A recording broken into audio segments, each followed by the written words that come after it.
response काफी है।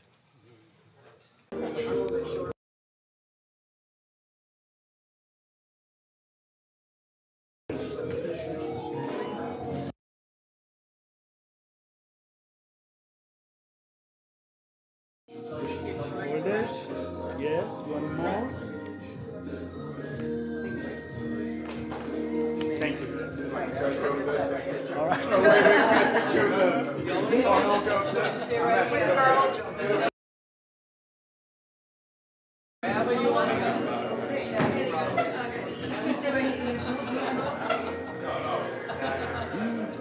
Okay. Turn this way. Yes.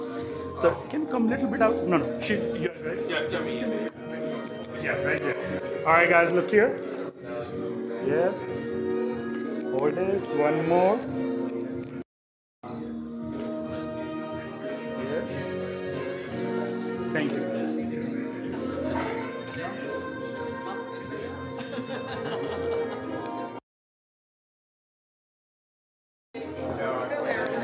You can come in too.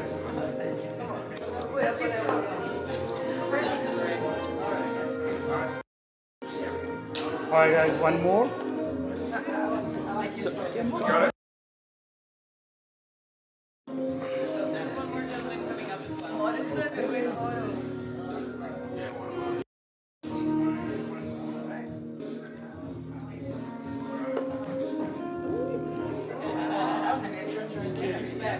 maybe on this side.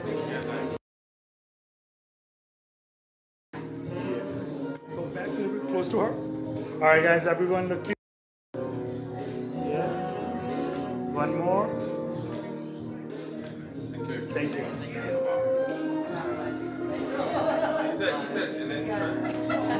That's gonna be good.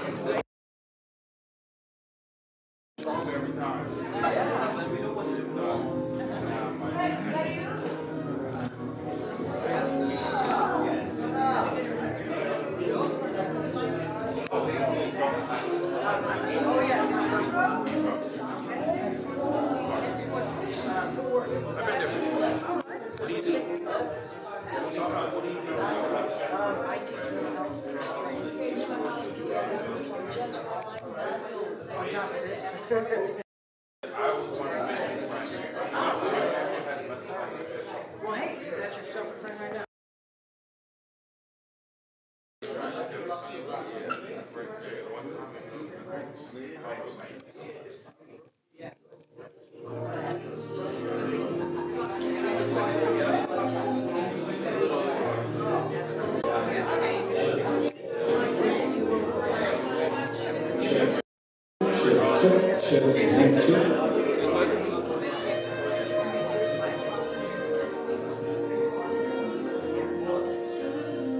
That's beautiful. Smile.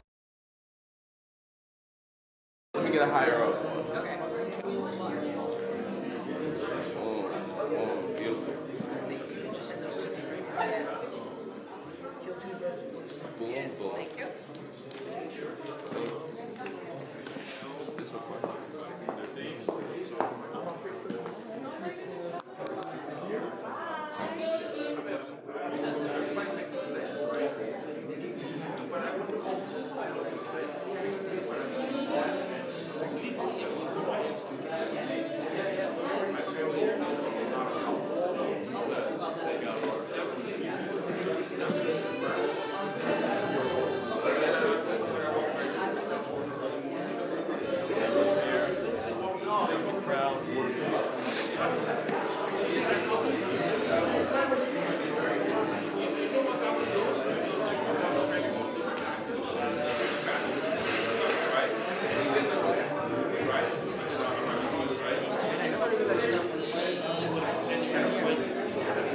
Light ला दो मैंने stand चाहिए मैं audio लानी है स्पीकर पे नहीं ला स्पीकर पे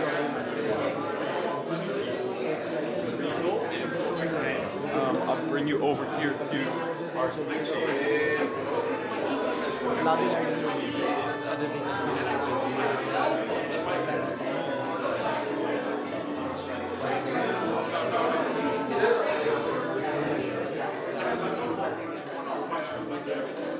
Thank you.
Oh, you don't have to get that far away.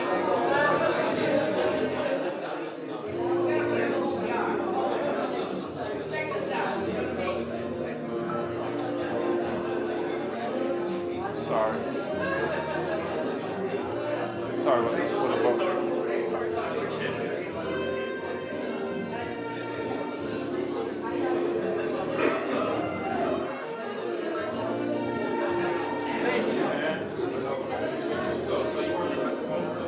No, I'm actually a singer and an actor. Yes, that's what I said. Remember when I said, is that a screener? Yeah. Are you on the side? Yes. Set up. Yes. Because I work for Con Edison, I want to get out of here.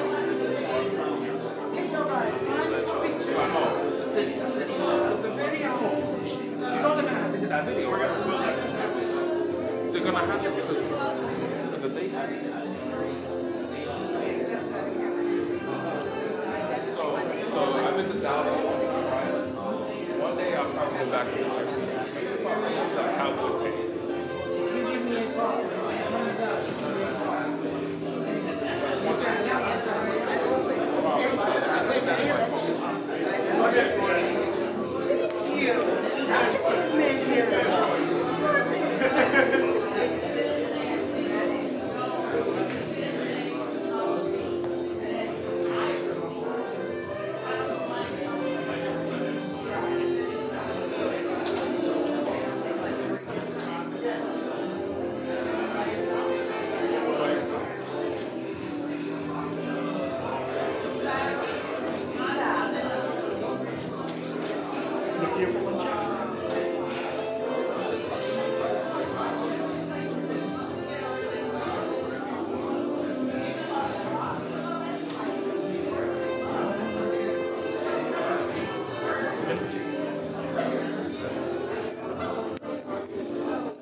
Yes.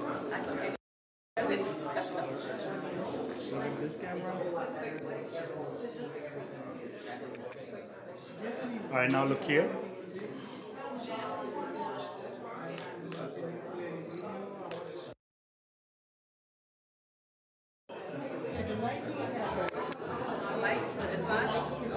Let me take you one more time. Yeah, very good.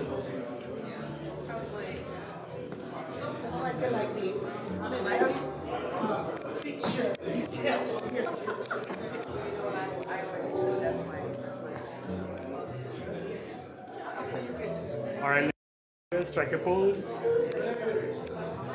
One more. Got you. Let me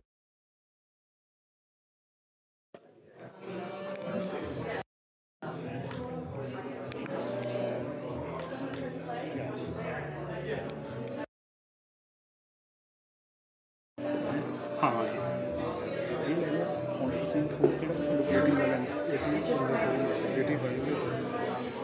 85 के ਵਿੱਚ ਦੋ ਨੇ ਇੱਕ 1.4 हाँ वो महंगा ਤੁਸੀਂ 1.8 ਵਾਲਾ ਲਓ 500 से वाला ठीक है नाले हल्का ठीक है फिर ये NPM 1.4 वो है जो 1500 ठीक है जंबो क्या स्त्री लगा मैं स्विच करने पे मैंने ये देखिए चकले से क्रिकेट को ये नहीं डर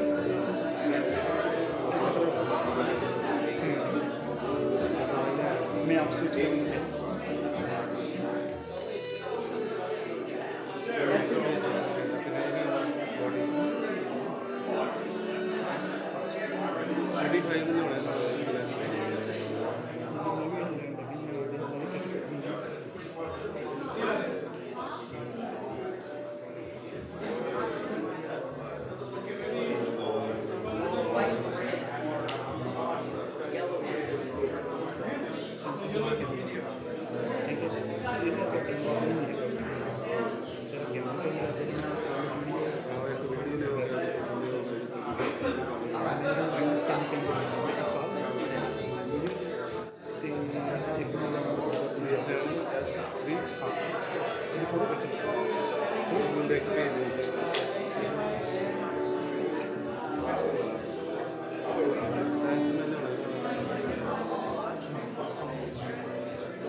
Today is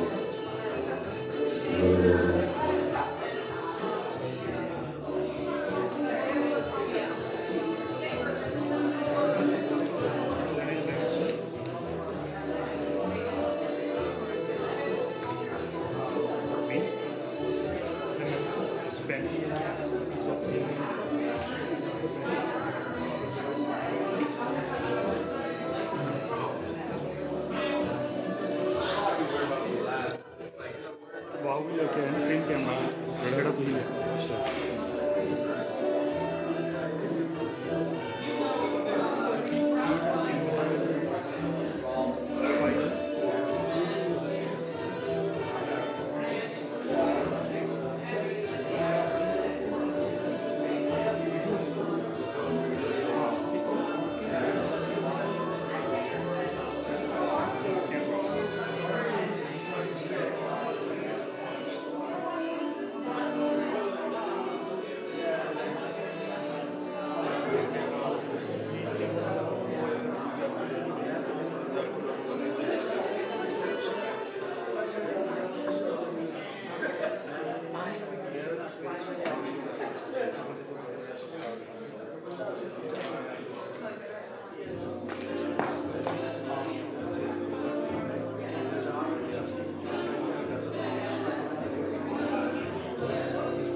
background, but I'm almost there to the first time. I'm trying to leave. I might just move to LA or to Atlanta.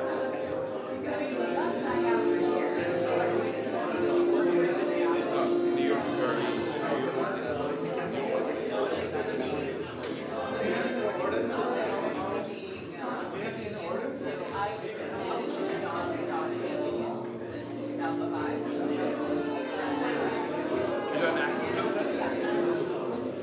You're eligible for that?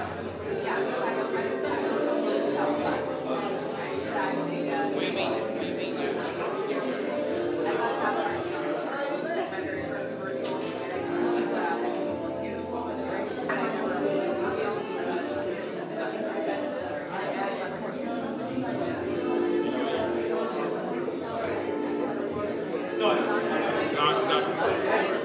You know what I got? I got a number from publicists. Publicists that can get me an agent. I'm almost there, right? That's how I get a demo reel. I got a headshot. He's almost there to the finish line, right? Maybe LA has more experience than New York. That's why.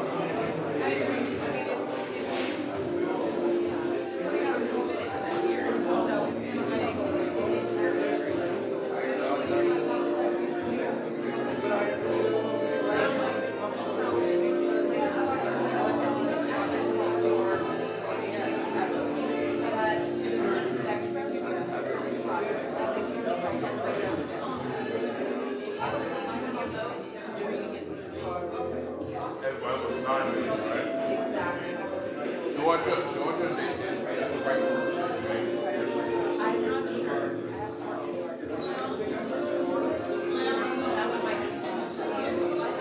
Georgia, what, like Georgia?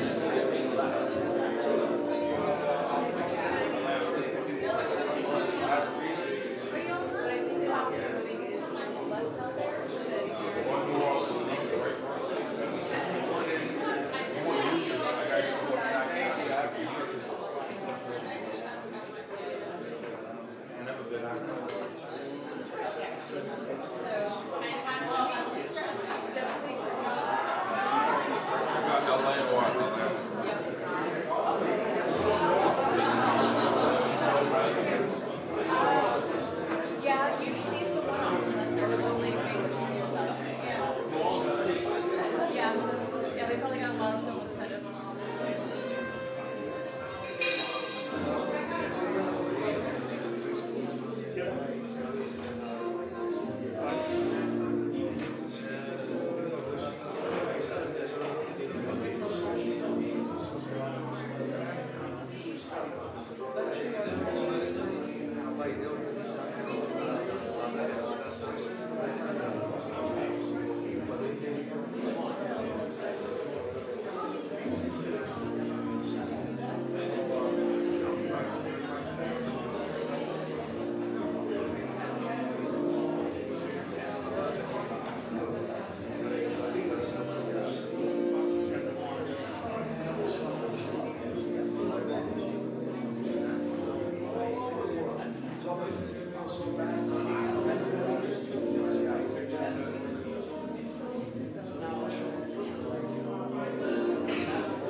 Good morning, everybody! How is everybody feeling? Great! It's so great to see everybody here in New York. I know a lot of you came from many other aspects of the country and out of the country also. So my name is LeVar.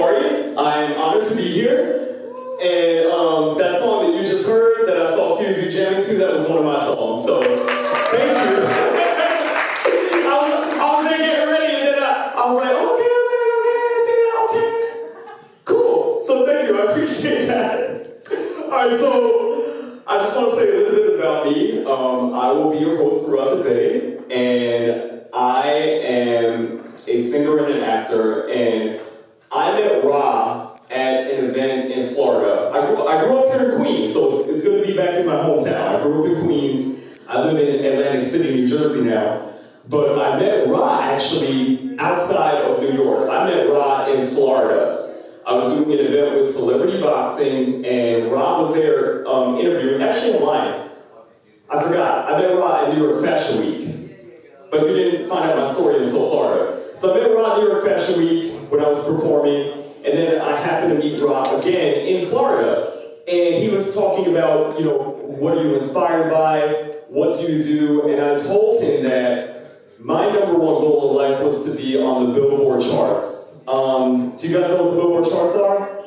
Because I know now it's all iTunes and all that, but you know, I'm old school. So I told him my number one goal in life was to be on the Billboard charts. That was seriously my number one goal in life. It took me 15 years, but it happened. Thank you. So it happened, but the reason that I say that, because you know, sometimes, especially you know, in the entertainment industry, people are afraid to speak about their age. You know, they want to seem fresh and young and hip. But I wanted to say that because I meet so many people that struggle or give up on their dream early in life. You know what I mean? So that's why I wanted to say, look, man, it took me 15 years. Like, some people want to give up after a year, some people want to give up after 5 years, and I'm a firm believer that if you believe what, you know, regardless of your spirituality, you know, I have spirituality, I believe in God, but for me, the core is if you have an innate belief in yourself and you really, really believe it will happen. It may take 15 years, but it happens. So, yeah, that is my speech for today in regard to that. But thank you so much. So, yeah, how are we feeling though? Like, is this, by applause, is this anybody's first time in New York? Okay. Wait, now, I'm happy, you know, I gotta do this. I gotta come down. Oh, no. We have, wait, can I say something? You're saying no, and you got like the flashiest, coolest shirt, and now you wanna act shy? What is your name? Even though I know it, everybody know. My name is Tristan Hill. Alright, Tristan, is this your first time in New York? This is my first time in New York. Okay, cool. Did you just like do anything, like go anywhere yet, or? I got to walk. Okay, so are you here staying in Queens? Yeah. Okay. I'm gonna check out Manhattan later on today or tomorrow. Alright, that's what's up. That's so well, welcome. Thank you, man. I appreciate it. And you're gonna zone that shirt to me? I would love to, but I don't want to. Honesty is the best policy! Alright! Anybody else? First time in New York? No? Okay. Is anybody from New York? Initially? Did I just like say no? Demetria, I know where you're from, but let them know where you're from. Brooklyn, New York. Brooklyn, New York, alright. And so you've been in Queens, it's not the first time in Queens, so. I used to live in Queens one time when I was a kid. Oh, we're in Queens. I lived in Astoria from 93 to 95. Astoria, okay, cool. Well, welcome back, man. I grew up here in Queens, in Queens Village, and Bayside. I went to Bayside High School. All right, now, I also know that there are some people that actually came from out of the country, correct? Or were recently in another country? Right? I know you're filming live, but you know, I gotta come down and, you know. So please introduce yourself and let them know where you recently were at. My name is Moira, and I just came back from Kenya just 4 days ago. Wow.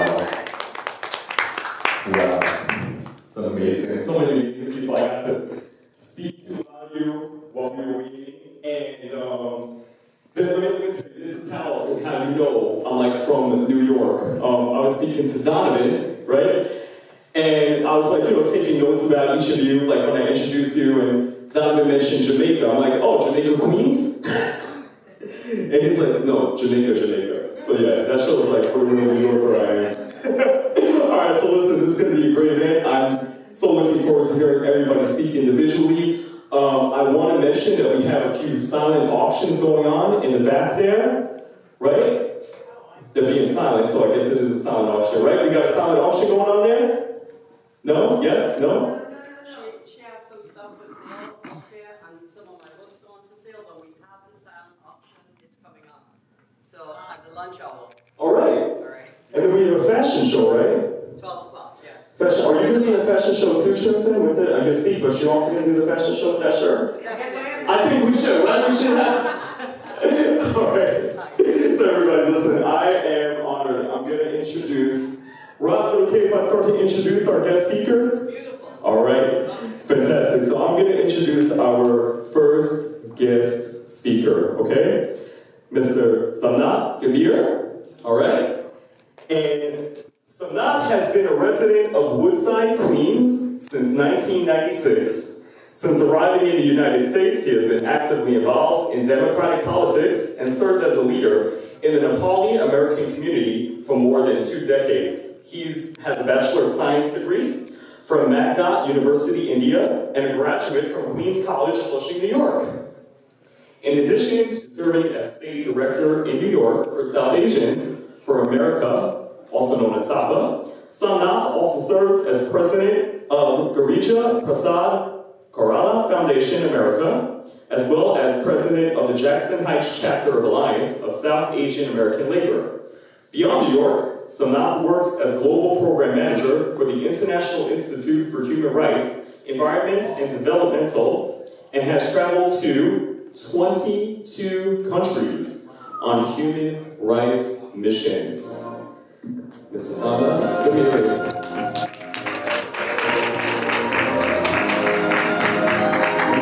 Thank you so much for the kind introduction. Yes, good morning everyone. Thank you for taking your time to come up here and listen to our distinguished speakers today in this very special event, Mental Health and Wellness Conference, that which I have been gone through as a mental, last 10 years when I was just turned 21. Yes, my name is Samnath Gambhir. I was born and raised in Nepal. My second largest city of Nepal, called Viratnagar. Then I went to Kathmandu for my higher education. Then I got a student visa and came to the United States in 1996 as a student. So during my struggle here in the US, I lost my first love of my life, and I went mental. With how the mental illness is, how the behavior of a mental person is. So I just want to share a little bit of those mental experiences that I went struggling my breath on my each steps of my life moving forward. And also, today, the March 31st, is the day I reached there. I reached there almost hanging to the end of my life. Today is the day. It was March 31st, 2002. And came back. You know what? The date was written in every gift of my life, the way I felt. Every state, every gift, whoever presents me, whoever presented me the gift or the flower or the bouquet, whatever, I feel that it's a death's gift. It was frightening and uncertain times since 2002, March 31st, for almost 2012, like 10 years. Like I said, when I have lost the love of my life, and it was hard to feel hopeful in my life. But you know what? All of a sudden, there is a lady, godmother, I call godmother my mom. All of a sudden, mom brought me some hope. She brought me some hope, and sort of the hope for my future that builds my resilience, the ability to get through of my tough times and recover slowly on those my setbacks. Moreover, she just gave me the 4 letters word, H-O-P-E, hope. She says, there is hope. You know what these 4 letters says? First letter, H, she says, heal. There is healness, there is heal. And the second letter, O, it describes as optimistic. You're always optimistic in your life. And P, the third letter says, prayerful. No matter who you believe in your heart, pray every morning, every time you pray, just pray. Your Lord, your God, no matter what religion you belong to, just pray for. And then the last letter, E, engage socially. So I started engaging socially with different community, different cultures, different religious people in Queens during my last 26. After that, after 2012, so I started following my mom's 4-letter hope. And she says, always, my mom always says, what if you are not a hopeful person by nature? We are human beings, so every human being's nature belongs to be a hopeful person. The way I experience, the way I still feel, and still recovering, but I'm not 100% recovering yet, but hope, my mom's hope, the 4 letters, explanation, description, makes me moving forward in my life. We all have the ability to strengthen our hope muscle. It's not like our muscles, but hope muscles. It's also stronger than our physically, muscles. Those who, play. I see in the weightlifting, or I see in the kickboxing, other boxers. They have the strong muscles, but we have to have the hope muscles in our brain. That increases my positivity and resilience, even in the midst of all my difficult times, but still surviving, still fighting with all my difficult, one step at a time. So my mom also says hope brings or it improves the well-being of a human being. And hope also tries to defeat depression and negativeness in our life events. Whatever we do in our life events, hope tries to defeat, and we must keep hope alive. And also, my mom said, hopeful person is more likely to engage in healthy behaviors so that you can no longer, I won't say no longer, but you can improve your mental health in a better way, in a better, for surviving, gives you the reason to survive.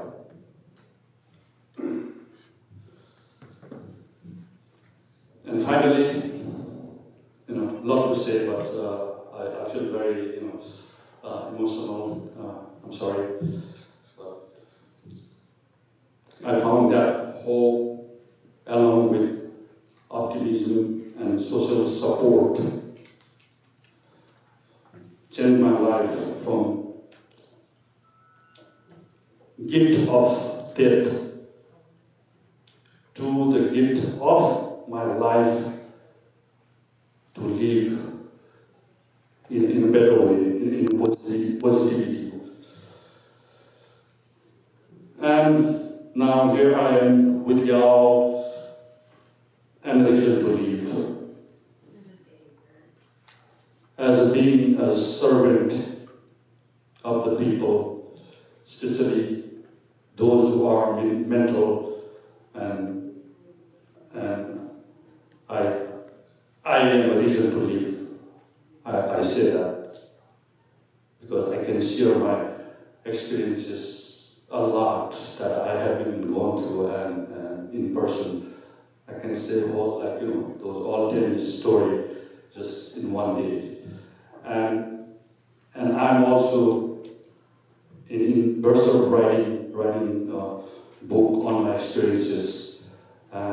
It's my dream project, and I'll be publishing my, the 10 years, a decade of my mental when I lost my first love. So I'm just half of that book has been completed. So maybe another 6 months or a year, I'll be publishing that book too, so that you can have a chance whenever we meet again, have a chance to read the book or hand it over to you whenever we meet again. That's all I can say today. And thank you, Casey, Chetty, for giving me this platform to share my few mental life experiences amongst you. I'm glad to be here. Thank you again. Dr. Sir, thank you for coming.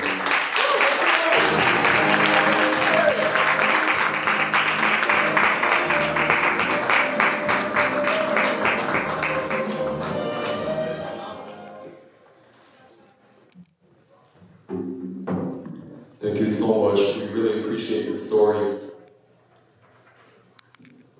You mentioned hope, and there is a term that I actually learned that I love to use whenever I'm feeling scared. Fear, false evidence appearing real.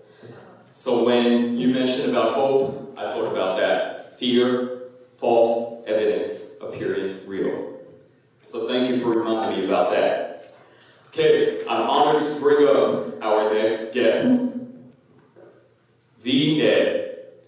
V is originally from Trinidad and Tobago. She is a distinguished change agent for health and wellness. She sparkles as an international #1 best-selling author. It's amazing. A sought-after transformational speaker, a community nutrition expert, a blooming commercial model, global entrepreneur, accredited mental health coach, ordained evangelist, and a continuous community volunteer with TEDx, Oak Park Women, Impact Church, and the Chicago Food Depository, and she's currently a resident of Chicago. So please welcome Ms. V. Ned.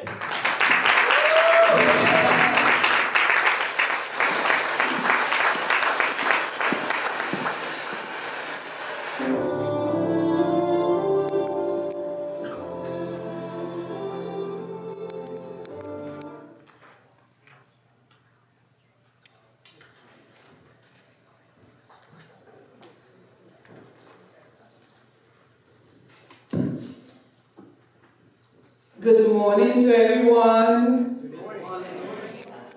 I am so honored to be with you right here, right now. Because I was not supposed to be here. Ask me why. Thank you for asking. I arrived here in 2015, August 27, as a student, and the thing is, before I left home, I wasn't sure what time I'm leaving. Why I wasn't sure? I had to be here for orientation on the 28th. So I booked my flight, but I did not have my visa in hand and my passport. So time to check in, I didn't have it.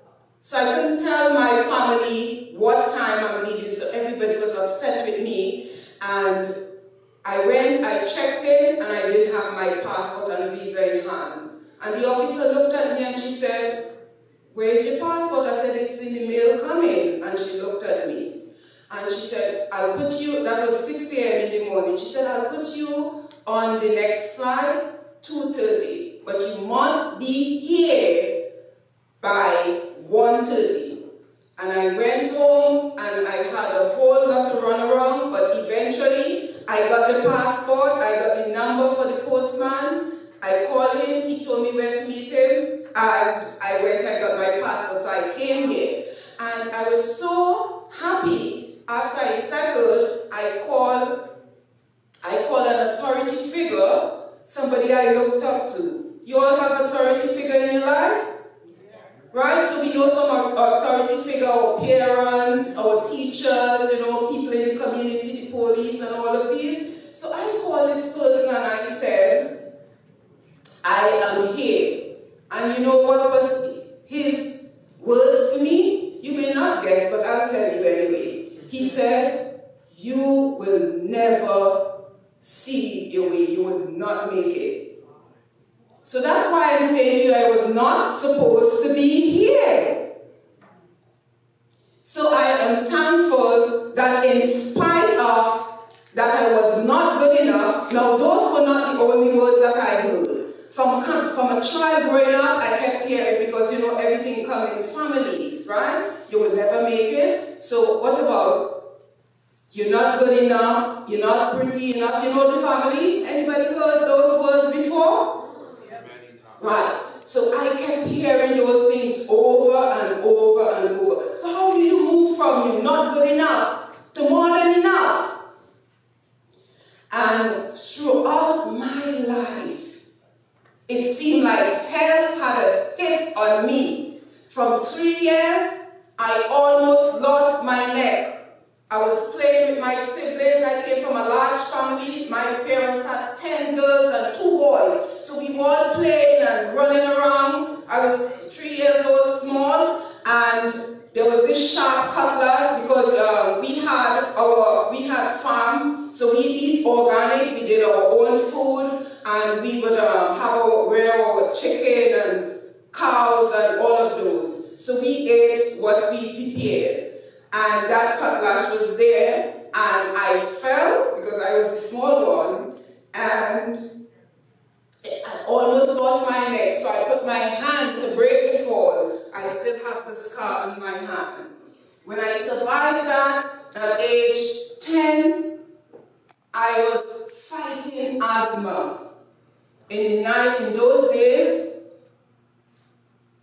we didn't have, the hospital wasn't equipped with nebulizer and all these fancy things and puff and all of that. So I sat when my family was sleeping in their bed, I sat in the night fighting for a breath. And my chest was just going up and down like a tidal wave, and my nose flaring like a ballerina skirt because I cannot breathe. So when George Floyd was saying I cannot breathe, I empathize with him because I know what it is to fight for a breath. Anybody have a breath right now? Come on. Let's all stand at this time we don't want to take our bread for granted. Come on, can you just stand with me? And this is something that we did in therapy to make everyone relax. So what I want you to do with me, right? We don't want to take our breath for granted. So I want you to take a deep breath with me. 1, 2, 3, hold. 4, 5, exhale. 6, 7. How did that feel? Are you happy to have a breath this morning? Put your hands together for yourself this morning. I am happy for a breath this morning. And you may be seated now. We use this in when we had group sessions, and that was used to relax the clients. And what I realized, I also had a problem because coming here and studying, my whole life was just studying all day long, and in the night I couldn't sleep. And I used that same breath therapy, and I lie down and I went to sleep, because usually I was counting sheep, counting sheep, 1 sheep jumping the fence, 2 sheep, and I would keep going on. But when I used this breath therapy, I went to sleep like a baby. So it works. So if you're feeling stressed, you're feeling burdened, you're feeling overcome with challenges, situation, just do the breath therapy and it will work wonders for you. Because why? Today we are speaking about mental health. And mental health is real. But as a health advocate, I want to say the World Health Organization definition for good health is that health is not just the mere absence of a disease, but it is a state of complete, which means whole. If you look at complete, whole health, right? But complete state in your physical, your mental, and your social. So all parts has to be coming together. I remember as a kid growing up, there was this man in our community, and he was very intelligent, but he had a mental health issue, and he would just walk around all like that, looking unkempt. And I thought, well, that is what mental health is, right? You walk around homeless, looking like that. But I have news for you, because when mental health visited me, I was not walking around homeless like that. I was still going around my daily chores, had a big smile, and all of that. So it was the sun shining on the outside, but it was raining on the inside. That is what mental health issue is. And just recently, like yesterday, a friend called me and she said, a friend of a friend of a friend of mine, her daughter passed away. I said, what happened? She took her life. And how old was she? 12 years old. So I'm saying to you, mental health is no respecter of person. It doesn't respect color, creed, it doesn't matter your bank account, it doesn't respect anyone. And I remember with my issues as well, I had my situation, but I had no idea that I had a mental health crisis. And it seemed like it was one thing after the other. How many people feel like your life is like an obstacle race? You just finished this and then something else happened again. Anybody? Yes, come on. Look around, you see? Let's keep our hands up. We're not alone, right? So I want you to know that you can always call somebody, speak with somebody, but because when I was going through my crisis, I did not know who to speak to. And at age 16, I left my parents' home for a better life. And I was reading all these storybooks, the fairy tales about you meet your Prince Charming, you ride off onto the sunset, and you live happily ever after. So that was my situation. In my early 20s, guess what? I met my Prince Charming.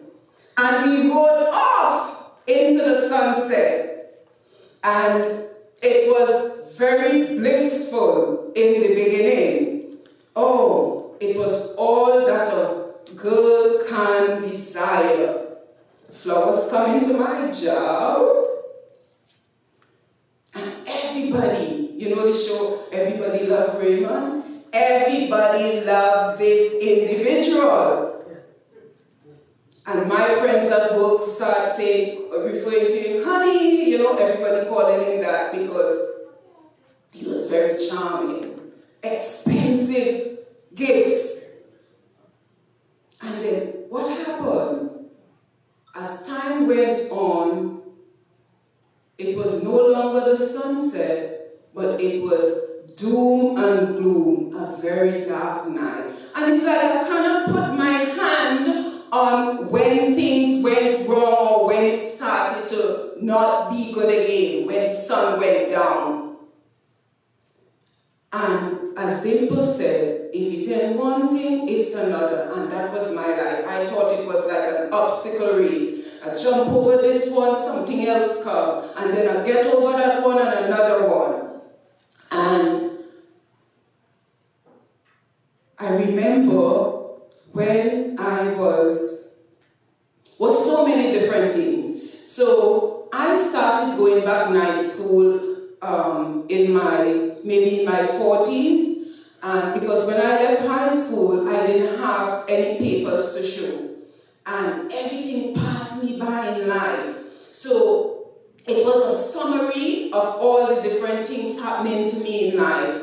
And I would just cry myself to sleep every night because I couldn't understand what was happening. I didn't have a name for what was happening. I couldn't speak to anyone, because how can someone who have the best partner in life, I mean, that's what I was told, but yet still you are complaining, so I didn't say anything. And then I didn't want to let my parents down. I didn't want to let the people who look up to me, I didn't want to let them down, the people at church or anyone. So I took everything, I stuff it on the inside, and I kept it there. But one night I sat there, and you know, pressure just always bursts the pipe. My aunt always said that to me. And everything came out. And I sat there on the floor bawling. I bawled so hard. You know, my face was like Niagara Falls. And I was flooded with tears. And I was just crying. And I was also praying. I said, Lord, help me. And a thought came to me. What if there could be something better in life than just this? You know, where I was just crying, and it seemed like all the not good enough was manifesting, because I was bullied at school, ridiculed by my teacher. And you know, this morning I heard someone was saying that he had some experiences with a teacher. So I had that experience as well. And then everybody putting you in a box and saying all the not so good things to you, you're not good enough, and all these different things. So I believed that, you see? And that was my portion. And when, after that thought came to me, I got up and I went to my mentor. And after I was finished speaking with her, a friend called me and I was explaining to her what was happening.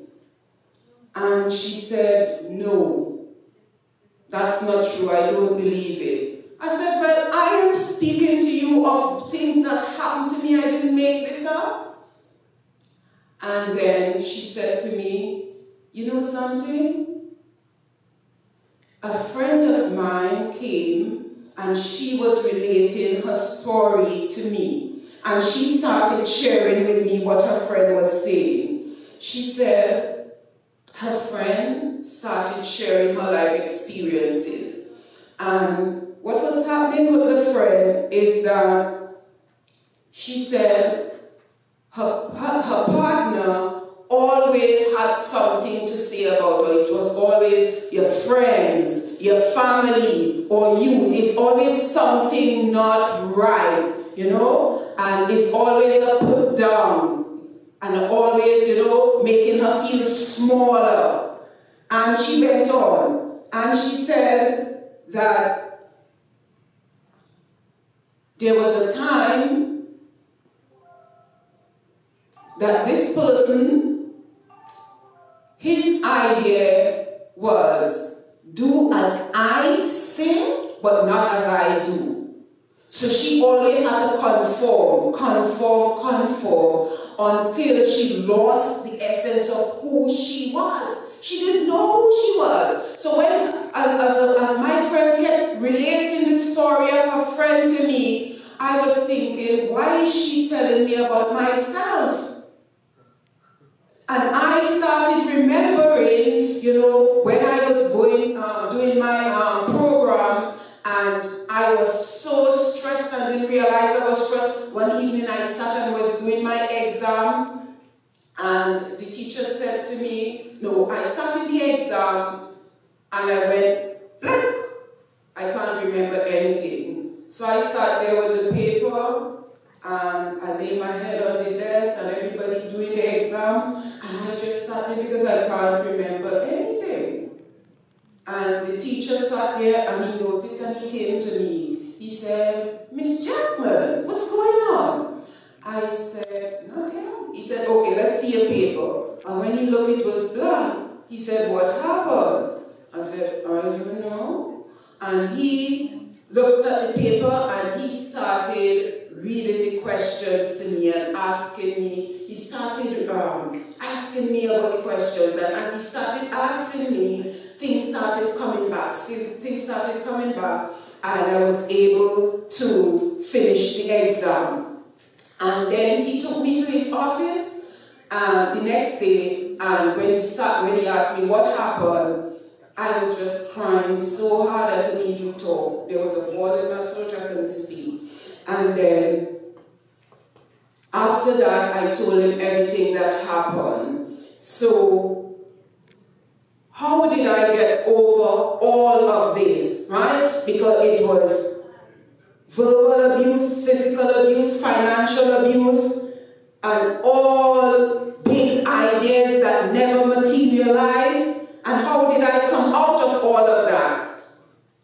So, I use what is called,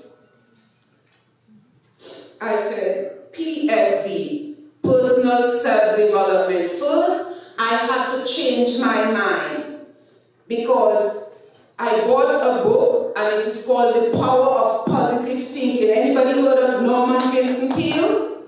Yes. So I use that book and I practice and start feeding my mind. So even though I was still in the situation, I acted dead. I had to take myself out of the situation. And then I sharpened my skill. And again, this is Stephen Covey. He said the 7 habits of a highly successful person. So I had to go back to school because remember I said when I left high school I didn't have anything. So when I started high school, I graduated in I started university in 2006, graduated in 2010, and it felt so good. I kept going and going and going and 4 times. So I have 4 degrees. I have more degrees than a thermometer right now. And then how I got out, I found a cause. When I say find a cause, find somebody who you can help. And I started going to the prison with this group. So I went to the condemned prison with the men and spoke into their lives. And so far, a lot of these guys, when they left prison, they came back out into society and they are very useful people in the society. One of them also got married to a friend of mine, and they are married 6 years and going strong. Then I went to the female prison as well, month. The men prison I went every Friday, the women prison I went once a month. And there it is again, women crying on your shoulders. And I'm saying to you, find a cause. And also, what I did as a Christian, same group, we went on the street corners once a month, speaking to people, sharing the good news, because in life right now is so much bad news. So we went sharing the good news, and one of the, there was a girl who was of a family who into drugs. She ended up started coming to church. So I'm saying again, and then most of all, my faith in Christ, that is what kept me. Because, yes, thank you very much for the one person. Because let me say something. When I started having thoughts of exit, it was very serious. I had thoughts of exit because I felt useless, and what I would do, my faith in Christ was so strong. I knew God answered prayer, and I would lie in my bed every night and I pray. I said, God, I'm ready, take me out. And you know something? I'm happy that that's one prayer he didn't answer, because he didn't answer that prayer. And when I realized he didn't work, I packed my bag. I said, this is not working at life, I'm getting out of here. And I realized you can't get out of life alive. So I changed my mind. I stayed. And that's why I'm here with you today. So as I'm leaving, what I want you to take away from this today, nothing gets transformed in your life until your mind is transformed. So stand with me at this time, please. I want to ask you to stand with me. And I want to say, when I say 1, 2, 3, you will clap. Okay, so follow me. 1, 2, 3. All right, so let's do it again, and then 1, 2, 3, and then come on, let's do it now. 1, 2, 3. Come on, let's do it again. You still feel like I'm still feeling a little cold this year. Come on, let's get it going here. 1, 2, 3. Come on, let's go out stronger. One more time. 1, 2, 3. Yes, thank you very much. You have been a wonderful audience. And thank you all for having me here.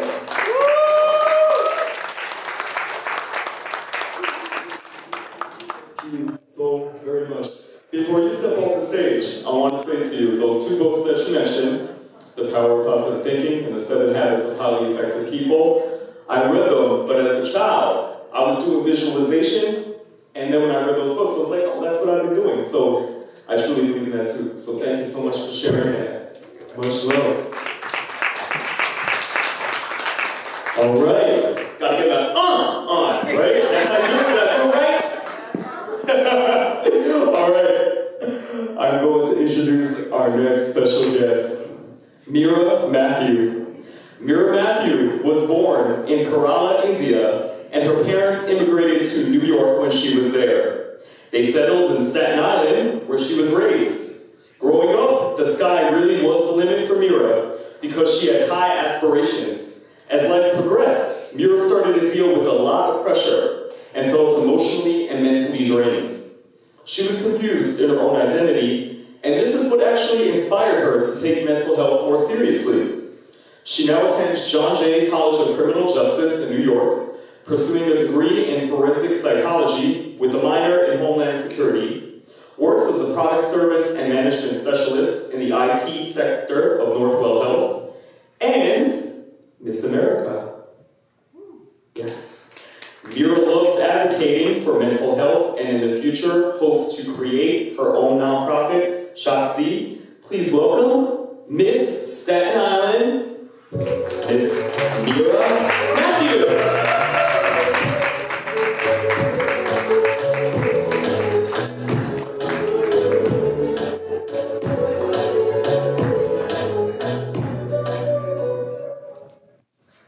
Hello, everyone. How are we doing today? Wonderful. Thank you so much for that introduction. So, just want to give a little backstory about myself. I come from South India. has a certain career that you are supposed to go into. The stereotype is that us Indians are supposed to be doctors, engineers, lawyers, something with the big bucks. And if you don't want to do any of that, you can get out of the house and go back home. Our parents will literally tell us, you're out of the house. So when you come to a country like America, where there's endless possibilities and the sky is really the limit, and you try to go off tangent, that creates a lot of tension and issues. And that's something that I really had to deal with, because I wanted to be a police officer. And then I wanted to go into the FBI. That was my original plan. I wanted to be a special agent in counterterrorism and counterintelligence. And I also wanted to do something in Indian film industry. These are not normal career fields for an Indian girl, and especially coming from a Christian household. So I really had to fight my way to get what I want, because I believe that God put us all in certain situations and right here for a reason. Whether it's to go pursue an education, get a degree, have the freedom to really express and just see what else is out there. There's endless possibilities. So I did eventually get some help. I went into therapy. I only went for 3 sessions. But when I went there, I realized I couldn't really be open. And the reason was that there's a cultural disparity going on. And I realized this is something that there's a stigma around, and we don't talk much about it. So I realized that going to a therapist wasn't enough. Like, this wasn't someone that knows my culture, knows my perspective, and I didn't want to end up in hospital socks in the psych ward in case I said the wrong thing. So it didn't feel like really safe for me, even though there were resources. And I just hated myself because I felt like it was unfair that I had to do all the work. How come other people, such as our parents or other people that are involved in our life, they don't get the help, right? And then I realized as I was going through this path, this Miss America journey path, what I needed to do. So I'm actually the former Miss India New York as well, and I recently became Miss Staten Island, and my Miss New York pageant is going to be in about like 6-7 weeks. And the Miss America organization is a scholarship competition. It's not just a pageant. It allows us to advocate for something that we are passionate about, and I chose the topic of mental health.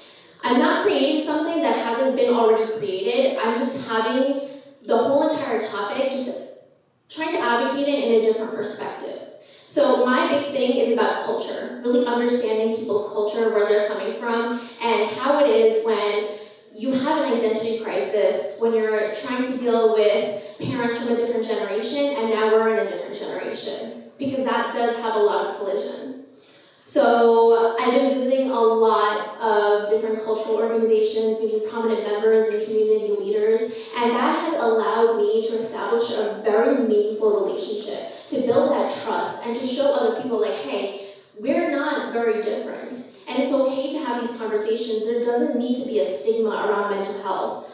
Men have the highest suicide rates, and we tend to just try to shut them down or make it normalized that men have to be tough. What we need to embrace is both feminine and masculine energies. And men and women need to have both of this. There's not one that's supposed to overpower the other. There's a time and place for all of that. So when I meet people, I look into their eyes, because just like a picture is worth 1,000 words, the eyes tell a story. A person can say that they're happy, but when you look into their eyes, you can tell if they're upset, if they're mad, if they're happy, genuinely. Because body language is something that I learned in psychology and through my whole entire journey that really tells you a lot about a person. And originally the reason I wanted to go into psychology was actually because I was going through some dating issues, and someone told me that this is how you figure out men. So I went there to figure out solutions, but I came out with such a more interesting way of learning of the whys. Why do we have school shootings? Why do some people neglect their emotions? Why the childhood all the way up to adulthood, why do these things happen? We need to understand the psychology behind every person. We're all unique in a certain way. My goal eventually is to establish my own nonprofit organization, Shakti, which means power in Hindi. Because when you're dealing with mental health, you need certain power, strength, and resilience. It's not tough. When I was going through mental health, some of the things that I would hear is, oh, but you're so pretty. What does that have to do with anything? It doesn't matter. There's no correlations. It doesn't matter about if you're a certain class, if you are a certain status, if you're pretty. It doesn't matter about any of that. Because at the end of the day, we are human beings. And human beings are not robots. We all go through things. We have our good days and bad days. But what we do need to normalize is having these conversations where we can talk to one another. It just takes one person to be like, how are you actually feeling today? That one question can actually open up a conversation and build a trust. It can prevent one suicide. It can prevent someone from doing something that is harmful. So, if there's anything that I want you to go home away with, is that we are our biggest competition. And we live in a country where there are people who you can relate to in so many different levels. And there are resources there that not a lot of other countries have available. And I hope that when I do establish nonprofit organizations, you guys all do try to check it out, because it is going to be different. Promoting arts and performances. We're having countries from all different parts of the world come together and embrace culture, but also have that tough decision, that tough topic come up, and we just talk about it and actually embrace everything. So thank you so much for having me.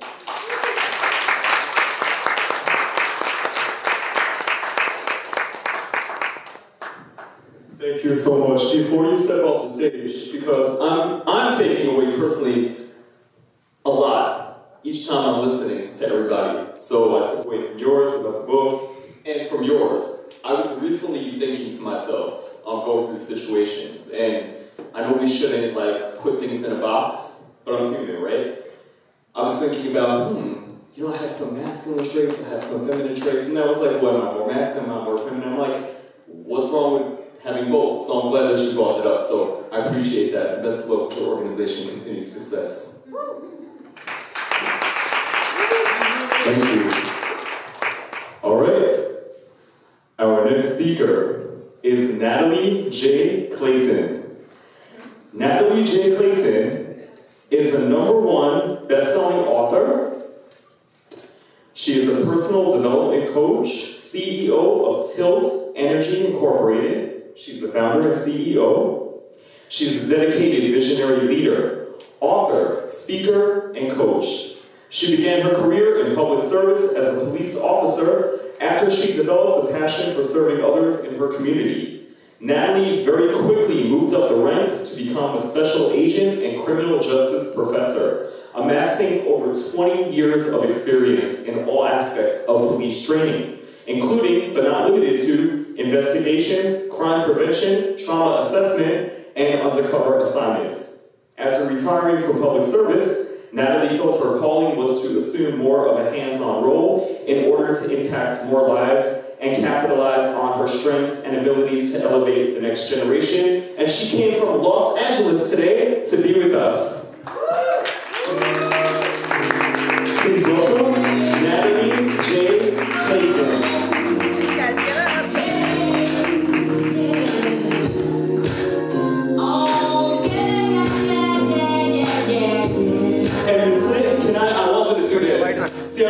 See, this is like when you're winging. I was like, can I bring up the book? Can I bring up the book? And look, I forgot the book. But this is the book.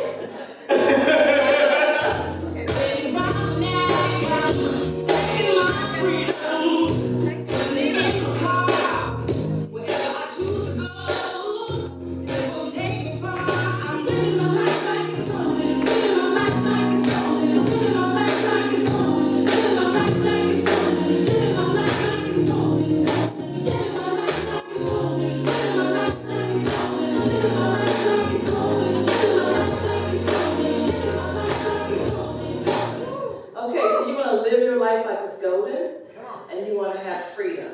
So my motto in life is light, love, and liberty. Liberty. Okay, and this is the thing I want you to think about too. Life is about how you survive. It's not how about you survive the storm, but how you dance in the rain. So that's my motto. You have to dance through the storm in life. Okay, let me take this off. So I have a daughter, Natasha. She's 36. Wow, she's gonna be 37. I have a son, Namar, he's 34, and I have a son, Nigel, who's 32. I also have 3 grandbabies, but that's a whole different story. So I was living a life. How many of you have kids? Okay. Yeah, I was living a life. My kids went to college. My kids were, I was an empty nester. Life was perfect. So I thought. I was married for the second time. So what I thought was the love of my life, my partner for life. Then the unthinkable happened. I got this phone call, probably almost midnight. I was in Northern California at the time. I got this phone call from my daughter, and she was frantic. And she was like, "Mom, Lamar's been hit by a bus, and they said he's not going to make it." I was like, "What?" So I'm like, okay, my daughter was frantic and she was crying and she was hysterical and I kept trying to calm her down so she could get to the hospital. The only thing I could do at that time was to fall on my face and pray. I prayed, I tried to get a flight that night, I couldn't get a flight. Got to the airport the next day and my son was in the hospital. He had been hit by a bus. I didn't know at the time, he was dragged like 300 feet. He was a complete trauma patient. He was in a sedated coma. And hence the storm of life happened from that point. So my son was in the hospital. He's miraculously healed now. But he was in the hospital for 10 months, 38 surgeries. My son was having surgeries every day of the week. Every day. So I lived in the hospital. At that time, my marriage fell apart. Like I said, my life partner, who I thought was my partner, was like, "Hey, you need to come home and be a wife," instead of being there with my son. So I don't know, if those of you who have children, you know what it is when your child is in a traumatic state, you are there. Whether you're a mother or your father, you're there. That's just the commitment. This person that I married he didn't have any kids, so he had no idea what that meant to be committed. So we got through that through prayer, through faith, and my son survived. He was in the hospital for 10 months. He was a walking miracle. He was in the hospital for 10 months. So this is the deal. The doctor said my son would never walk in. They said he would never walk. They said in about a year he'd probably be able to maybe slide his feet with a walker. But I tell you this, my son is walking. He was walking. I was in a 2-story house at the time. He walked up the stairs, and today he is a photographer. He's a creative writer. He is just amazing what he's doing in his life. So what I want to talk to, and then let me tell you about myself. So after going through that crisis with my son, my marriage fell apart, got a divorce. Probably within a year later, I was diagnosed with stage 3 aggressive cancer. And so I was like, wait, what? And so after this was probably like 11 years ago. And so I was like, wait, what? Wait, okay, my son had this accident, we got through that. My marriage fell apart, was dealing with that, and then I was diagnosed with cancer. And I just remember, again, I remember calling my mom and telling her my diagnosis. And we cried, like 30 minutes. We both grieved, we cried, but then I was like, boom, it's on. It's game time. So for me, again, you dance in a storm, right? You go by your belief, what you believe. I already believed that I was healed. When my son had his accident and they said he wouldn't survive, I believed I was healed. Actually, I spoke to the devil and I said, you can't have my son. I said, I don't care who you are, you cannot take your hands off my son, you cannot have my son. Words are very powerful. Words are spiritual. Your belief and what you believe shows up externally. So I'm going to talk to you today. My book is called Awaken the Leader Within, 15 Steps to Shine Your Light, because we all have this light within us. My light is the light of Christ. And I hope when I speak and I talk to people that they see the light of Christ in me, to let you know that whatever your darkness is in your life, your light will penetrate through that darkness, no matter what. No matter what has been told to you, no matter what you feel, you think, you can think it, but don't stay there. I coach people who, I call it a metaphor foxhole. I have the gift of discernment. That is my gift and my calling. I'm a visionary person. I can see things. I help people see things they can't see. So when my son had his accident and all those things, I was like, okay, well, I'm glad. I'm glad it happened to us because it's been my calling in life to let people know that you can get through your darkness. Whatever your darkness is, whatever your dark days are, you can get through it. And so we have this light within us. I go back again to my motto, light, love, liberty. The light of Christ in you. So everything starts in your mind. Everything. From the time you wake up in the morning, it starts in your mind. And you have to practice mindfulness. It is essential to your life. It is essential to who you are and who you will be and what you were created to be. We were all created to be warriors and victorious. And your mind can be your best friend or your worst enemy. So you have a choice, you can choose that. So I teach people about the triple A's, and it's fluent. So the triple A's I'm going to talk to you today about is about awareness, of your self-actualization, and then being agile and adapting, right? So awareness, you have to have self-awareness. It's 4 parts. You have to have awareness of the process. My process was my son was hit by a bus. They said he wasn't going to make it. He was in the hospital for 10 months. I had cancer. I had surgery. I cut that cancer out of me. But I believed. My thoughts were I'm healed. And I remember my doctor, my oncologist, was like, well, I hope you'll be around when I retire. I was like, dude, I'm going to be here. I'm going to be here. I'm already saved by grace. This is just a process. In life, you have transitions. Transitions happen to you. It may be cancer, it may be divorce, it may be abuse, it may be bankruptcy, whatever it is that your transition, it leads you to the transformation to what God has called you to do. Each and every one of us have a calling in our lives. I'm going to say this, we are survivors past this COVID thing that was going on. We're here to impact this world. This world is so dark. So find your light so that you can shine your light in the darkness of the world. The other thing is awareness of your authority. Your authority comes from God. God the Father, the Son. That's when people ask me, how did you survive cancer and aggressive cancer? How did you survive your son being in a traumatic accident where they said he would not make it? And there were times when my son, they kept saying, okay, your son has all these viruses, and no, if he gets this disease, he's going to go to his bone and he's going to die. The authority that's within me is from God, my authority. And then your thought process. As I mentioned before, words are spiritual. There's a Henry Ford said, if you think that you are, what are you? You are. So if you think that you're great, if you think that you're healed, you're healed. And then you have to have a component of faith. There's a scripture in the Bible that says faith and work. Faith and work works hand in hand. You have to put in the faith. You have to have faith in yourself and a higher authority, and then you have to put in the work. I remember when my son was in the hospital, my son was in 3 hospitals. He started off in Cedars-Sinai, and then he went to UC Irvine, and then he went to UCSD in San Diego. I'm born and raised in San Diego. We wanted to move my son closer to my family. And a renowned doctor, he was like, oh my God, your son, his tissues are looking dark, we don't know what to do.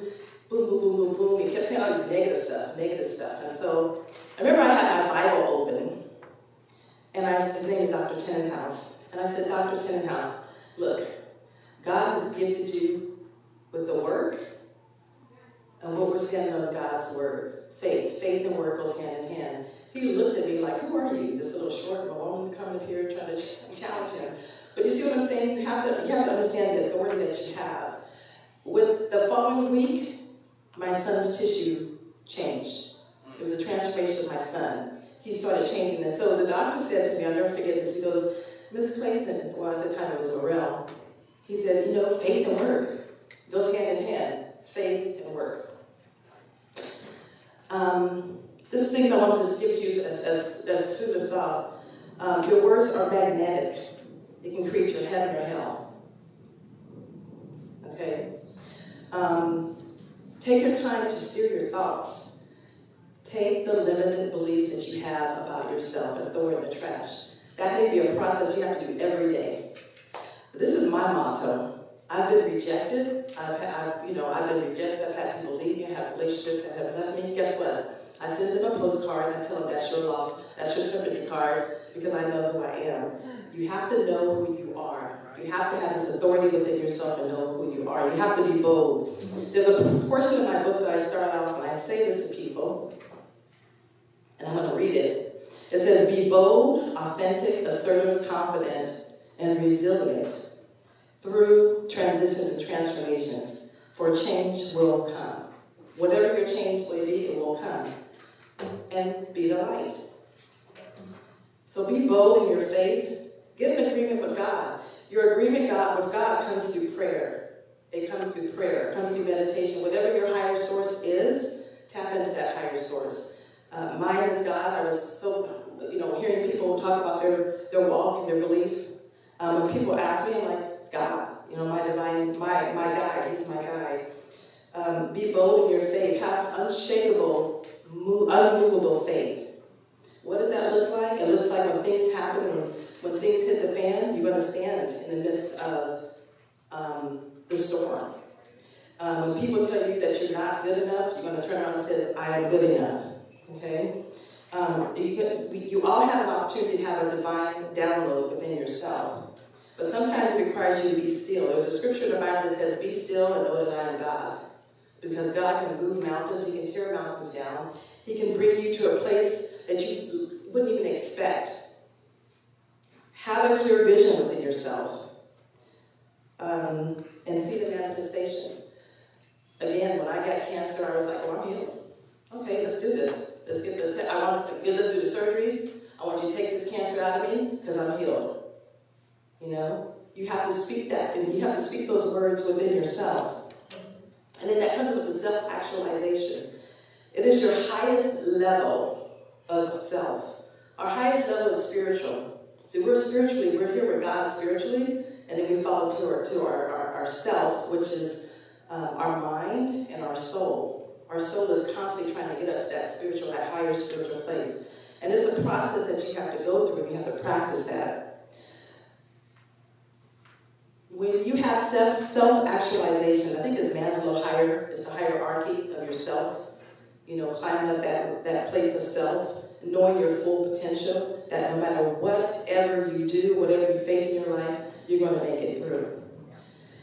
Then it doesn't mean that you can't have fear, but you have to learn to neutralize your fear. I use fear as rocket fuel. I've always been competitive. I ran track from the time I was 7 years old. I remember being bullied as a little girl, and people were like, oh, why is Natalie? We don't want her on our team, blah, blah, blah, whatever. That was my rocket fuel. So whenever you're faced with fear, doubt, whatever that thing is that's making you feel like you're in a sunken place, turn it around and use it as rocket fuel. And control your emotions. Someone was talking about positive thinking. I talk positive intelligence. Positive intelligence goes along with self-actualization. Actualizing within yourself and who you are, knowing who you are, and then taking action. Life is always about taking action. When I have clients that I work with one-on-one, I tell them, I say, when you work with me, I'm the person that's going to jump into that hot foxhole with you. And I'm going to help elevate your thinking and your thoughts and move you out of that foxhole. So if you think about a foxhole is a place, is a sunken place, right? But you're not there physically, but your mind is there. But there's always an opening at the top, but you can't see your way out. And sometimes you need to have somebody come in and push you up and help elevate you so that you can see things that you can't see, So you can see the things that's within yourself that you're not able to see because your mind is heavy and weighted down with the things, with this situation and circumstances. It's about getting over to the other side. Getting over to the other side of the place that you see yourself and where you want to be. And then renewing your mind. And you can recreate yourself every day. Every day that you wake up, recreate yourself. Another thing I wanted to talk to you about is the law of cause and effect. I mentioned it before. Whatever you think you are internally is what shows up externally. Whatever you think you are, whatever's going on with you internally is what shows up externally. So when I got cancer, I was diagnosed with cancer, this woman at my church, she had told me, she was like, you know, Natalie, the Lord is going to reveal to you why you got colon cancer. I had colon cancer, and it was the same cancer that she had. And I was like struck, like, okay, all right, whatever. As time progressed, I was going through my healing process with cancer. I never forget, the Lord dropped it in my spirit. And I was like, okay, I can relate to that. You know, sometimes God uses people in your life to drop you like little seeds. So when I was going through my treatment, you know, I went to the holistic practitioner and I also went to Western traditional medicine. And when I had chemo, I used to go to this holistic massage therapist, and she would massage the chemo out of my body. Now, mind you, when I was going through chemo, my hands were black. My hands were the blackest in my jacket, the back of my palms. My feet were black. And so one day she was giving me a massage, and she said, you know, Natalie, you know you're healed, right? And I was like, yeah, I believe I'm healed. I know I'm healed. And she poured this in my soul, and I'll never forget this. She said, you know what your colon represents.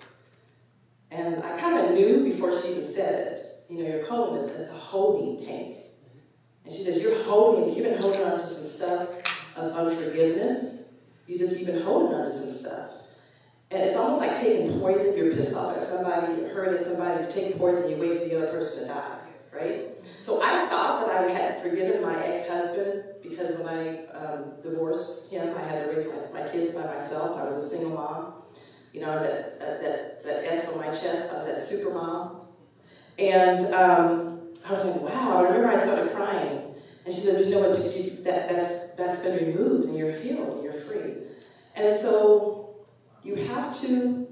I really have to take a step back and think about, wow, I had some stuff I needed to detox out of my mind and out of my body. And one of it was forgiveness. So I had to completely learn how to forgive my ex-husband, you know, because I wouldn't be where I am today had I not forgiven him.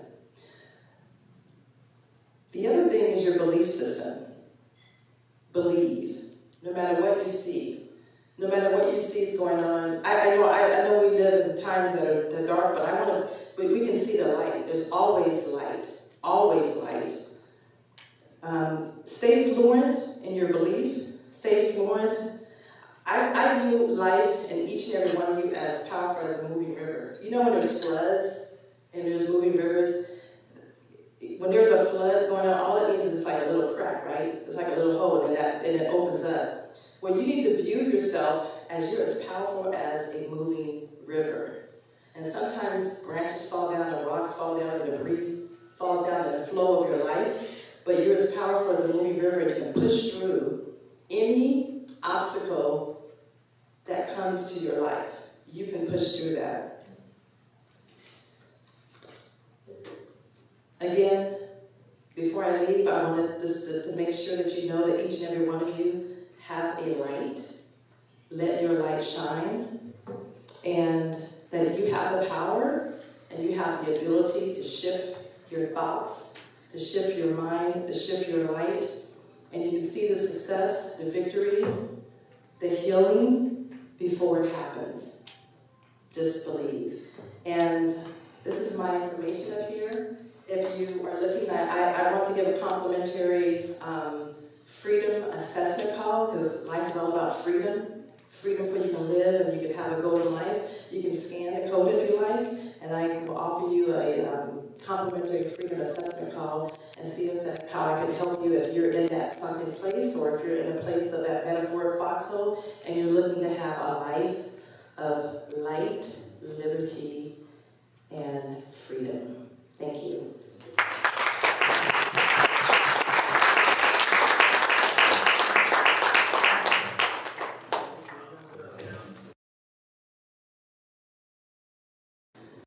Ms. Clayton. As I said, I take away from everybody here. Recently, somebody interviewed me and about how do you get this, how do you get that? And I went, it's God. So I can certainly identify with that. Thank you so much. Really appreciate you. Thank you. Everybody. Wow. The takeaway from everything today is amazing. Amazing.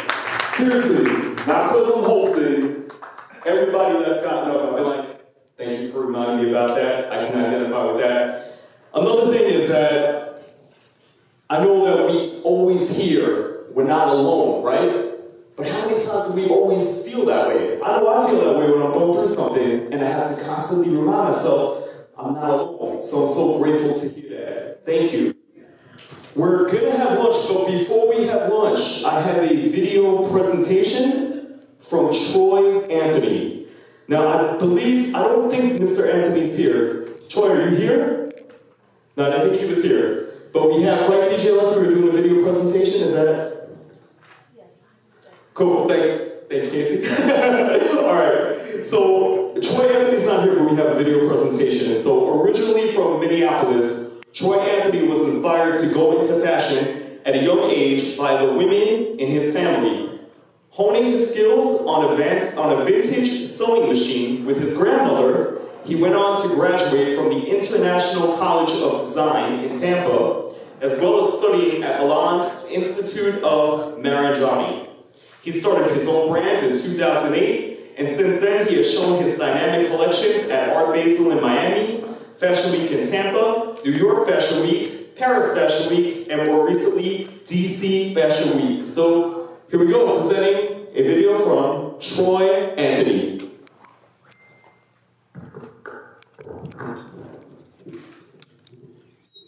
Hello everyone, my name is Troy Anthony and I'm a fashion designer here in the East Coast area. I've done a lot of work in New York, Connecticut, and DC. But I come to you today because I wanted to talk about mental health and the experience I had with mental health and just making sure that I take care of myself mentally, not just physically, but I think some of us forget there's a mental aspect to it. So I continuously make sure that myself and my son, since I'm a single father, that we're committed to counseling, we're committed to therapy, just to be better overall individuals and so we can serve our community, so I can, be the best human being that I can be. Because I think we're all human and we all have feelings and we have to be able to express those feelings, but we live in a world today that just really doesn't give us an opportunity to express those feelings as much as we should.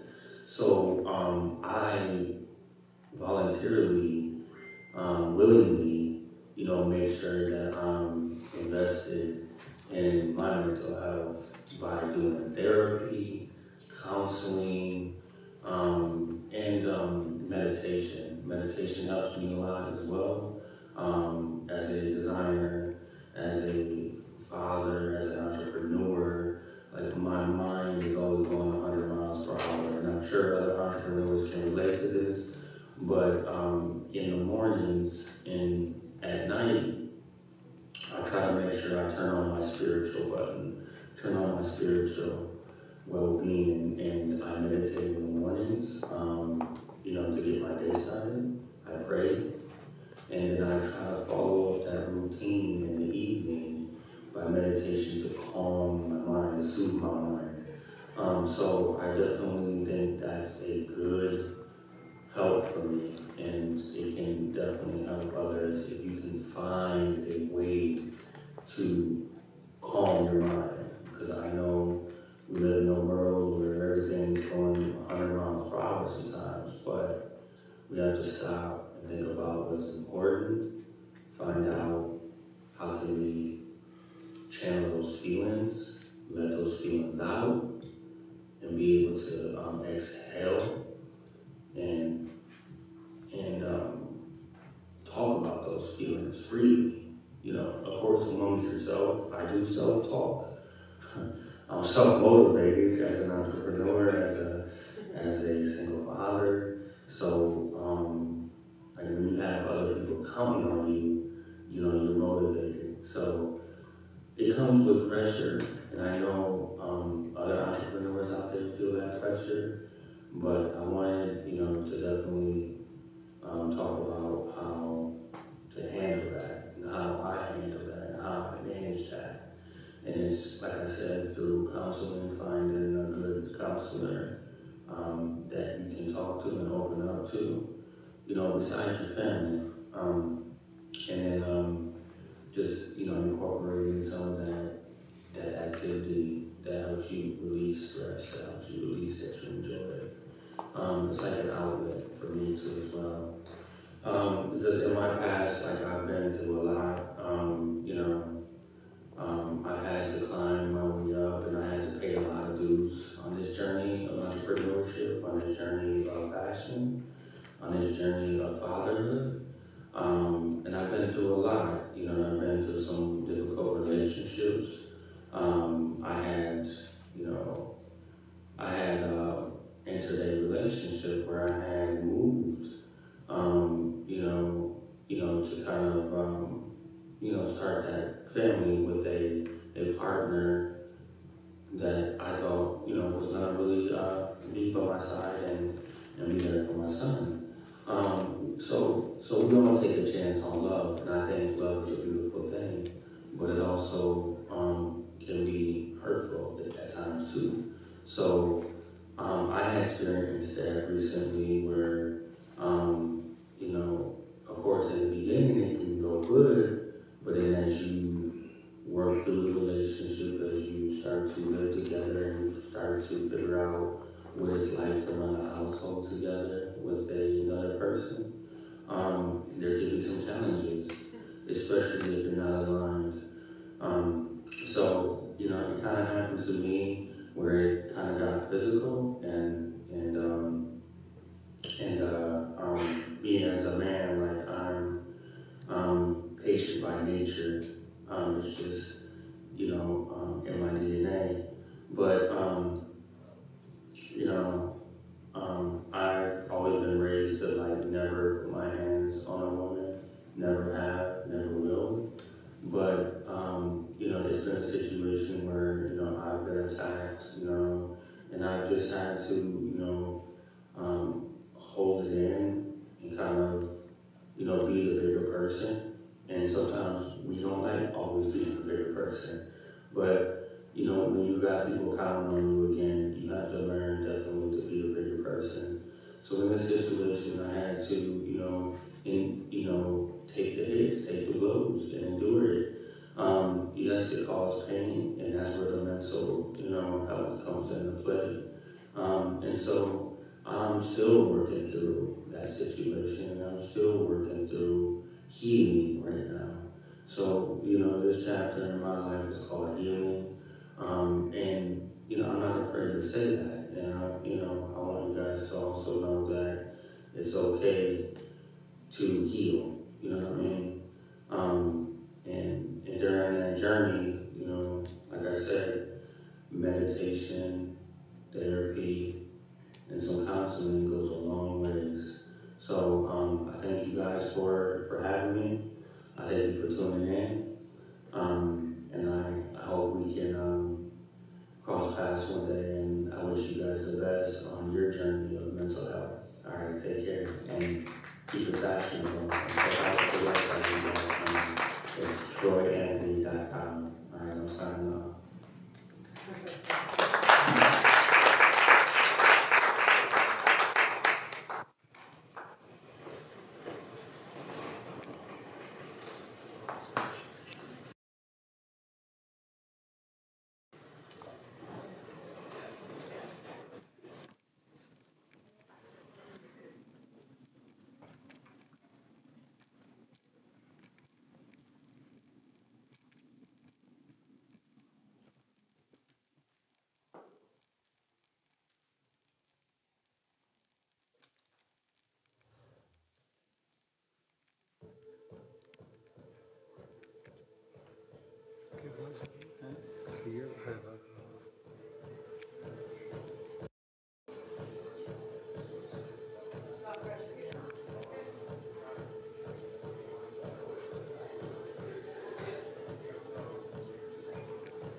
All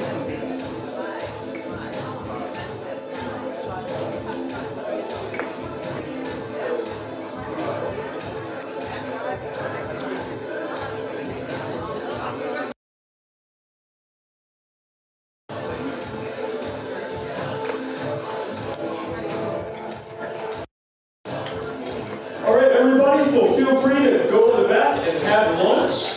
And in about 20 minutes, we will have a fashion show from Sanskriti. So go ahead, enjoy your lunch, get it straight to the back.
Stay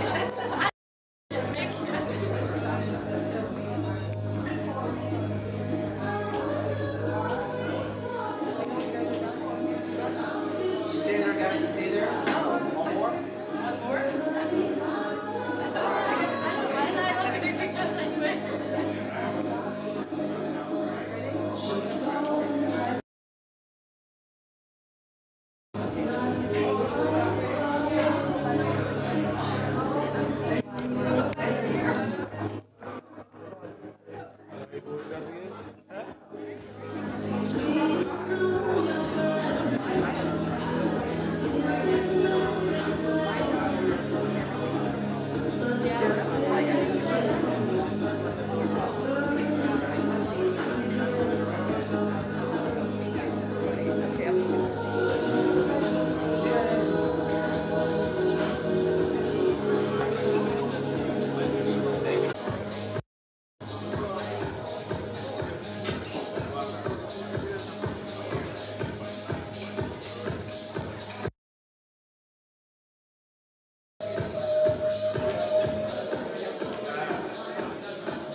Check one.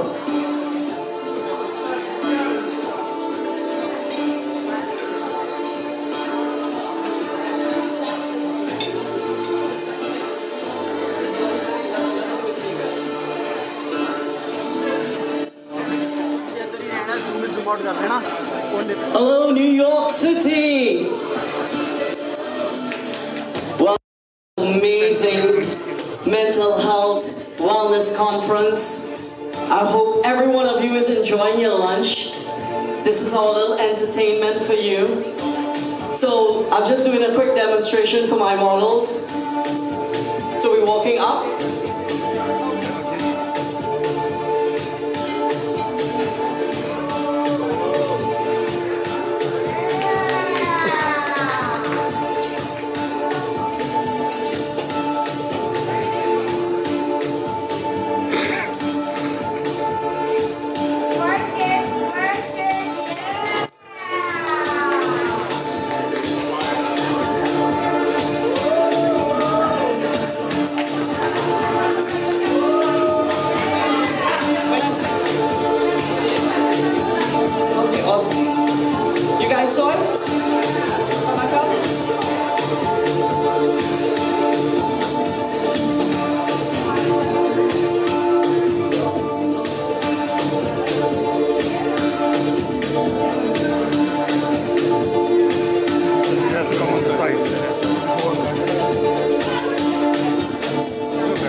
So you don't need to go to.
This fashion show is sponsored by Sanskriti.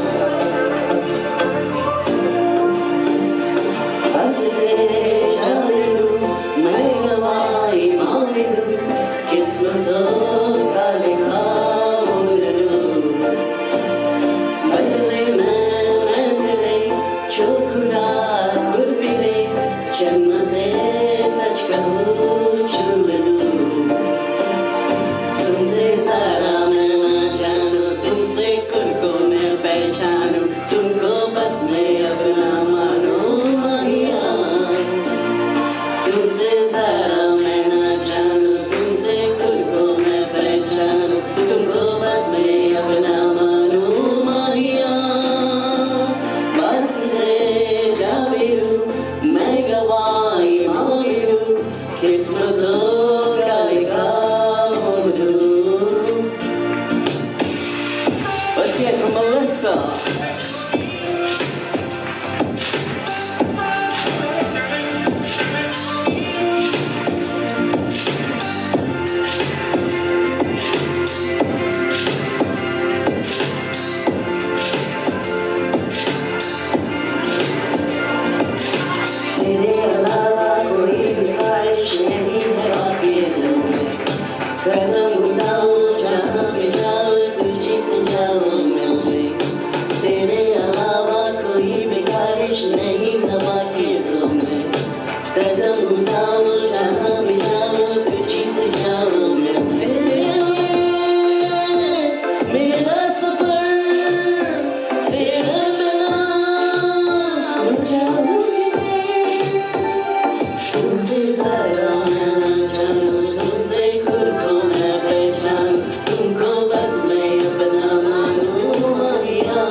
just with attitude and every attitude. This hot booty mama, baby, do you what? This mauka hai ye jalwa, this mauka hai ye jalwa, shohrat bhi hai ye jalwa, maqsad bhi hai ye jalwa. Tell them like it is. I can't hear you. Dil kaj lage ye jalwa, main kaj lage ye jalwa, nashade nashra ye jalwa, maza hi maza. Check out. We'd like to call on stage Kami, the organizer of these beautiful bridal and groom outfits, as I put it, Bollywood style. Don't they look beautiful, every one of you? Gorgeously beautiful, each one of them. Thank you so much, Kami, for what you do. Let's hear some words from her. Thank you so much, Rahul, for such great event. Thank you so much for making us being a part of such important issue. Awareness should be created. And thank you so much for everything. You're doing such a great job. And we are from Team Sanskriti Bridal and Religious Store.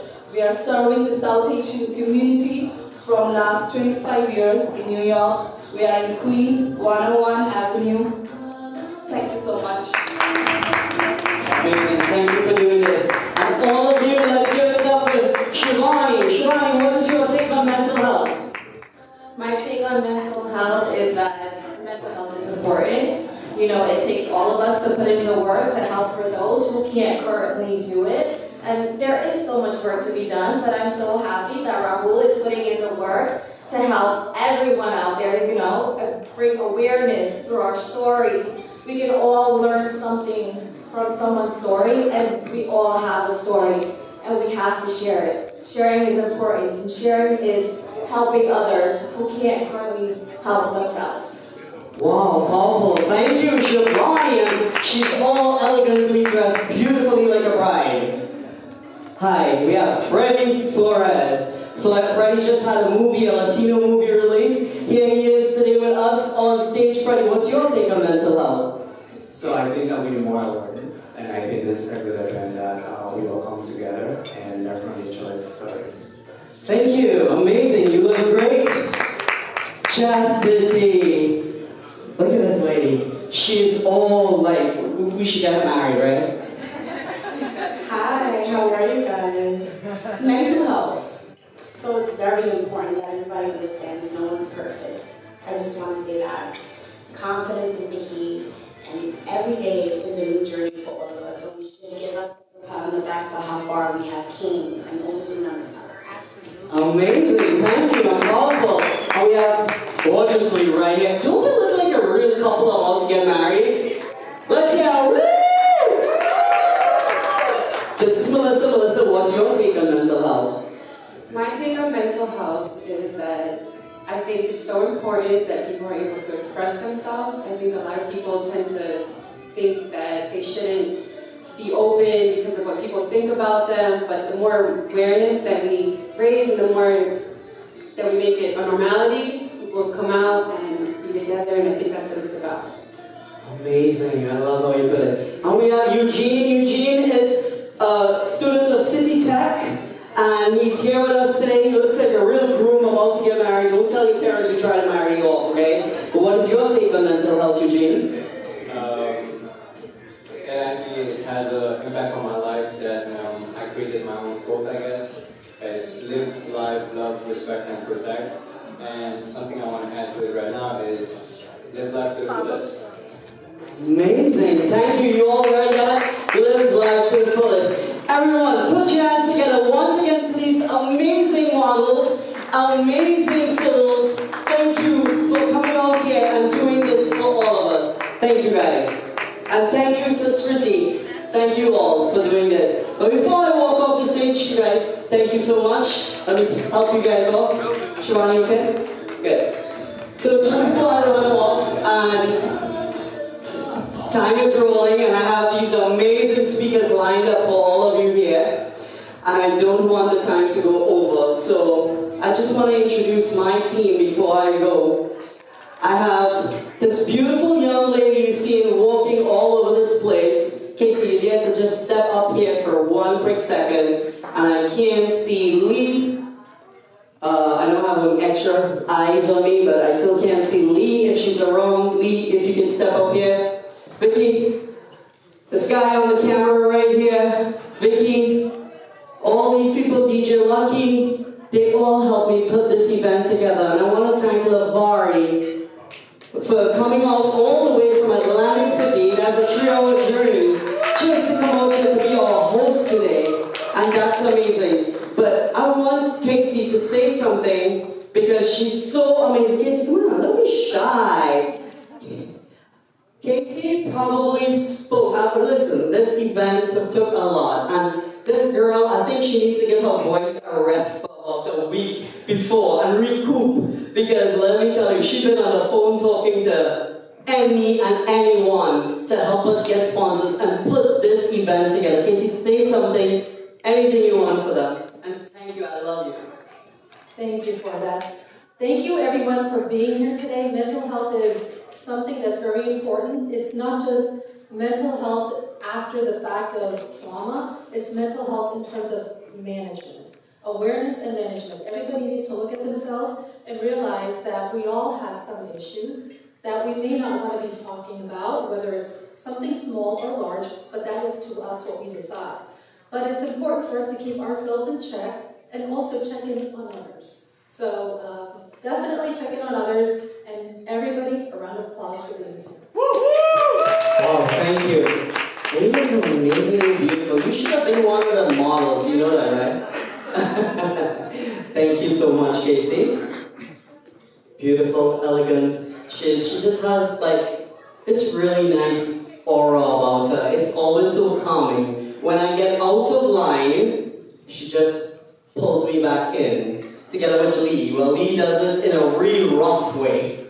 But I wanted, just to throw in here, I wasn't able to see Troy Anthony's video, but he had an emergency, as Lavari would have told you all. But he really wanted to be here, so he would have shown his passion. But listen, I want all of you to follow him. He is really a very strong individual, just like every one of us. Every one of you have a story, and every one of you is very strong. So, but just like him, he had a little emergency and he couldn't make it, but we love him, we sent our prayer to him and everything. Alright, so you'll enjoy the rest of the lunch. We have the silent auction. Please, Casey, sorry, one second. How it is they can go about doing the silent auction? Can you tell them? So we do have some art pieces outside. You can look at one of them in the program book. It is by Jean-René Renville. It's a piece of canvas called Turbulent Mind, and you should definitely read that story and follow him online as well. What we have is outside the pieces, so you can see that we'll have a piece of paper. You can write your name, your phone number, and we'll have a starting number for the piece, so that you can put your bids in. So thank you for that. Thank you for checking that out as well.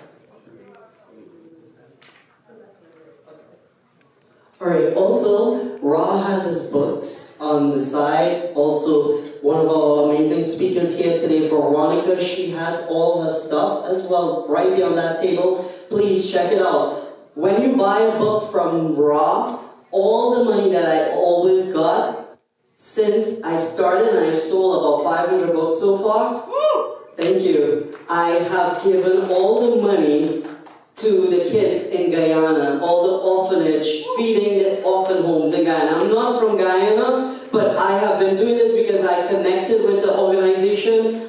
This weekend we are feeding 300 people that's homeless. So if you purchase a book for 20 bucks, it's not coming into my pocket. It actually costs us like $10 to print the book. So the rest of it goes towards helping those children. So please, if you partake, it's $20 a book. We accept Zelle or cash. Anna is right there on the corner, plus Veronica is right there. Veronica, give us a wave. She has so much energy. You're going to hear that coming up now. So let me not keep you guys back. Let's get ready, set back up for the speakers. Thank you all. I love you guys. Woo!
Excuse me, everyone. Your attention for a moment. Miss Staten Island, Mira Matthews, she's going to depart from us shortly, so if anybody would like to take a picture, now is your time. Everyone can just line up.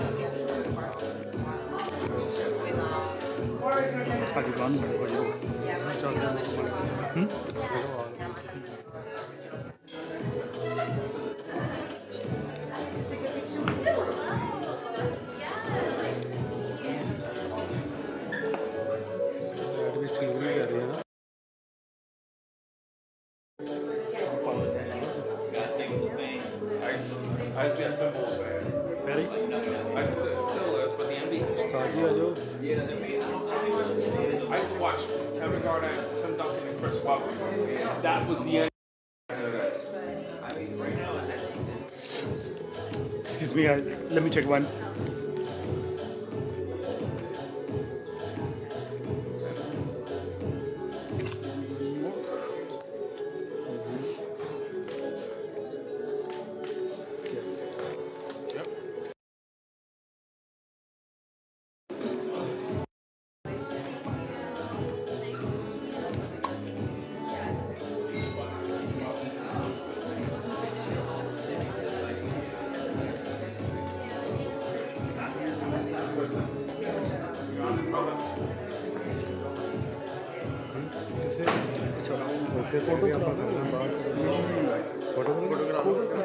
करा लो तेरे नाल तो चंगा है वही जाओ पहले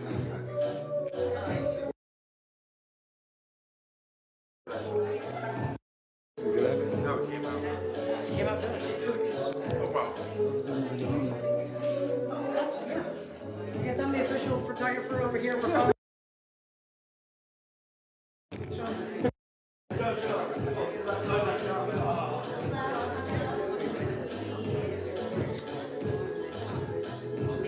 Alright, look here first.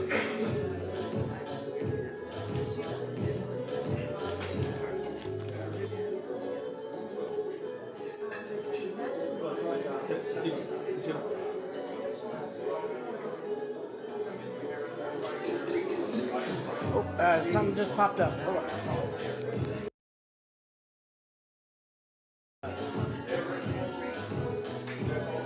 Okay, uncle. There you go.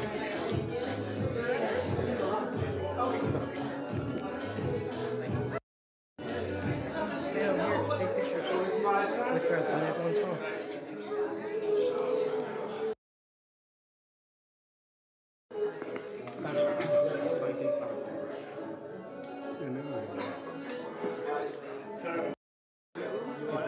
Uncle ji.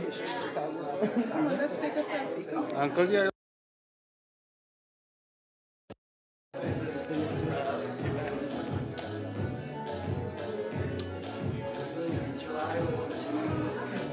Okay. All right, guys, look here.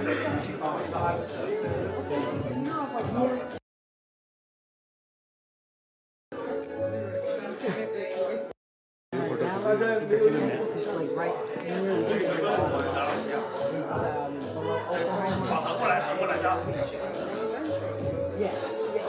I'm in Central Time. Let me stay here. Let me take one bit.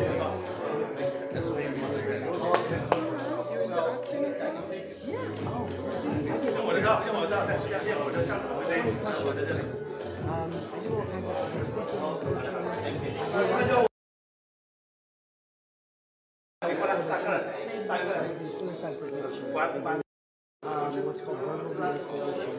Welcome to crisis situation. Guys, everyone move 2 steps this way.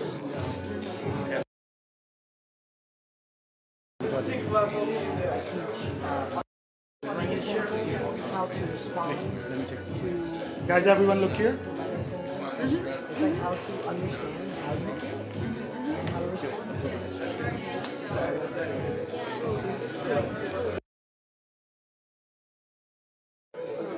Okay, all right, cool.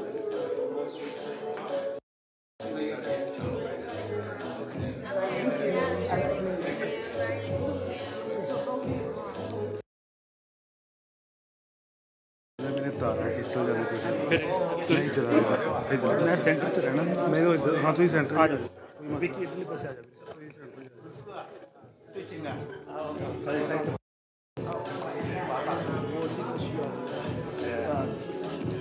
All right, guys, now look here.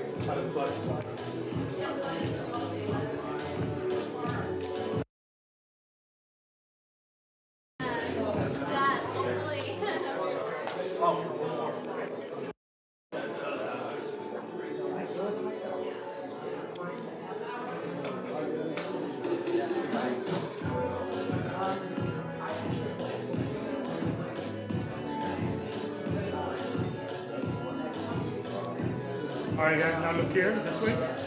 This camera right here.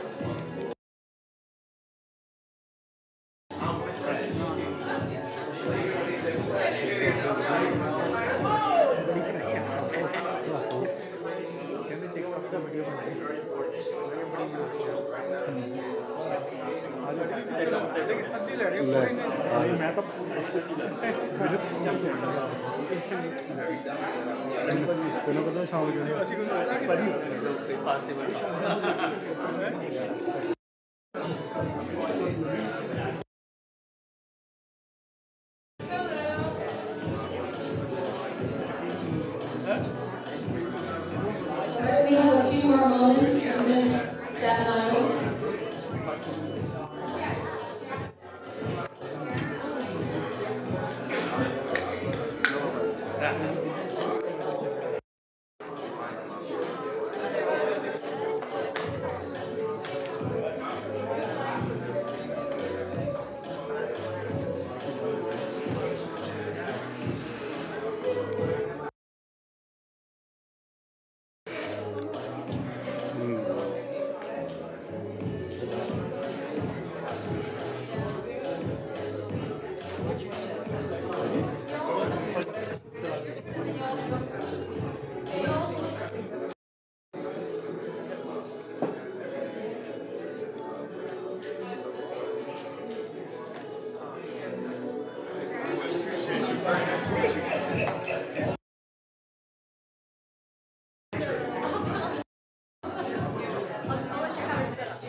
Wait, he's giving me like all the cameras now? No, just only one. Chennai bhai aa jaओ.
Hey guys. You are many talents. Okay, so when Mr. Bernard comes out,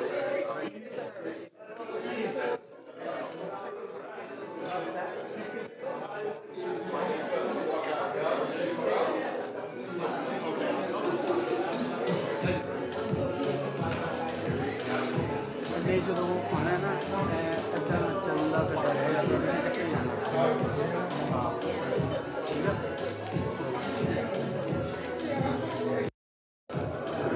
Okay, welcome back. Did everybody have a good lunch?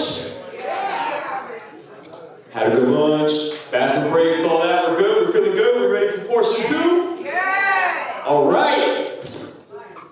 Okay, I did a little quick change too. You know what I'm saying? We could be twins. Got the pink and the pink going on. All right. All right, everybody. So, I would like to introduce our next special guest, Moira Lavelle is a licensed mental health counselor, a strategic intervention life coach, functional medicine and bioenergetic practitioner, neuro-linguistic practitioner, and a certified clinical iridologist. She is a 6-time international best-selling author. Amazing. And transformational speaker.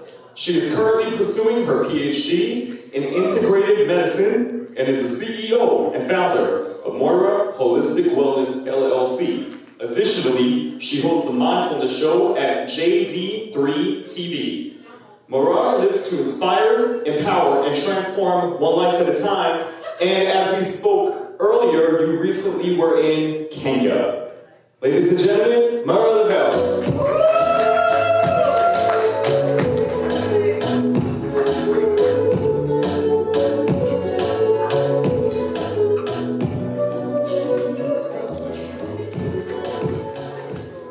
Thank you so much. I thank especially Ura for inviting me to be here today. I actually supposed to be still in Kenya time.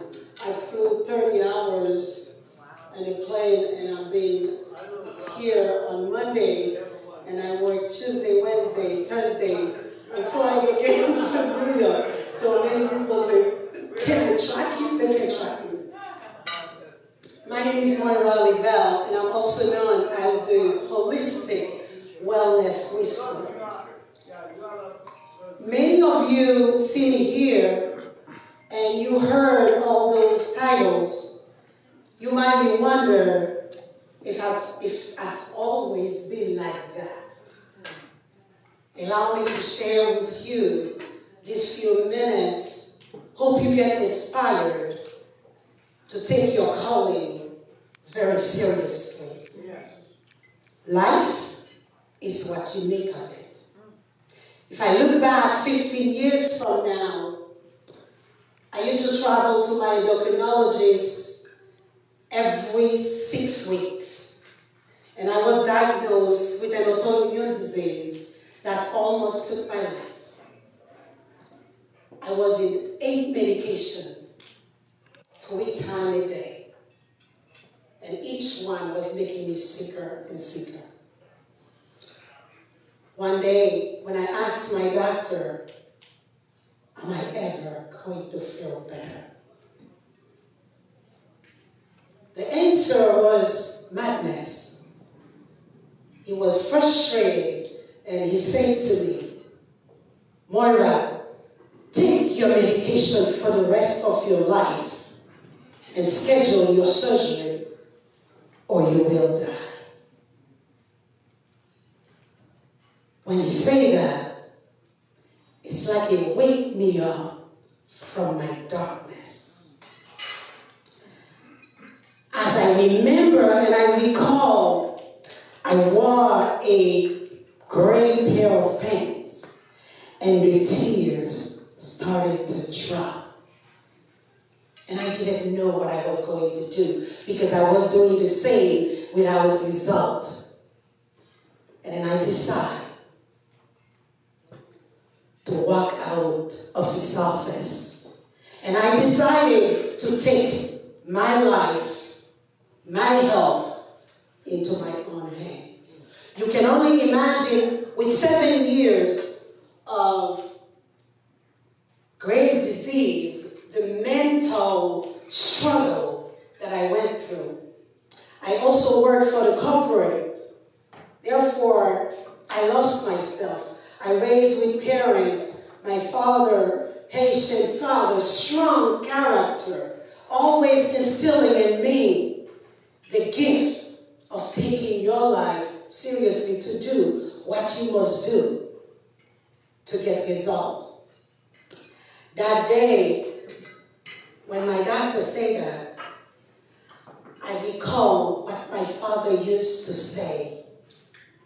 If you want a thing bad enough, go out and fight for it. Yes, yes. Guess what?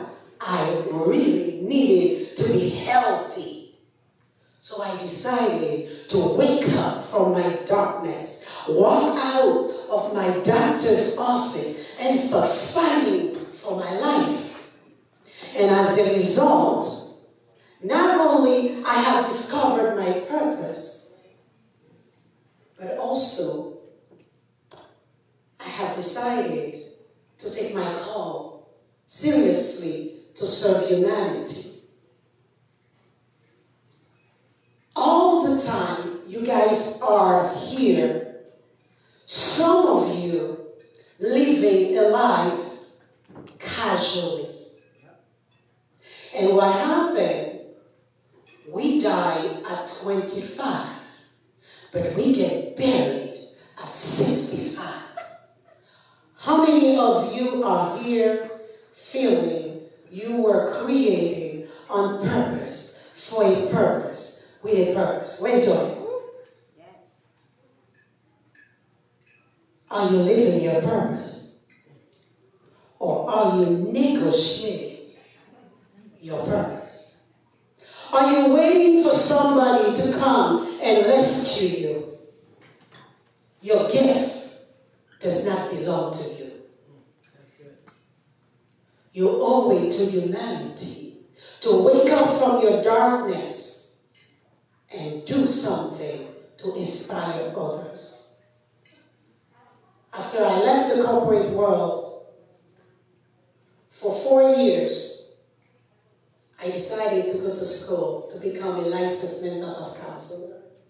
And for the past 13 plus years, I've been serving individuals to understand mental health is not negotiable. You go to the doctor for diabetes, you take your medication. But there is stigma about mental illness that prevents most people to go out there and seek help they need for anxiety, depression, bipolar disorder, whatever it is.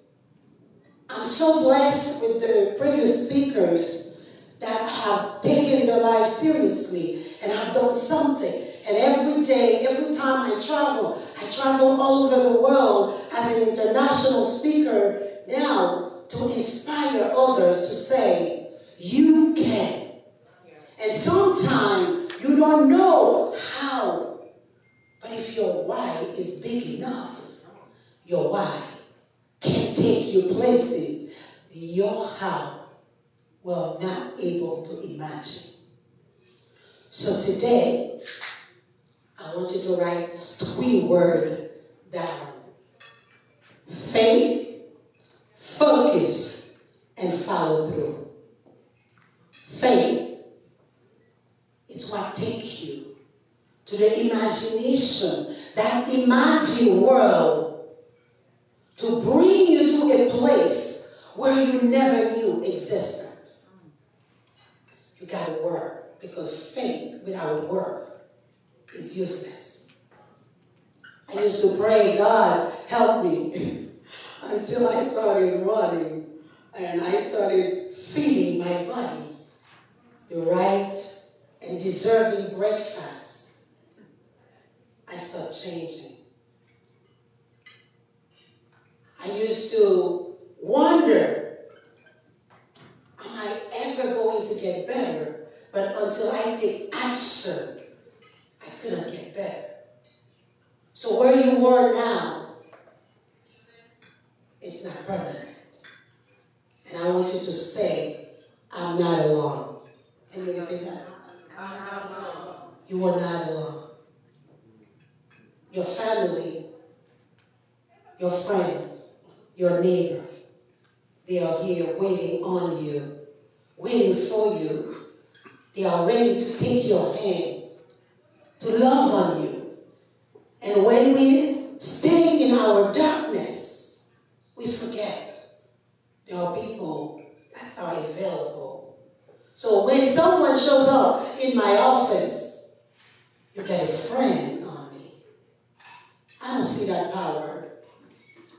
Find a counselor. If you're having some mental illness, you can connect with. That can take you to the next level. I'm blessed to be a 360 at all. I went to school for mental health counseling, and when I finished, I realized a lot of people are physically healed as a result they're mentally healed. So I went and I pursued a degree to become a functional medicine practitioner. And I wanted to understand what are the paths in your life. So I become an iridologist because I need more assessment tool to understand where your disease pattern coming from, because it's all about the root cause of what you're struggling with. And if you miss the root cause, you're not going to understand.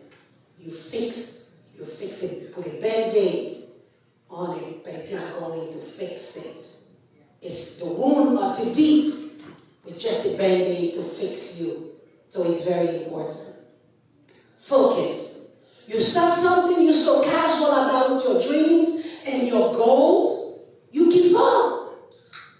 Don't give up. Don't give up. The day you wake up, you put the energy into what you want in your life, you will go places you could ever imagine. So stay laser focused in your goal. What you were created to be, I'm inviting you. Don't take it with you to the grave. It will be a waste for humanity. And the next one, follow through. We make our decisions, and our decisions make us. Are you ready to say the thing you're going to do, you do it? Can you do that? Can you follow through with the thing you say you're going to do? And stop playing. Knowing you have it all the time. I have that. I have all the time in my life. I can't do it. No, you're playing. You don't know the time. You don't know the hour. It can be any time. Hey, God come and shows up at your door and you say, oh God, I'm not ready. Hey, I gave you 20 years, 30 years, and you still not ready? How many more you need to be ready? So today, you can look at the room and see there are many people that should be here that not here. But you are here today. What are you going to do with the message you are receiving here with all those speakers traveling all over the world to come here with you? Right? You're doing an amazing job. I'm so honored to be part of your team, part of your followers, to bring awareness to mental health. This is a gift you have here. And if you don't see someone here, they didn't need to be here. You meant to be here. But this message can only be helpful if you take it and you carry it on to the next person. Don't worry about who should be here that's not here. You're meant to be here. Because a lot of us are dreaming. A lot of us want things, but we're not acting to get them. So faith, focus, and follow through. Do what you say you're going to do. Because the two most important days of your life are the day you were born and the day you discover why you were born. So find out, why was I born? Why I was brought in this earth. There's a reason for it. And I'm ready to discover it.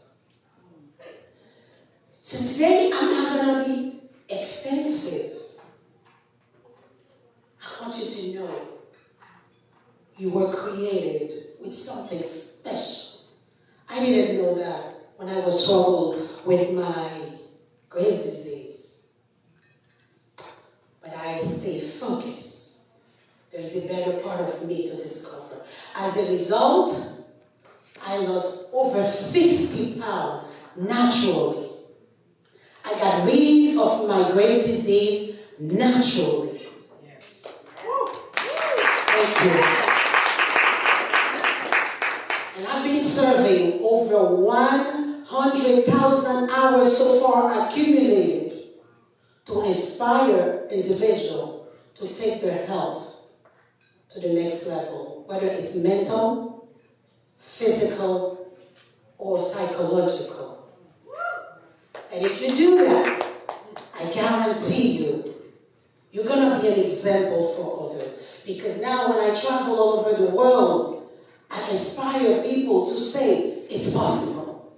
Sometimes you don't know how you're going to make it, but just say, it's possible. You don't know how you're going to make the next step, but just say, it's possible. So I want to leave you with this poem from Langevel. Because I feel it defines my life. I feel every time I say it, it's saying, Moira, you are magnificent. I used to wonder if life was meant for me. After all the pain and abuse I suffered mentally, I used to look up in the skies in disbelief in the philosophies of God and divinity. And I asked myself, what happened to love? What happened to mercy and sympathy? If there is something called heaven, you gotta be killing me, because life on earth is literally was killing me. And I come to find and realize there is a God. In every mind, in every soul, you are that. We are divine. We are all divine. Please, never lose sight of the light in you. Never lose sight of the love that is in you. Be in touch with that love that is in you. I came here today to let you know you are beautiful. I came here today to tell you you were created 1 in a billion. No one like you. No one has your fingerprint. You are unique. You are beautiful and you are amazing. God didn't make a mistake when He created you. So today, I'm asking you, please never give up. Never give up. Don't give up in the light in you. Don't give up with the power in you. Believe in yourself, because, Tristan, you are divine. Veronica, you are divine. Each one of you here, V, I heard you, you are divine. I'm inspired by each one of your comments, and I'm honored and privileged to be here. Thank you for never give up in the light and in the God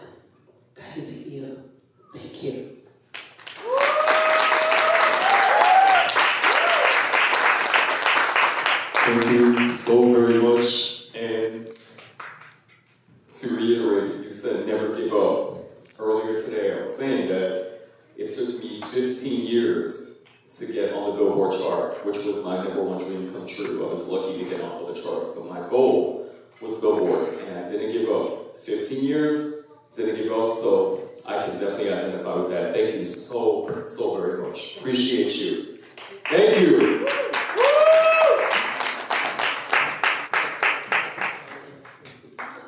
All right, ladies and gentlemen, our next guest is Tristan Helm. Now, once someone realizes what is inside of them, the intrinsic value that is irreplaceable by anyone else, a person can do things and leave an impact in this life. Tristan is here to tell his story. Welcome, Tristan Helm. Somebody shout, yeah! Somebody shout, champion! Somebody shout, I am a champion! There we go! Alright, so my topic today is called being powerful beyond measure.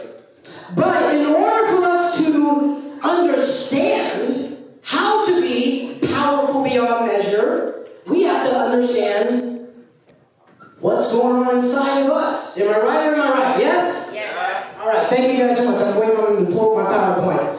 All right, so I'm going to say a word that in and of itself can be triggering. The word's vitality can just cause us to be stirred up. And that word, as I dramatically wait for the presentation to come up, is trauma. Something we've all been talking about today. My message, my speech, is really not any different than what anybody else says. Which to me tells me there's been a divine deity lining everything up. So we have confirmation after confirmation after confirmation that there is no doubt about it, what is inside of us is truly champion worthy. If you'll bring up that first slide. That's why we can learn to have a life after trauma. Living past it. So what is trauma? How do we define it? Is it an event? Is it an emotional roller coaster? Is it this? Is it that? There's so many things that we can all relate to that can somehow tie us together to what trauma really is. Next slide. So I'm going to talk about the 3 brains that we have when it comes to trauma. Next one. There we go. So in our lives, just in our physical bodies, we have what's called 3 brains. We have what's our physical brain, right up here, right? And that is we have our heart brain, that's what feels, and we have our gut, that instinctive, immeasurable feeling that's beyond emotion, something that just doesn't sit right with us or it just feels right. We're not talking about emotion. We're talking about something that just transcends reality. It's that emotional, but yet intelligent vibe that we get. Well, to break it down a little bit more, in our brains we have essentially 3 sections, okay? We have our prefrontal cortex, that's our consciousness, okay? That's what everybody's doing today. Well, at least I hope so. I hope everyone's paying attention, okay? Then we have our subconscious. Our subconscious is everything from our childhood, right? That was programmed from teachers, from parents, from school, from television, from all kinds of things. Now, I think everybody here, we didn't really grow up with social media, so we got to bypass that growing up. But either way, what it did is it programmed our subconscious to think and to feel a certain way. And so how we feel about ourselves, and this is my mantra for life, dictates how I walk, how I respond to everything. Okay? Now, in the wiring of our brain, when we go through trauma, what happens is our neurons get a little shaken up. They just, right? And they get distorted. And so we start receiving information that would be otherwise have no effect. And it starts stigmatizing us, or it starts shaking us up. That's what a trigger is. It's when we feel something, or we see something, or we hear something that reminds us of an event that shook our world. And so what I want to do today is to talk briefly on how to take that trauma and use it to elevate us to where we know what is really going on inside of us. Okay? And so this is my whole ambition for life, is for people to see how valuable they are, regardless of what's happened to them, what anybody has said, what anybody has done to them. Their intrinsic value can only be increased or decreased by their actions. And once we realize how valuable we are, we step into a world and a dimension that increases every single day. We walk into elements and we start to understand, I know what this is. I'm not going to let this control me because I'm a champion. I'm not a victim. I'm a victor. Things do not have to be as complicated as we make them. It is just about us deciding, I'm going to take the energy that I'm feeling and I'm going to own it. Because that's me. This is why you can see women rushing to their child's side whenever there's a car on them and throw that car up like it's nothing. Why? Because they're not even worried about how they feel. They're not even worried about what they think. They are after their baby. And what I have found is that if we can treat ourselves and love ourselves the way we would love our children, or the way we love our children, that we would withhold that power and it would increase every single day.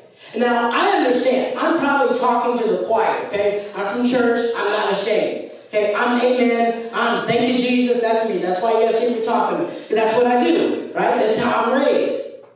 Well, it's actually how I raised myself. So what I mean is, whenever we understand, no, this is who I am. I'm not that. That's who I used to be, but this is who I am right now. Then we can be able to dictate. We can be able to feel things out and control how we respond. We can then take that energy and use it to pivot our life. See, I am what you call, as Marissa was saying earlier, that we die at 25 and they don't bury us to our 30 or to our 60s. That's because we stop learning. However, that's not what champions do. Champions build. Do champions have adversity? Do champions face challenges? Yes. Do champions have haters? Yes. Do you have adversity? Yes. Do you have challenges? Yes. Do you have haters? So what's the difference? That's good. You all should write that down. I just said that. I've never thought of that before. Now, this is my section where I say, but God. Now, I'm not here to push my spirituality on anybody. I'm a firm believer in Jesus. That's my Jesus. That's my God. All right? But nothing can deny. It doesn't matter what we believe spiritually. There is something that is inside of us that is much more than flesh and blood. Much more than bones, much more than organs. There is a soul, a living, being, breathing soul. This right here is just the mechanics, okay? So when my father died in 2020, 2 days before my birthday, I was sitting at his bedside, and I was weeping like I've never wept before. And I'm a crier. Like, I cry at romantic comedy. I cried when they killed that yellow dog, Yeller. I cry. I'm just, that's so beautiful. I cried. But this one, I was weeping. This hurt me. I'm a daddy's boy. My daddy is my hero. So anyways, I'm sitting there with my dad. I'm crying, and I dry my eyes, and I look. And on his bedside, there was a screen. And it said, weight is different than when it originally started. Not those exact words, but basically he was saying, he's lighter than he was before. What's the difference? He's still there. They didn't take anything out of his body. You know what did happen is he died. and his soul left. So what I want to talk to you, what I am talking about today, is connecting our head, our heart, and our gut to that soul. Right? It is taking that thing that energizes us, that makes us a champion. Right? Whether we want to accept it or not, we're not going to be a champion at everything, right? I probably will never play professional basketball. Okay? Like, in my mind, I get it. Like, you bounce it all up and down. I can look good when I play, right? But when I play, I miss, or I can't jump. It's okay, I'm all right. But you know what I can do? Is I can talk. I can talk all day long. I can teach, I can train. That's my champion area, right? Because I found what connects my soul to my life, to everything that encompasses Tristan and Hell Mastery. And how do you do that? Well, by simply overriding the subconscious brain. Remember what I said earlier? It's just, all it is programming. Do you know that when you're nervous and when you're excited, your body does the same exact thing? It's no different. The heart, the lungs, it's the same thing. Believe it or not, I was nervous when I got up here. But when I said, yeah, champion, my body said, oh, no, we're not nervous. We got this, right? We're owning this. And as soon as I did that, I got pumped up. Not nervous anymore. Okay, maybe I am a little bit, but not as much. So, same thing when we're angry or when we're sad. Like, our bodies respond the same way. All we're doing is dictating what it's doing. Okay? So, I don't believe in, I'm not a big fan of affirmations. If you are, there's nothing wrong with it. Affirmations are too passive for me, right? I'm passive enough in life. There's one area in my life I can't be passive. And that is, if I'm going to feel something, if I'm going to believe something, I'm going to tell myself what I'm doing. I'm not going to say, well, I'm happy. I think. No, I'm happy. I'm happy. I'm happy. I'm happy. I'm happy. No, I'm saying, no. I am happy. There's no question to it. I'm not convincing myself that I'm happy. I'm saying I'm happy. Or I'm saying I'm determined. Or I'm saying that I'm a champion. Am I registering? Everybody getting this? Because, sorry, I'm used to church right here. Amen. Preach, preacher. I'm used to that. So I'm trying to feel that vibe. And I'm like, maybe not. I don't know. Thank you for that.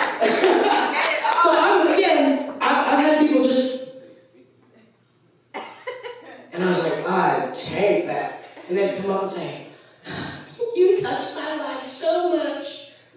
Really? I couldn't tell. You look like you're just staring at me like you didn't know what I was doing. But, so, you can't always feel off of what people are saying. But what you can do is you can feel off what you're saying. And you can go off your own energy. So how do you do that? By simply stating what you are and what you're going to be by knowing what you are and knowing who you are going to be. Now, when I say that, I say that with as much declaration as I possibly can, without shouting into the mic like that. Okay, because I want you to understand what I'm saying. There's two ways to override the pre-programming. Okay, I'm going to say it, keep it simple, and then I'm going to cut it out. There's habits. You change your habits. You create a different course of actions, and what that does is that essentially rewrites the program in your brain, or you can get into your alpha state and say, no, this is what I'm going to do, and I'm not going to quit. I don't care if it takes me 15 years. I don't care if it takes me 20 years. I'm going to go platinum. I'm going to be on the billboard. I don't care how long it takes me. I don't care what people say. I don't care how I even feel, because I'm going to have feelings. I'm an emotional person. Everybody is. We have to get used to it. But I'm going to surpass my emotion, and I'm going to step into who I know I am. And that's exactly what you have to do. And again, I know I'm probably talking to the choir. You guys probably already know this. But what I want you to do, what I want to send a mission out to you guys, is you make sure that every single person you come across feels the same way about themselves as the way you know you feel about yourself. Is that an agreement? Okay. So with that said, I'm going to go to my room and grab. I have packets that I want to give out. I brought them for the intention to just give them out. They're my 2 coaching packages. I want to give them out for free. All I ask is a phone number and email so I can follow up, make sure you're doing okay. But I want to give that out as my gift to you. Next slide, please. So we're going to say this one more time. Oh, yeah, sorry. Hey, by the way, everything I was saying earlier applies to that picture right there. All right, next slide. So I need everybody to say it. Don't read it. Don't, I'm a champion. I mean, I want you to say it in such a way that it revs you up. Okay? Count to 3. Everyone with me so far? What are we doing? Yes. Okay. All right. 1, 2, 3. I am a champion. Very good. Okay. Next slide. Also, if you like look at my book and you're like, this is weird. I already knew that guy was weird, but I don't want this. I want you to text this number, Transformation 214-983-1811. Just text Transformation. You can go do it right now. You're allowed to have your phone. And if you text that, I'm going to respond to you, and I'll show you all of the things that I have, and I'll let you have one free gift. Because I want to invest in your mental health the way people have invested into mine. Because that's our goal in life. Our goal in life is not just to find out who we are and keep doing that. Our goal in life is to take who we are, increase that, grow, and then pass that on to other people. Because we have a hurt and dying world that needs this message. It needs our message. And with that said, I'm just going to say amen to myself. And amen. Amen. Thank you, Tristan. Wait one moment. The power words that like you were saying about really say, like just don't say the words. Yes, sir. All right, so you said you're a man of faith. So when I pray the Our Father, all right, I'll say, thy kingdom come, thy will be done. So yes, the way you enunciate the words and know what they're saying, definitely. Thank you.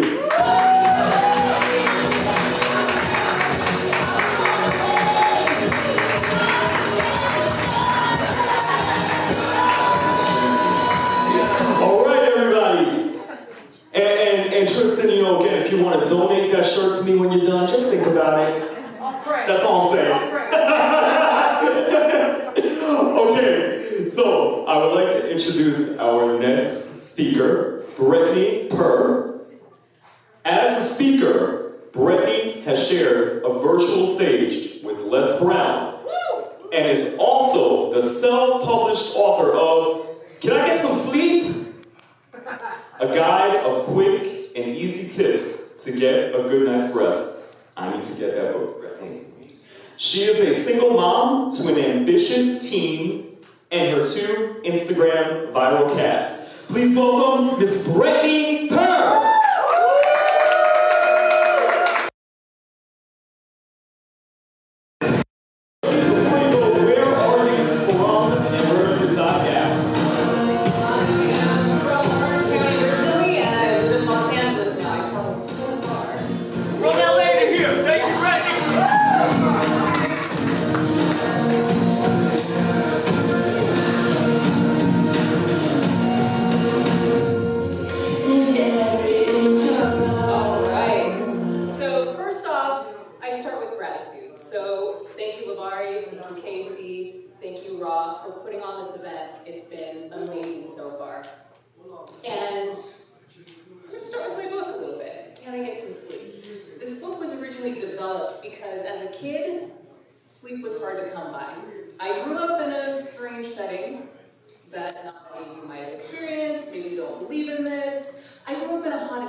Experienced it as well, but we never talked to each other. Because the thing is when I went to my mom for comfort, abuse would come out. I would be punished. So I experienced a lot of fear in my childhood. And that's what I'm going to talk about today, because fear leads into trauma. And a lot of us, whether we know it or not, are experiencing trauma almost daily in our lives. When we turn on the TV, when we go onto social media, everywhere around us, when we witness that accident and kind of, looky-loo right by it, trauma. So I want to get a lot of engagement here, because I don't do things and just be like talking head at you. I want you to actually have an experience, because I want to take you through a journey of where you can get an idea of experiencing this and then bring yourself out of it. Because the first step is recognition. So when someone is scared, how do they react? How do they respond? Can someone just act it for me, or all of you? Kind of show me what scared looks like. Exactly.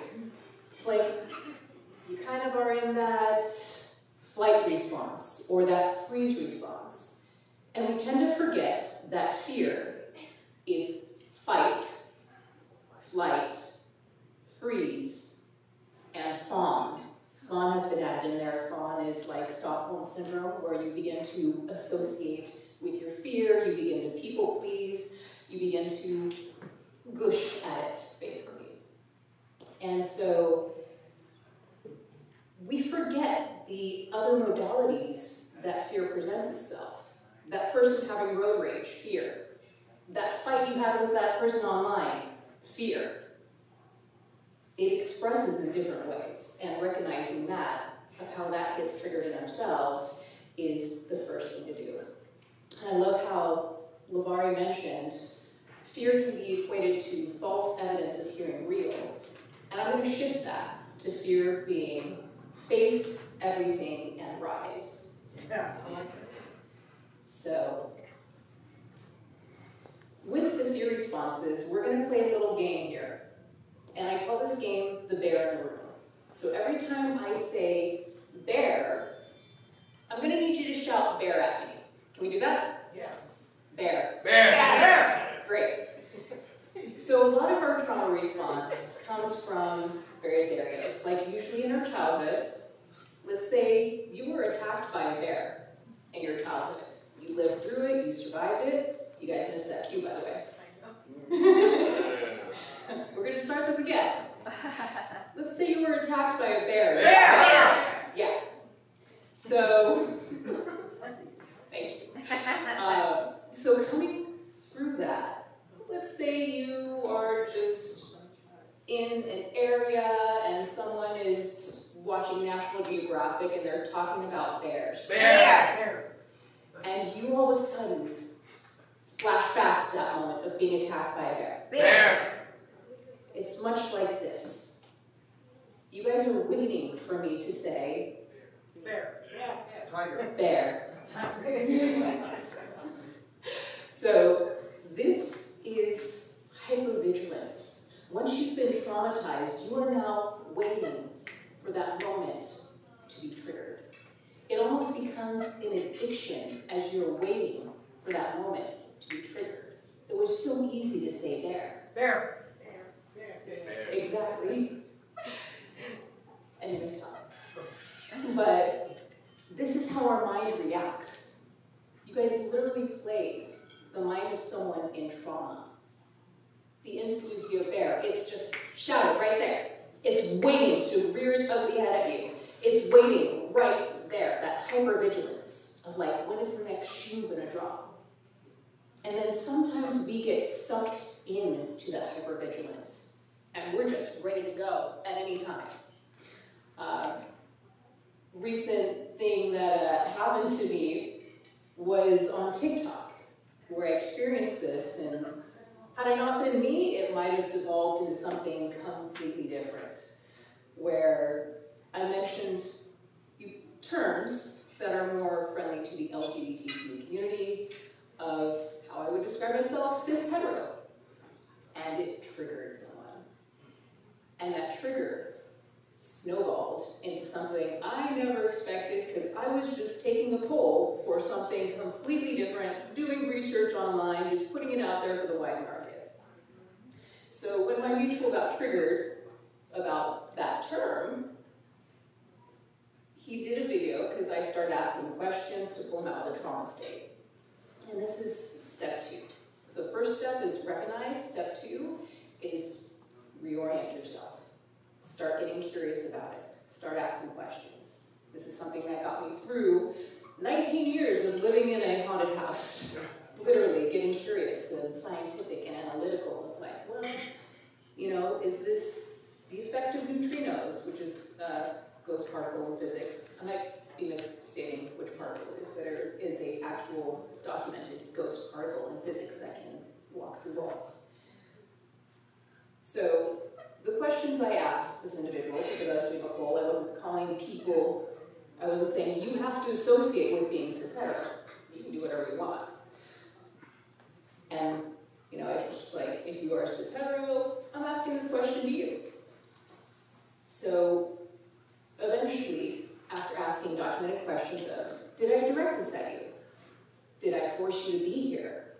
Did I tag this on? Did I tag you on this? And the answers were obvious. No. You could look away at any time. You could just swipe by. But because this individual became triggered, it started a whole host of things. So first off, he did a video responding to my questions, which he was very open and honest about it, of how he had experienced trauma of being excluded using those terms. So it's like someone being fat-shamed. That term has been used against him in that way. And it brought up a lot of pain that he hadn't dealt with, hadn't worked through, any of that.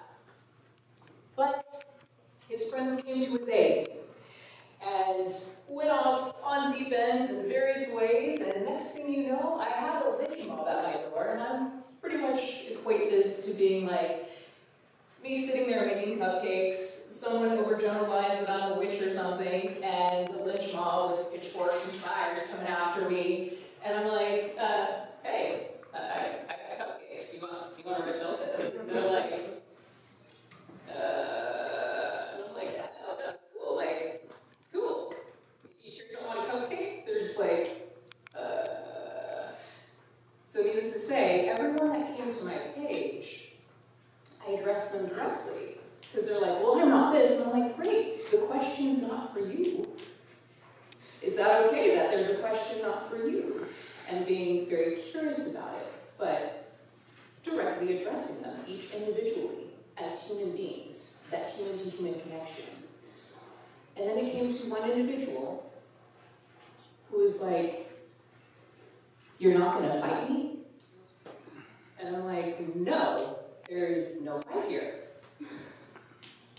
And it's so fascinating and so poignant as to how we're just rearing and ready to go at any moment's notice. And this is from COVID, from murder warrants, from whatever is going to pop up next week to be the new sensationalized thing on the media. We are traumatized. And we get to recognize that trauma, and we get to deal with it in a better way. And it's so fascinating to me that he was so dumbfounded by the fact that I had no need to fight. There was no fight here. I'm sitting here and he's like, wow, I got a lynch mob, and every single one of them. It's like Jesus drawing in the sand, turned around and walked away. No responses from most of them except when someone said, sorry, she literally said, sorry, I'm just a woman.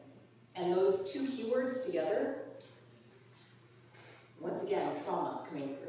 She said a lot more behind those two words than anything. And I said, you're sorry? For what? And she said, I've been put down for being a woman. And then I shared with her, you know, empowering things about we can bleed and not die. It's a pleasure and privilege to be a woman. We're pretty darn incredible.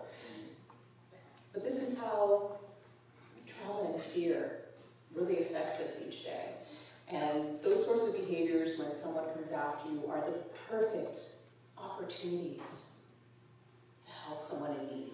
Because usually when they're coming after you like that, they're trusting you with their emotions. And that's the first thing to realize.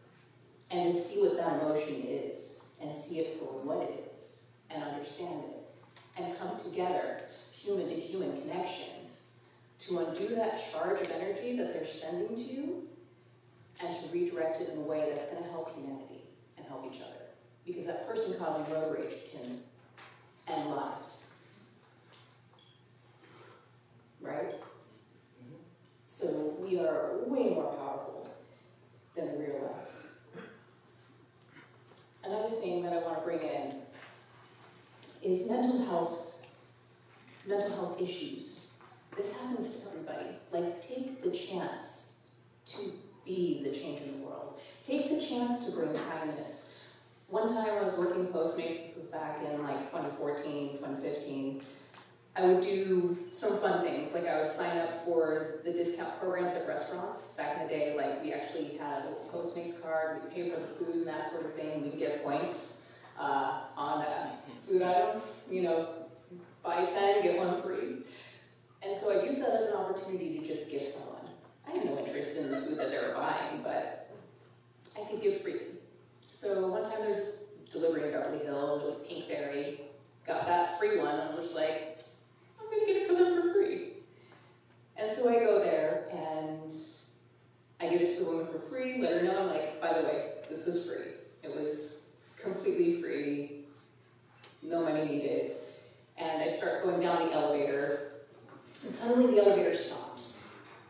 And a guy comes over the speaker, and he's like, watch out for this one, she's not all there. I'm like, okay, sends it back up.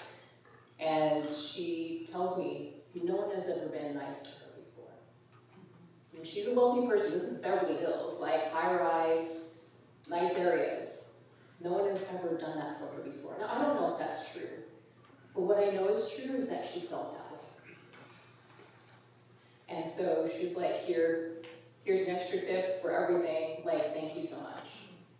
But you can tell that there was something going on. And I just hope that that day I was able to change her heart on some things and let her know that kindness is out there for everybody. Doesn't matter what status, but also mental health issues affect everybody of any status. So take every step to be kind. But coming back to this talk about fear, we're going to do a little bit of a breathing exercise because I want to show you how easy it is to get into fear and how easy it is to get out of it. So if you have any sort of heart condition, any sort of breathing condition, you might want to sit this out. But right now, we're going to join in some breathing exercises. And this isn't your typical breathing exercise, it's a little different. So we're going to breathe in and out really quickly, all right? So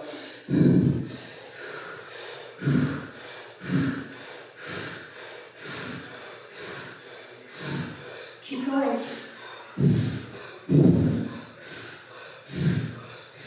How are you feeling? What's that?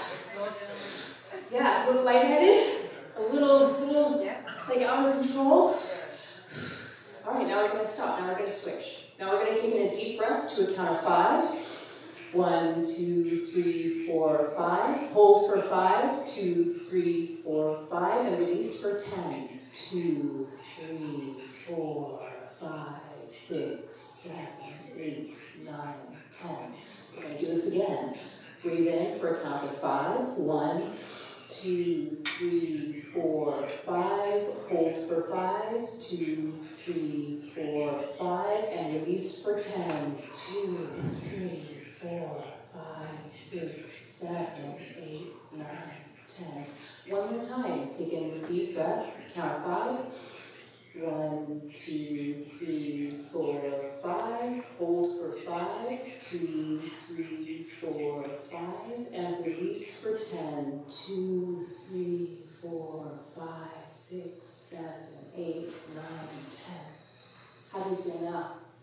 Better. What was the difference? Much more controlled. Yeah. Do you see how easy and how quick you can change trauma?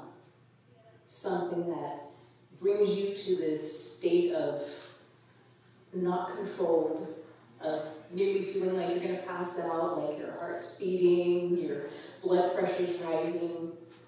And it's that simple to just shift it, to bring yourself to an even deeper, calm state than you were before. So this is the power that you have over your own trauma. So What I want you to do is take these tools away that recognize what's happening. And when you recognize it, you can take yourself out of that state. Bring curiosity. Once you get curious about it, it no longer is bigger than you become bigger than it. And then breathe. Your breath is powerful.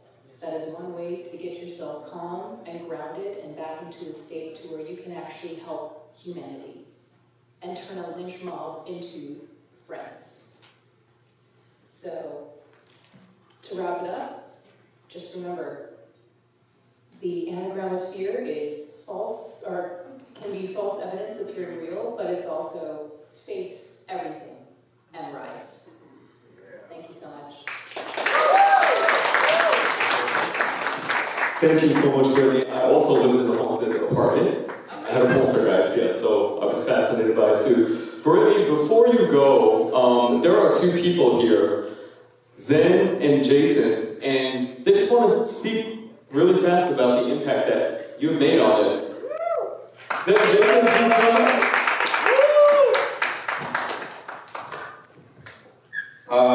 Good afternoon, everyone. How's everyone feeling? How's everyone feeling? All right, so I operate with energy, so I'm going to ask you guys a question, and I need a lot of energy before I share the impact that Brittany has left on me, right? So, how many of you have woke up feeling blessed? When I say that, I want everyone to say live. All right, so have you woke up feeling blessed today? Live. All right, one more time.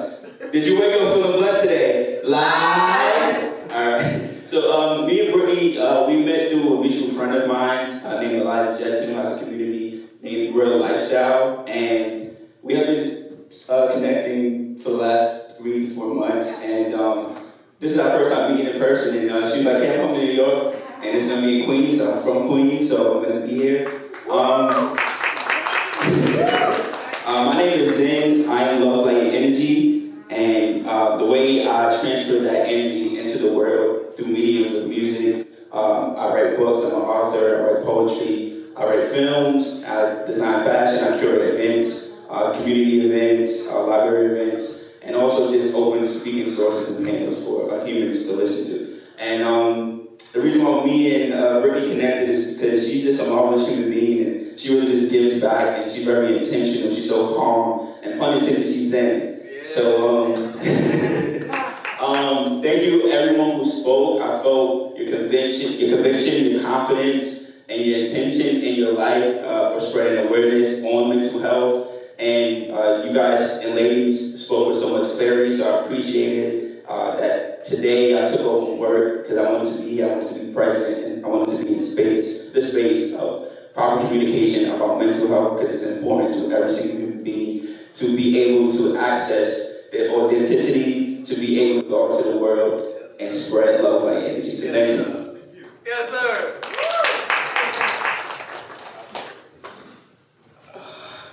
Hopefully I have just as much poise as you wonderful people. My name is Jason. This is new for me. I'm not the most vocal person, but I do feel aligned with everything that has been said today. You know, I believe in transformation.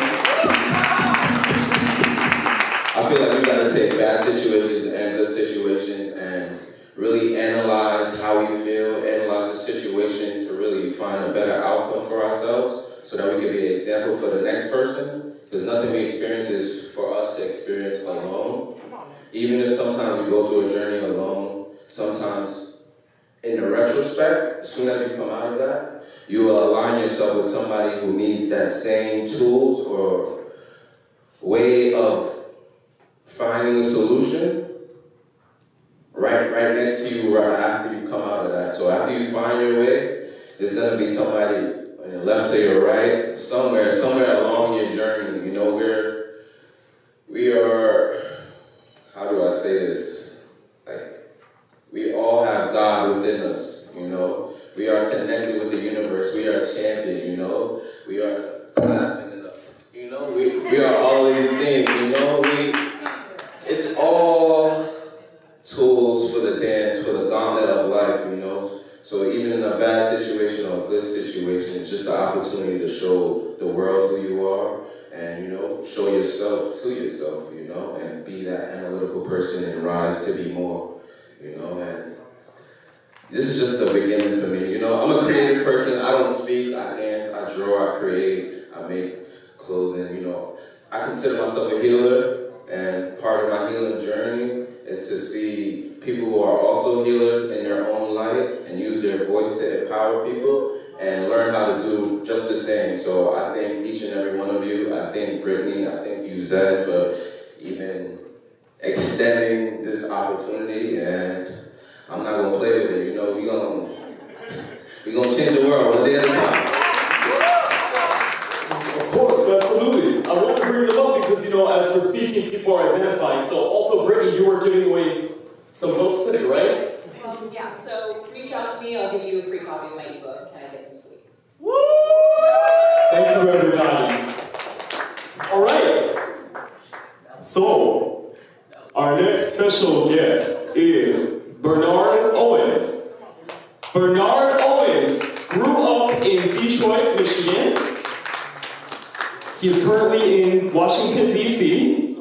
Bernard dedicated the last decade of his life to suicide prevention and mental health crisis support and intervention. He chronicled the steps to success in his book, The Only Thing Wrong With You. One of Bernard's passion points is that healing is possible, but it doesn't happen alone. Recovery requires work. Recovery requires work. And Bernard is passionate about providing that plan. Bernard Owens.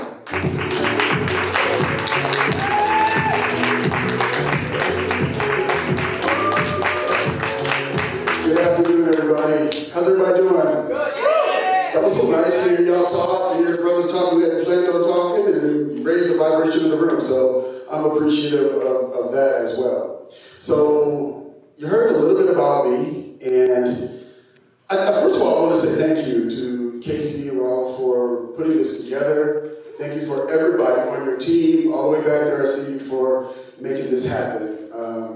I'm speaking to you as a mental health clinician, but more importantly, I'm speaking to you as a survivor of mental health issues and challenges, right? So here's what I'll tell you a little bit about me, right? The things that we tell other people when we're being ourselves, when we're being who we are out in the world. So I'm a graduate of Michigan State University, where I studied communications, a graduate of Emory University, where I went back to seminary to study Christianity at the age of 42. I left my job at Delta Airlines. I'm a former actor, award-winning actor, and a former male model, right? So all of those things sound great. And that's what we do when we present ourselves to the world. We talk about the great stuff. But what you don't know is at the age of 6, a family friend thought it would be a good idea if he put me in the shower with him to make things go quicker instead of giving me a chance to take a bath by myself. What you don't know is that by the age of 11, I was living in the projects of San Francisco with my mother and brother, and was so depressed. I remember listening to songs of the 80s around that time and cleaning up my little room, which I kept the board I kept a board over the window in my room in the projects because I was so afraid of being outside, the noises and the sounds and the interactions with other people. And by the time I was 11 years old, because I hadn't talked to anybody about the things I had gone through at 6, I had overdosed on a medicine cabinet filled with different over-the-counter and prescription medications. So that's what you don't know. And that's the part that I like to share, and that's the part that I think is most important. Not accolades, not who we think we are out in the world. It's the real stuff that creates transformation, and I've heard that word used several times today. And for me, transformation occurred with my mother. My mother was a beautiful woman, born in New Jersey, and got married, divorced, and hit hard times, and that's how we wound up in public housing. And I was so angry and resentful towards her for the things that I thought that she owed me, that for a while it created a rift in our relationship. How many people in here have had challenges with their parents or loved ones that have put walls up between you and them, right? Yeah. And then one day my mother sat me down and she said to me, I know you're mad at me. I'm doing the best I can. But when I was 13, my brother-in-law punched me in the face and raped me. So I think that's why I'm not the best mom that I could be sometimes. So I'm telling you all that to let you know that even inside of that, transformation is possible. Transformation in our relationships is possible. Because once my mother, let me know who she was as Susan Owens and not the mother that I thought owed me something, our relationship changed. And I began to heal. And she began to heal. And my mother passed away this past September on the 22nd from dementia. And I was able to be there for her and be her legal guardian and take care of her. But I don't think that would have been possible. Thank you. I don't think that would have been possible if she hadn't shared with me who she really was. So that's why I'm here today, because I want to talk about the importance of us showing up as who we really are. That's what changes the world. That's what changes relationships. So at 11, I got my stomach pumped and moved on from a suicide attempt. And I'm telling you this to let you know that sharing your stories is so important. And I think that's what the foundation of this conference today is about, right? About those of us who work in mental health and those of us who are seeking services get to connect with other human beings to survive. I think the pandemic and other things around the pandemic have created a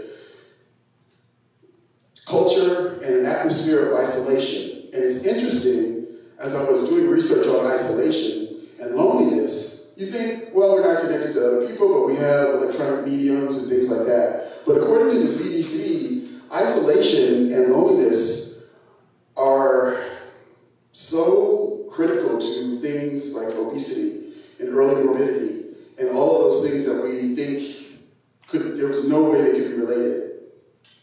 So I think it's important that we talk about the things that we've been through and that we share that with other people and we put all that other stuff, where you went to school and what you did and all the titles behind your name, and put it behind you because you're not allowing yourself to connect with other people in real ways that make real change. And I'm going to tell you something. That's why the people in this room are in this field. You don't get into the mental health field because you think you're going to become, the next Elon Musk. You get into this field because you care about people and you want to change. And for me, I try to be the change and the truth teller that I wish had come to me when I was 11 years old living in the projects, right?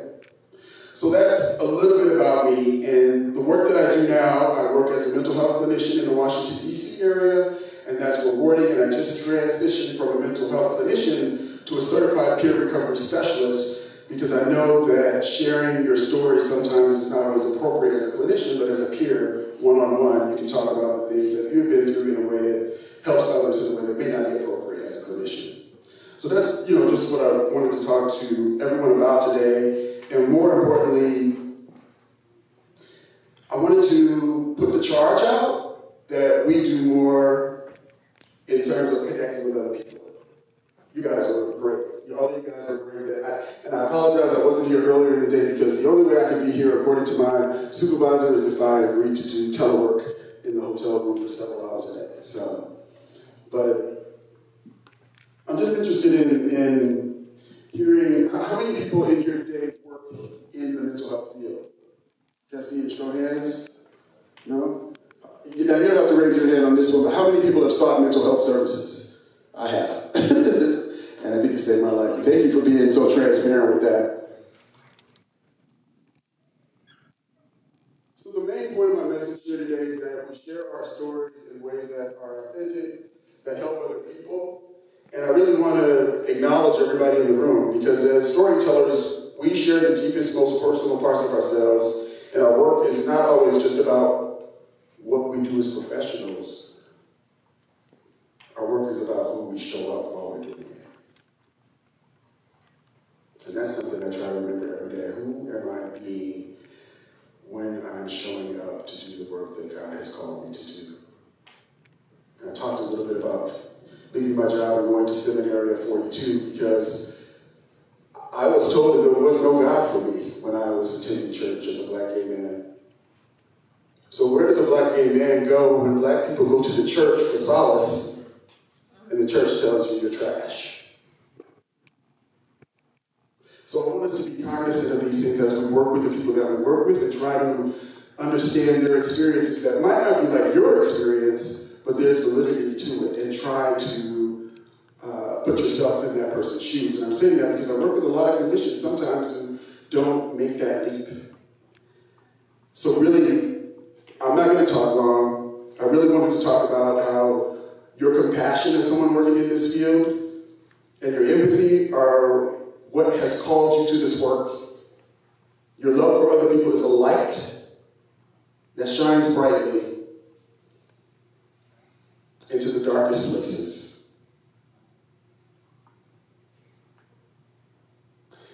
And your resilience is a beacon of light and a beacon of hope for those who are struggling. Just like an 11-year-old boy living in the projects of San Francisco, California. So if I leave you with anything today, it is gratitude from my heart for the work that you do, deep respect for those of you who are seeking mental health help and services, and an appreciation to be able to talk about those things today.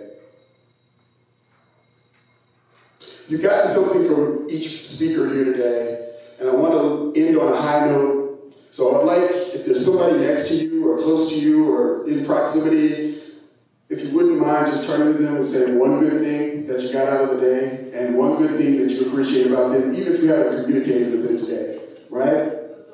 So can we do that? Like when we count to 3, or y'all want me to start? Or... All right, 1, 2, 3.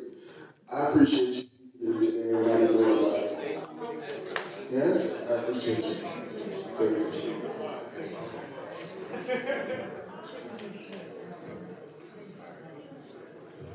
Appreciate your brothers. That's it. So let's end on a high note and know that God has called us to do the work that we do. All right? Thank y'all. God bless y'all.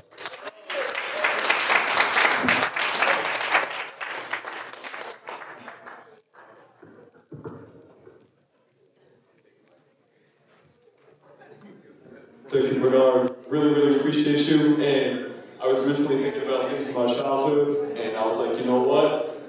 Some of my reactions are from things that occurred in my childhood, so appreciate the story. Thank you so much for your honesty. Thank you. Absolutely. I forgot. If anybody's interested in learning some of the tips and tools that I use with my clients and learning some of the tips and tools that I was able to incorporate into my own life, I've had 2 suicide attempts, 11 and 21, and that's where I got help at Michigan State University because it was a condition of me staying on at the university. And it's the best thing that's ever happened to me. And so the title of my next book is Suicide Saved My Life. So the title of my current book is The Only Thing Wrong With You is That You Think Something's Wrong With You. God bless y'all. Thank you.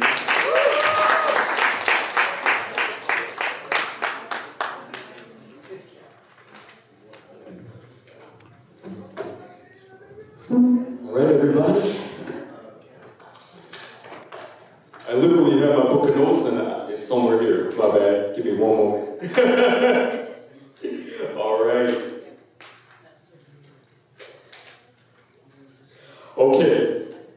Our next special guest is Veronica Spencer.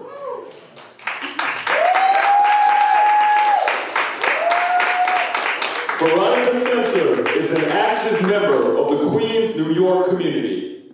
Veronica is a thriving survivor of domestic violence, molestation, depression, and medical diagnosed bipolar. She is a proud mom of 2 beautiful children, Samaya, 16, and Syed, 13. She's currently the CEO of Black and Brown Entertainment, DBA Babe Presents. Woo! Yeah. That's why I love this. Alright. Where so Black and Brown Entertainment, DBA Babe Presents, where she and her husband fuse large entertainers from the Black and Brown backgrounds to cut the disconnect between the 2 diaspora. She is the CEO of Uni Energy Store and launching a podcast, Dark Truth Heals, bringing awareness to the power of energy and revealing how walking boldly in your truth has healing power. Veronica Spencer. You guys. How y'all feeling? I love it. So I'm also all about energy, and I'd like to take my time to really give recognition to my girl Casey over there. Because she's sitting down, and Raju Maharaj for even putting this thought in his head and manifesting it into reality. Thank you guys so much. Thank you to all the organizers, the supporters, the sponsors. I put events together all the time, and it's a lot of work, you guys. It is a lot of work. It is a lot of sleepless nights. It's a lot of connects. It's a lot of conversations. It's a lot of calling people, networking, It's an all-day thing. So my name is Veronica Spencer. I'm also, my stage name is Veronica Good Energy. It was Good Energy, but I recently changed it to Veronica Good NRG for not regular gyal. So it still sounds like energy, but I changed it up a little bit. So, where do I start? There were so many powerful stories in this room. I was just overwhelmed. I felt so much emotions as the energy started to flow through my aura. And I really felt each and every single one of your story. And this is going to be streamed live. So make sure you guys, wherever you can share it, make sure you share it. Because it's all about sharing. Because when we share our stories, there's somebody out there that really needs to hear it. That's like, okay, wait, they're going through that too? Like, I can go through it as well. So the last 7 years for me has been extremely just a life of miracles. Like, I'm just a little Guyanese gal from Queens, New York. I came here when I was 2 years old from Guyana. My dad didn't know how to read or write, but was a supervisor for a large vitamin company, and nobody knew that he knew how to read and write. And I used to look at him have like 50-something associates, and I'm like, how do you manage over 50-something associates and nobody knows that you don't know how to read or write? And he was like, you know what? It's all about treating people right. Just treating people right. Be good to people, understanding them, and just finding what's really great about them, and making sure that they come into it. So that led me into my leadership. I was a senior VP for one of the second largest bank in America. So I'm not going to say what bank it is because I didn't leave on good terms. I actually left on writing an article about narcissistic leadership in our organization.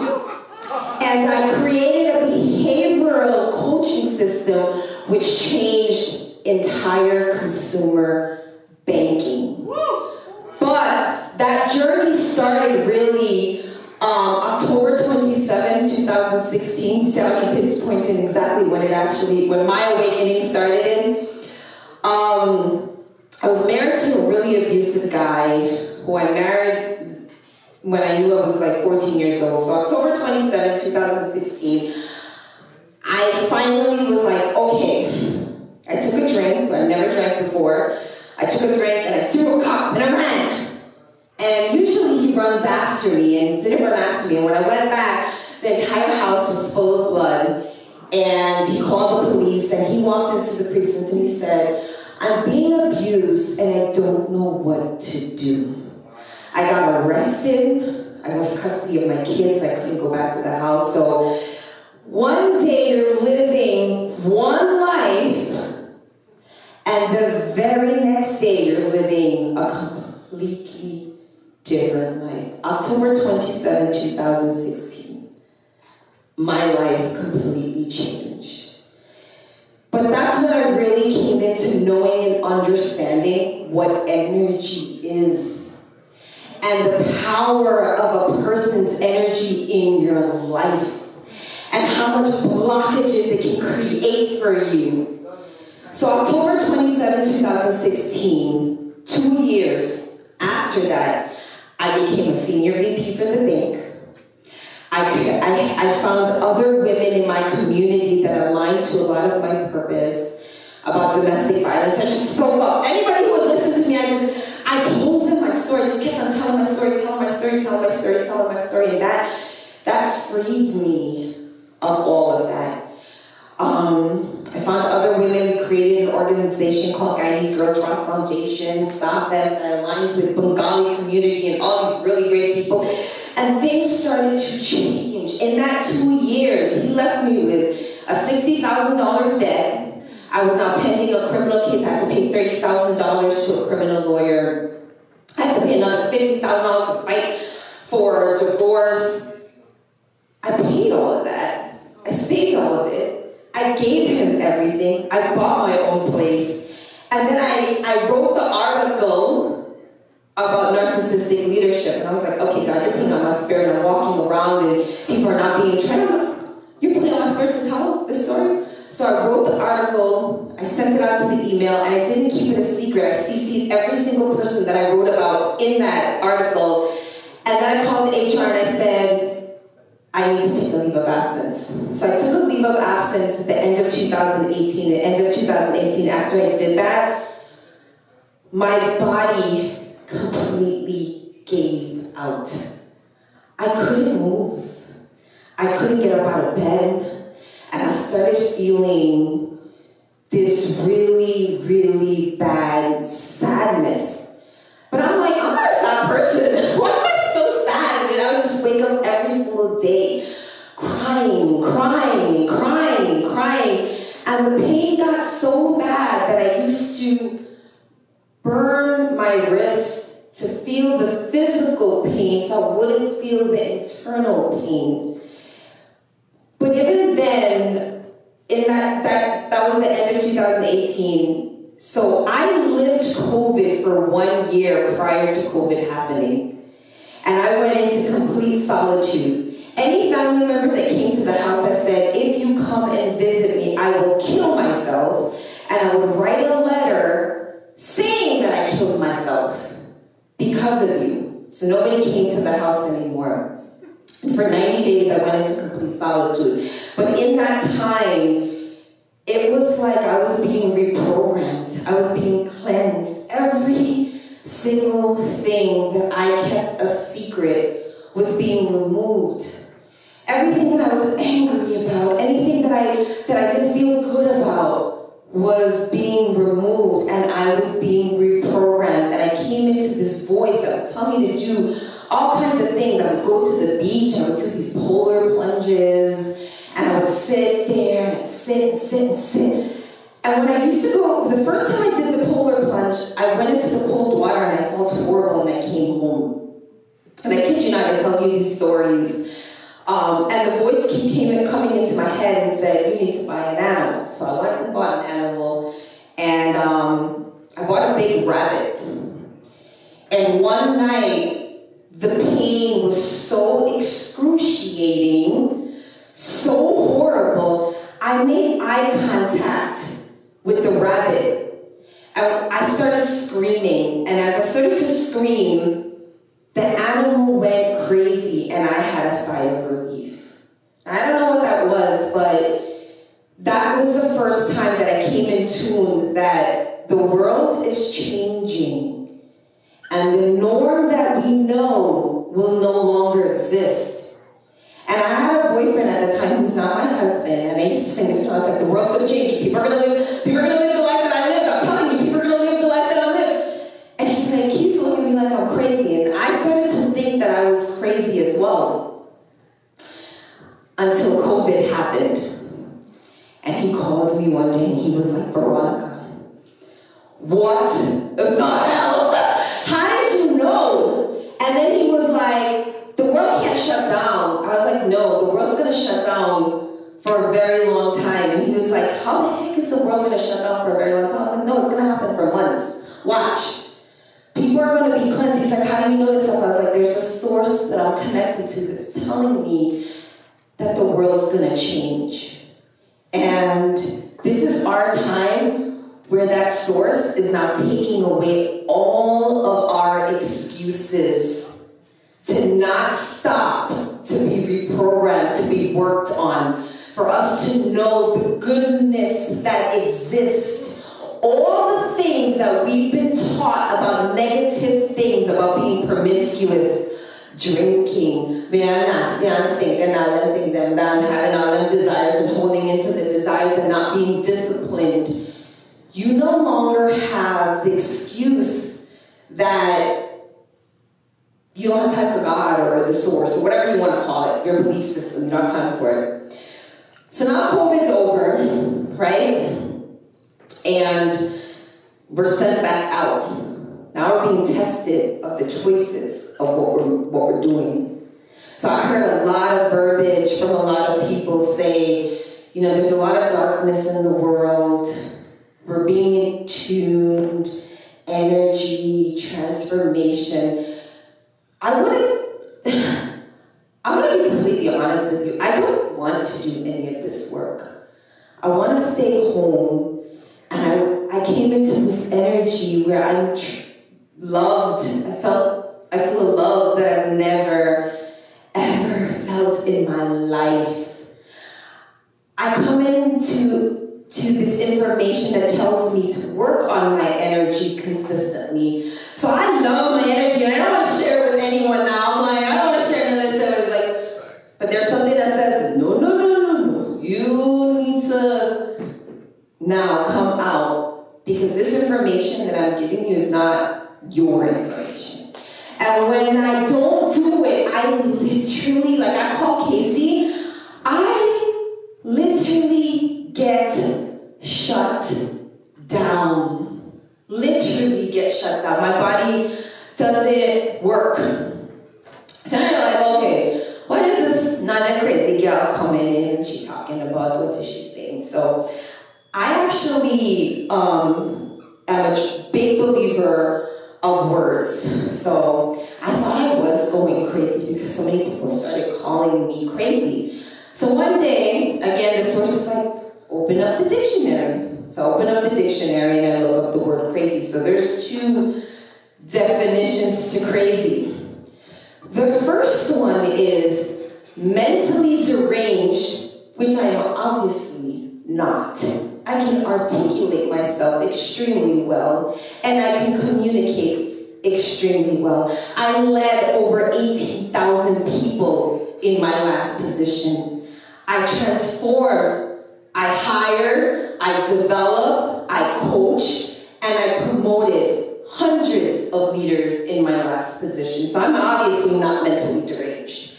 And the second definition is you are extremely enthusiastic about every single thing you do, which is that I am exactly of. So I am definitely crazy, you guys, right? How many of y'all can say that y'all is crazy up in here? Right, yes, of course. Now, my work wasn't done there. So the bank thing was just to show me that if you have a calling, as this young lady here said, if you have a calling, I'm so sorry, the lady in the green that has such a powerful voice. What was your name again? Moira. If you have a calling, no matter how much you try to run from it, you can't run from it. It's, like I said, it's going to shut you down, especially in the current climate and environment that we are in. We are in a whole new world, you guys. The entire world shut down. I don't know why people keep talking about going back to this norm. It doesn't exist anymore. It's gone. That world that we knew is gone. Who concurs? Right? Yes. It is gone, and it is our time to do the work to cleanse. Now, nobody tells you that in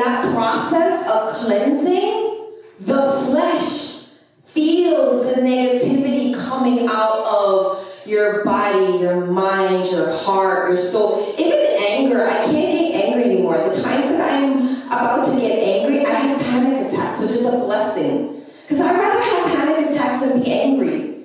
I'd rather be shut down than be jealous. And all these negative things that we were taught to do or taught to be, right? Now, the bad thing I thought was like, all right, I'm done, God. I did my work. I did my thing. Yes, we are. No, that's not the end of it. So, I recently got married last December. So 1 year. Thank you, thank you. And I must have changed the locks about 5 times. That was supposed to be a joke. I am so blessed because I'm super silly. I love to laugh, and my last position didn't allow me to do that. So if you notice, I started my bio with what Bernard said. A lot of times we talk about a lot of our position, what we've done, our company. My greatest accomplishments is that I'm thriving from all of those experiences. And that is why I start my bio when one time corporate said, when I started as a DV, a domestic violence, I didn't talk about the molestation yet. He said, you shouldn't put that in your bio, it makes people feel uncomfortable. And I was like, but that's who I am.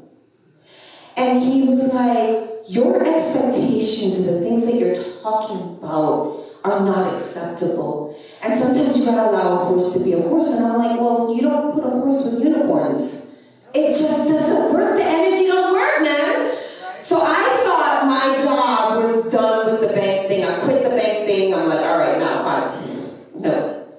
Now he has me in my mind, tells me another thing saying that, so I dreamt that we all have a partner that we created for. So there's a person for every single one of us. So that story about the rib, us women being the rib of a man, and that there's a person, somebody out there for you, or there's a person out there already created for you. So if you become the one, you'll gravitate to each other.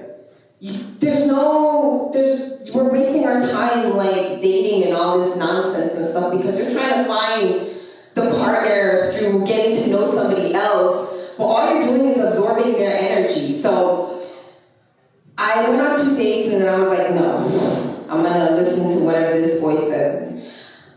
I found my guy, and he's definitely the one, super, super silly, and I'm super, super blessed because he didn't just send me a regular guy. He sent me the king of comedy. The king of comedy. So I am married to a man named Rip Mike Heels, and some of you might know him. He's an original cast member from the Wild and Out show. Who knows the Wild and Out show? No? With Nick Cannon? Yeah, so we met 4 years ago, and now we got married 1 year. We started this new business, and I'm taking over the business side of it so he can just be funny, and he can write really great jokes because he writes for all these really gay people. And now I'm getting to know entertainment. And I'm meeting a lot of these entertainers. I'm sitting, one time I was sitting with rapper Chance the Rapper, yes. I'm sitting next to him and he's like, oh, I want a Sprite. Can you go get me a Sprite? And I'm like, dude, you need to go get a Sprite yourself. So this girl was like, do you know who that is? And I'm like, no. And I don't care, but you want a Sprite. Can you go get him a Sprite, please? So she's like, that's Chance the Rapper. And a lot of times I don't even know these entertainers because I'm into my Bollywood superstars, like Shah Rukh Khan and the guy over there was singing, what is that name you were singing just now? Basate. And I'm taking them now. So a lot of times I don't even know these entertainers. I'm just sitting in the room with them and I'm like, August Alsina, we just binded him, and Trey Songz, and sometimes things come out of my mouth that I don't want to say, but it comes out of my mouth. So I'm sitting and I'm meeting a lot of these entertainers now because I'm now taking over most of the business and I'm building an infrastructure structure for our business. We sell at arenas all over the country, by the way. I'm talking about, we fill up arenas all over the country. Now that's not by chance, right? My husband can have over 10 to 18,000 people gravitate to him in one night. And I can lead over 10 to 18,000 people and transform them. Now that, come on guys, cannot be by chance. And I sometimes sit and say that the content that you guys are selling is dirty. This is what you're teaching our young children with really clean, fresh minds. This is the toxicity that we're teaching them to do. Why do you want them to go through the things that we've gone through?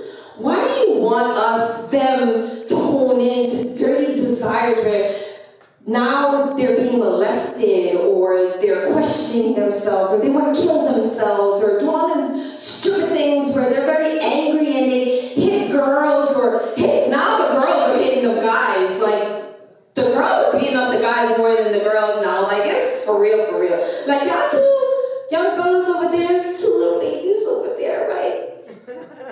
Like, we're teaching our men that being with all these women is, I didn't even know what side chicks were before I met my husband. I didn't even know what that term was before I even met him. Like, all these things, why are we teaching our young kids these things? And I'm telling them these things, and you know, their responses is not that they don't want to sell better content, it's that we don't buy it.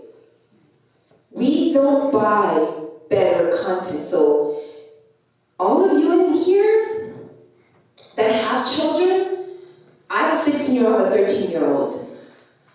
I don't let them listen to it anymore. Like, I didn't even realize Pop Smoke, like, I'm like singing and vibing to and my husband was like, babe, do you know what they're singing about? And I was like, he's like, stop for a second. I was like, what does it mean? Because I don't know, like, the new term, like, nutting and this and that and rinse stuff. And I'm like, what? I was like, what does that mean? And when he actually broke it down for him, I'm like, I don't tell her she can't do it. I'm like, when you're married, when you find the one, everything is just so raw and open for our kids now. So now we're going around and we're speaking to kids because I really just, I am tired, and from all the work that I did with the bank. But I'm more tired than when God shuts me down. So mental health now for me is, congratulations, you're going through an awakening. It's not, oh my God, I'm so sorry you're going through mental health. I feel sad for you. No, it's congratulations. You are going through depression. My bipolar, now that I've learned to master my emotions, is my superpower.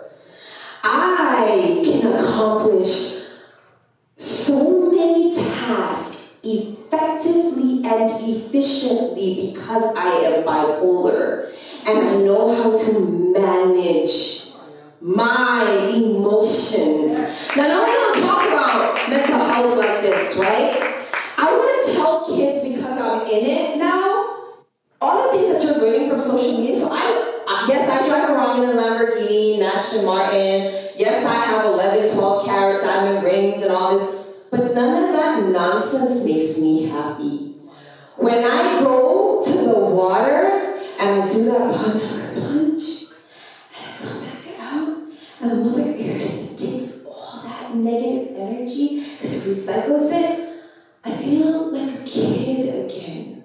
So my Uni Energy, make sure you guys look it up, UniEnergy.com is going to teach you how to meditate and how to find your elements and how to cleanse, and will give you the information that you need to come in and attach yourself. The world is changing, you guys. The earth took its time to clean itself and become pure and good and loving, so it's vibrating high. So if we're continuing to be dirty, you're gonna get purged.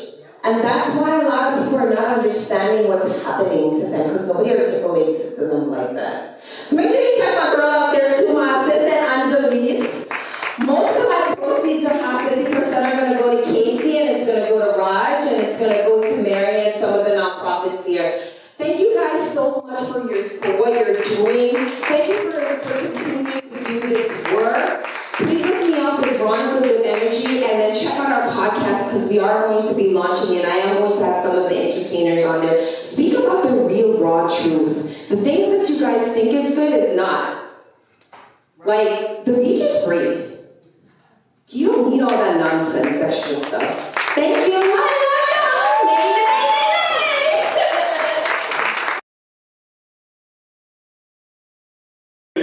As an artist myself, I do find that disturbing. I know that, like, when we were listening to music growing up, they were like, oh, it's just rebellious. Every generation, you know, the parent or grandparent thinks it's rebellious, but I even know some young people, teenagers, that are like, wow, this is wrong. They're just promoting side chicks, popping pills, and all that. So I think absolutely right now, and this is coming from me, an artist, you know what I'm saying? But it's true, and I myself have never subscribed to that notion of singing about what I don't believe in. For example, I'm 18 years in sobriety, and I can't thank you. I appreciate that. Thank you.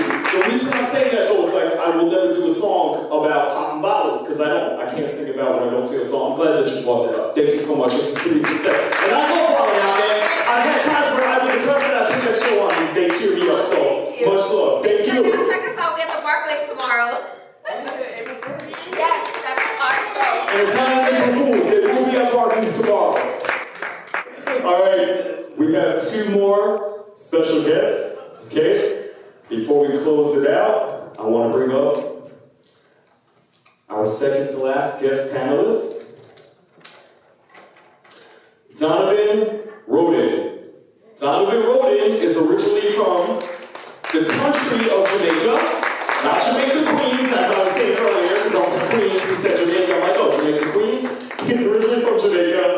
Donovan Roden is a motivational speaker, serial entrepreneur, father of 7, and resilience expert. He embodies the art and science of perseverance. He learns at a young age the power of gratitude. He carried this mindset through the many turbulent times that he has faced throughout his life, and he is currently in Saratoga, New York. He came from upstate New York to speak with us today. Donovan Roden.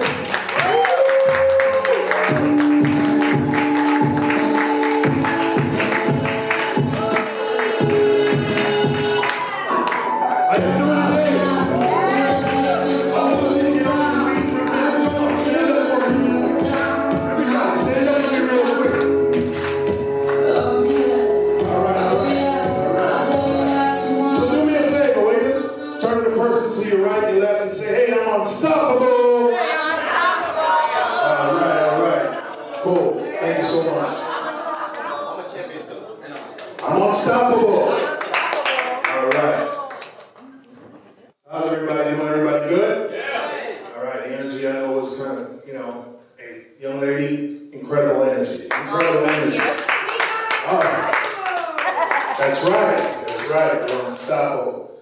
So, yes, I reside in Saratoga Springs, New York, and I didn't really get much sleep last night because I tried to go to bed at like 8 o'clock and didn't get no sleep at all. Had to get up at 4, make it through the New York City traffic.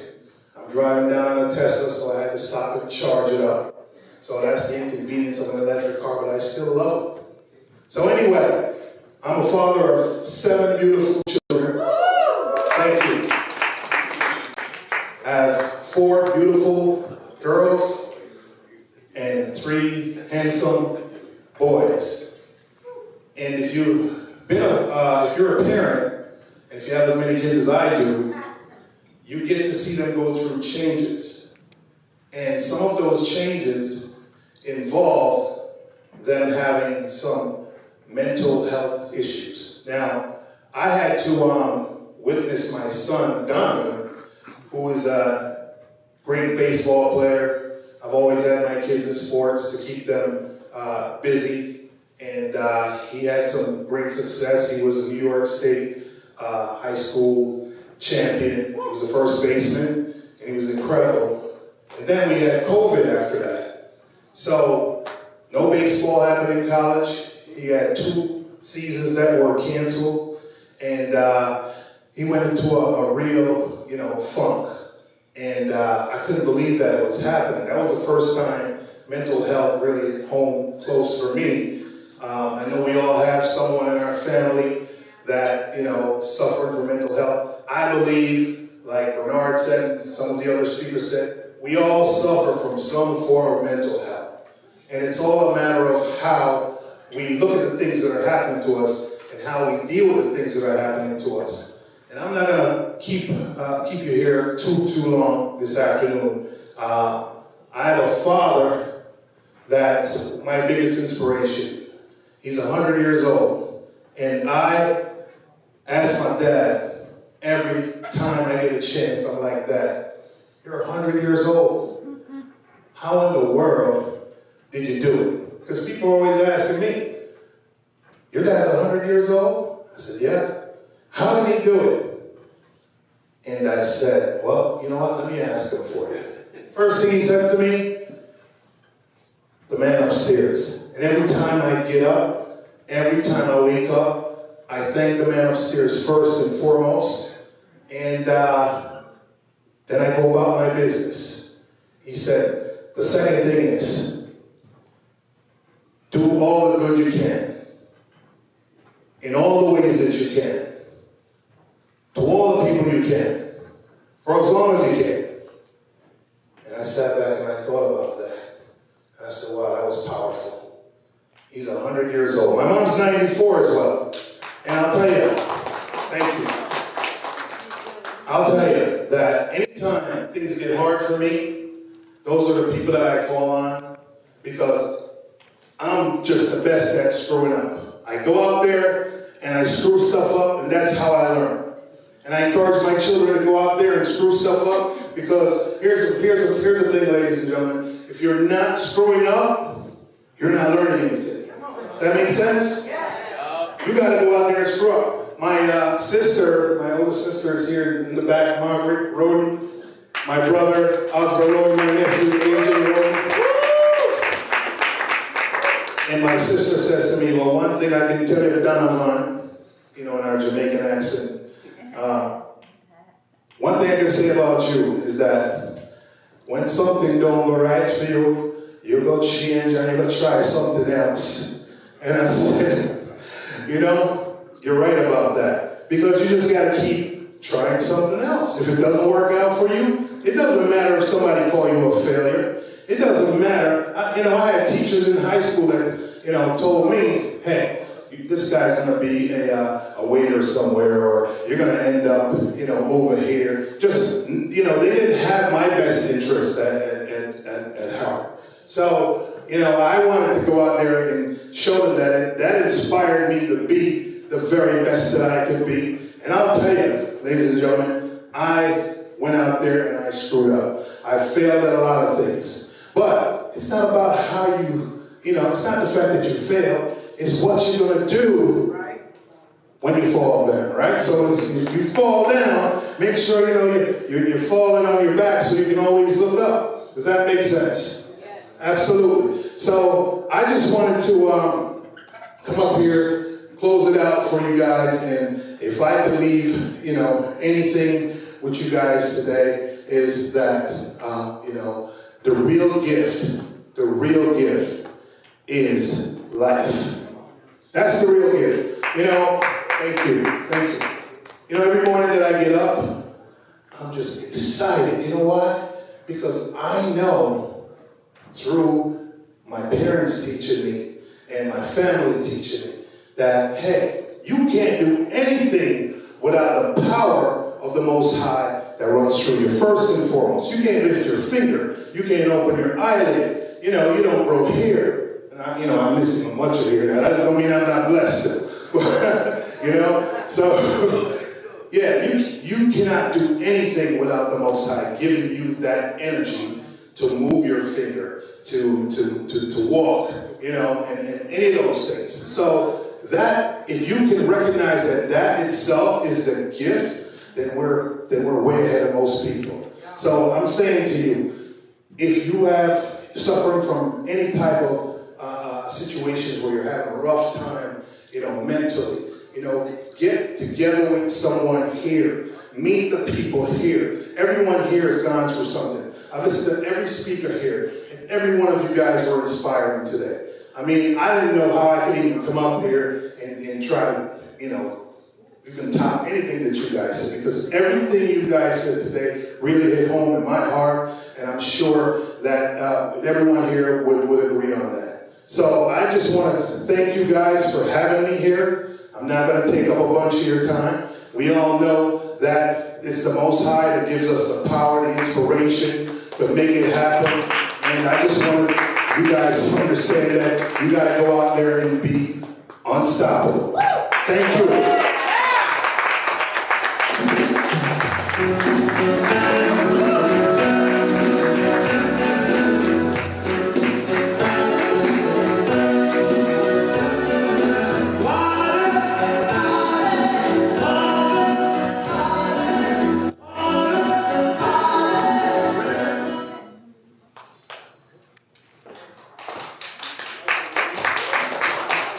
Thank you so much, Donovan. We appreciate it.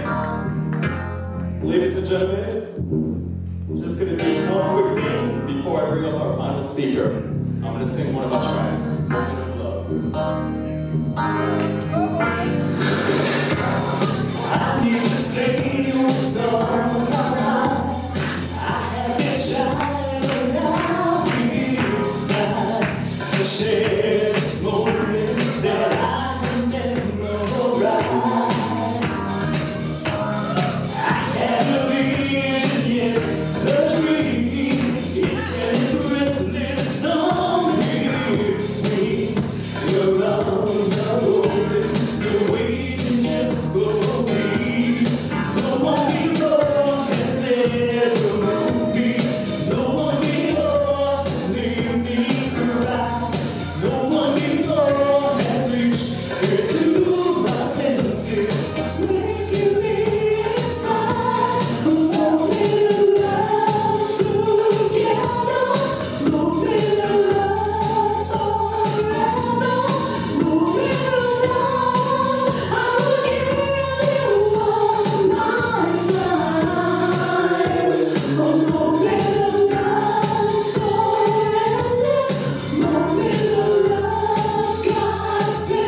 that is one of my singles, Moment of Love.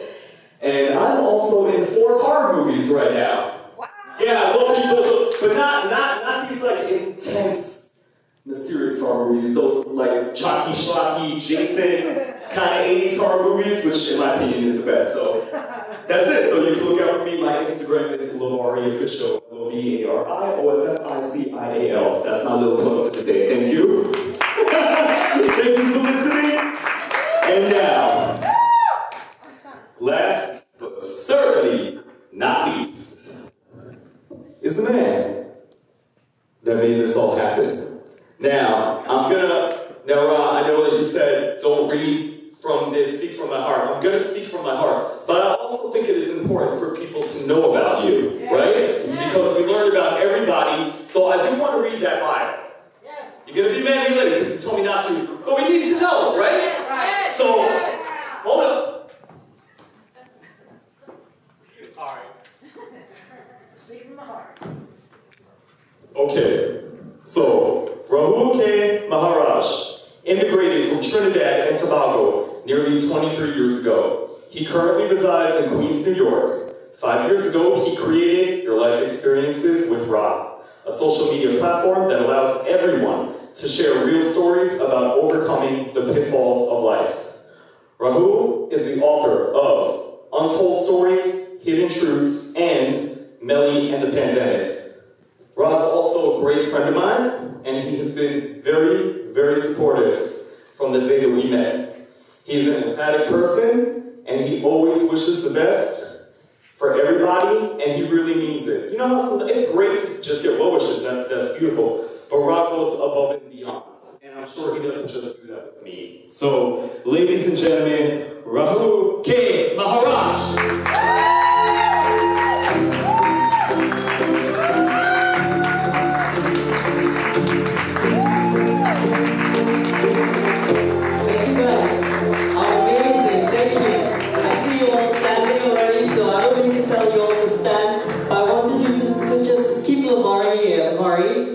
Thank you for taking time off from work and coming to do this. I know how powerful this would have been and how amazing these souls that is sitting here, the energy and the positivity that they had to share, and no one else to help them to send that energy in a chain but you. And you did beyond, and thank you. As he said, I met him at New York Fashion Week. And let me tell you something, the energy has never stopped.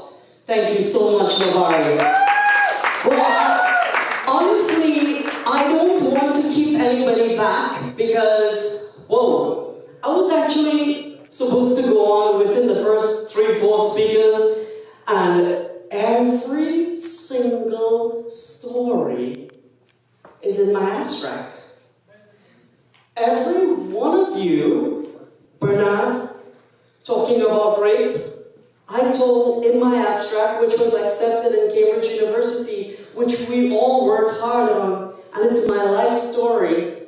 Every single one of your stories I'm connected to, and was exactly how I was going to do my talk.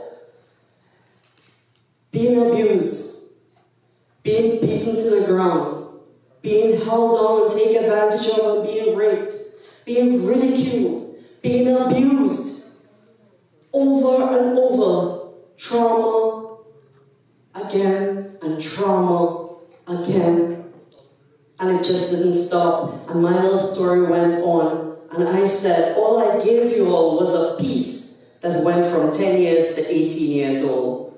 And each speaker here has touched certain parts of it. And everyone I can connect with, and I say this over and over, I connect with everyone because I put myself in your shoes. When Veronica was speaking, in 2019, in November, I used to do my vlog on Your Life Experiences with Ra, and I speak every Wednesday, and one Wednesday, in November, I told them there's going to be a virus, and 80 million people in the world is going to die. Thank God that 80 million people did not die, but the virus did happen. We did have transformations, and that voice that speaks to you, you are not crazy. That voice speaks to me and speaks to all who stands with us. And not only to that depth, but let me tell you when that crazy comes in. When people tell you you're crazy, no one is the most hurtful time a person tells you you're crazy. If a person is betraying you, cheating on you, and they tell you you're crazy and make you have to think, am I right or wrong? Am I really crazy? But you see, when that voice talks to you up there, and it comes to do this, you know you're not crazy because it shows you the great and positive results. All right, as I said, I don't want to keep everybody, but I connect. And let me tell you how I connect, and I tell everyone this over and over. I see each person, and I think about it like this. If you take a big bucket of water and you dip it out of the ocean, and you go on the shore and you line up a whole set of small buckets, and you pour that water out into the small buckets, the bucket is the only thing the vessel, that small bucket, is the only thing that separates that water, isn't it? And this is how we all are connected, somehow through our minds, and each one of us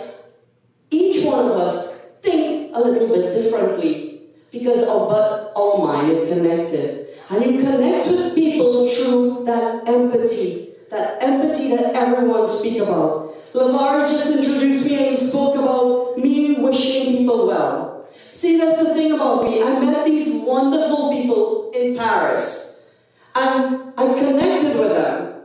And when I say, I'll tell you all this, the same way I speak to you all and I'm always wishing you guys all the best, I met this amazing young soul Vi in Chicago in 2021. But I've been speaking to her to do her story in 2020. 2020, I had back surgery. One day, I was in pain, severe pain, giving up, bawling and crying, and Vi calls me. And she says, Ra, that voice sounds like you can't take that pain no more. I want you to close your eyes, and I'm going to pray for you. And I'm going to pray for you. And at that moment, my pain that I was taking 3 and 4 oxycodone every 4 hours, drinking alcohol, taking Tylenol, using any kind of medicine just to stop that pain just disappeared with that amazing soul voice. And I believe that when God comes, He sends people to help you. And let me tell you, when I met Vi, I told her this. I said, Vi, if I'm reaching up on that ladder towards that sky, I don't care where you are, be holding you, pulling you. This is our first of how many mental health. You guys remember this, every one of you remember this. Casey, we're doing this because this was very powerful. Who was not here? They are going to be here and be at all the rest because we know how powerful it is. And here it is, Vi. I told her I will bring her along. And Vi, she's sitting here with me today, this amazing soul. I wish you all the best. I watched Vi go up her ladder, and it's amazing because I know her struggles, and she's an amazing soul. Just like Natalie sat on your life experiences with Rob, and the connection was so deep. This is not going to sound that bad, but what she gave out to you all here, sitting with her and actually getting that on a recording, it was so in depth. Thank you for doing that for me. Moira would have said, I am tired. I'm in Kenya. Ra, I can't make that. But you know, she didn't say that. She came out here, and thank you, Moira. Tristan, thank you for your talk and connecting with everything. You did amazing, I love it. Tristan and his wife moves together. They're a couple like how Veronica put it, the energy within their couple, you feel it more powerful, I wouldn't lie. It was powerful, but I think I felt it better the last time with your wife. That's how amazing they are. Brittany, when I heard your story, read your little bio, I was like, wow, this is what we need. The difference of how people can help others. And this is so amazing. Donovan, great job, amazing all around. Bernard, you said my speech for me in a different way. Amazing, thank you for being the strong man you are, for not giving up, not stopping. You see, the thing I say, and you always have to remember this, people. Remember the first time. What's the first time? The first time that you fell, the first time that you stumbled, what happened next? You got up. When you were beaten to the ground, when you were raped, when you were abused, but you were on the ground, whether someone helped you up, or whether it is you did it on your own, you have to remember the end results. The end result is that you got up. Remembering that from the beginning is where it starts. Holding my hand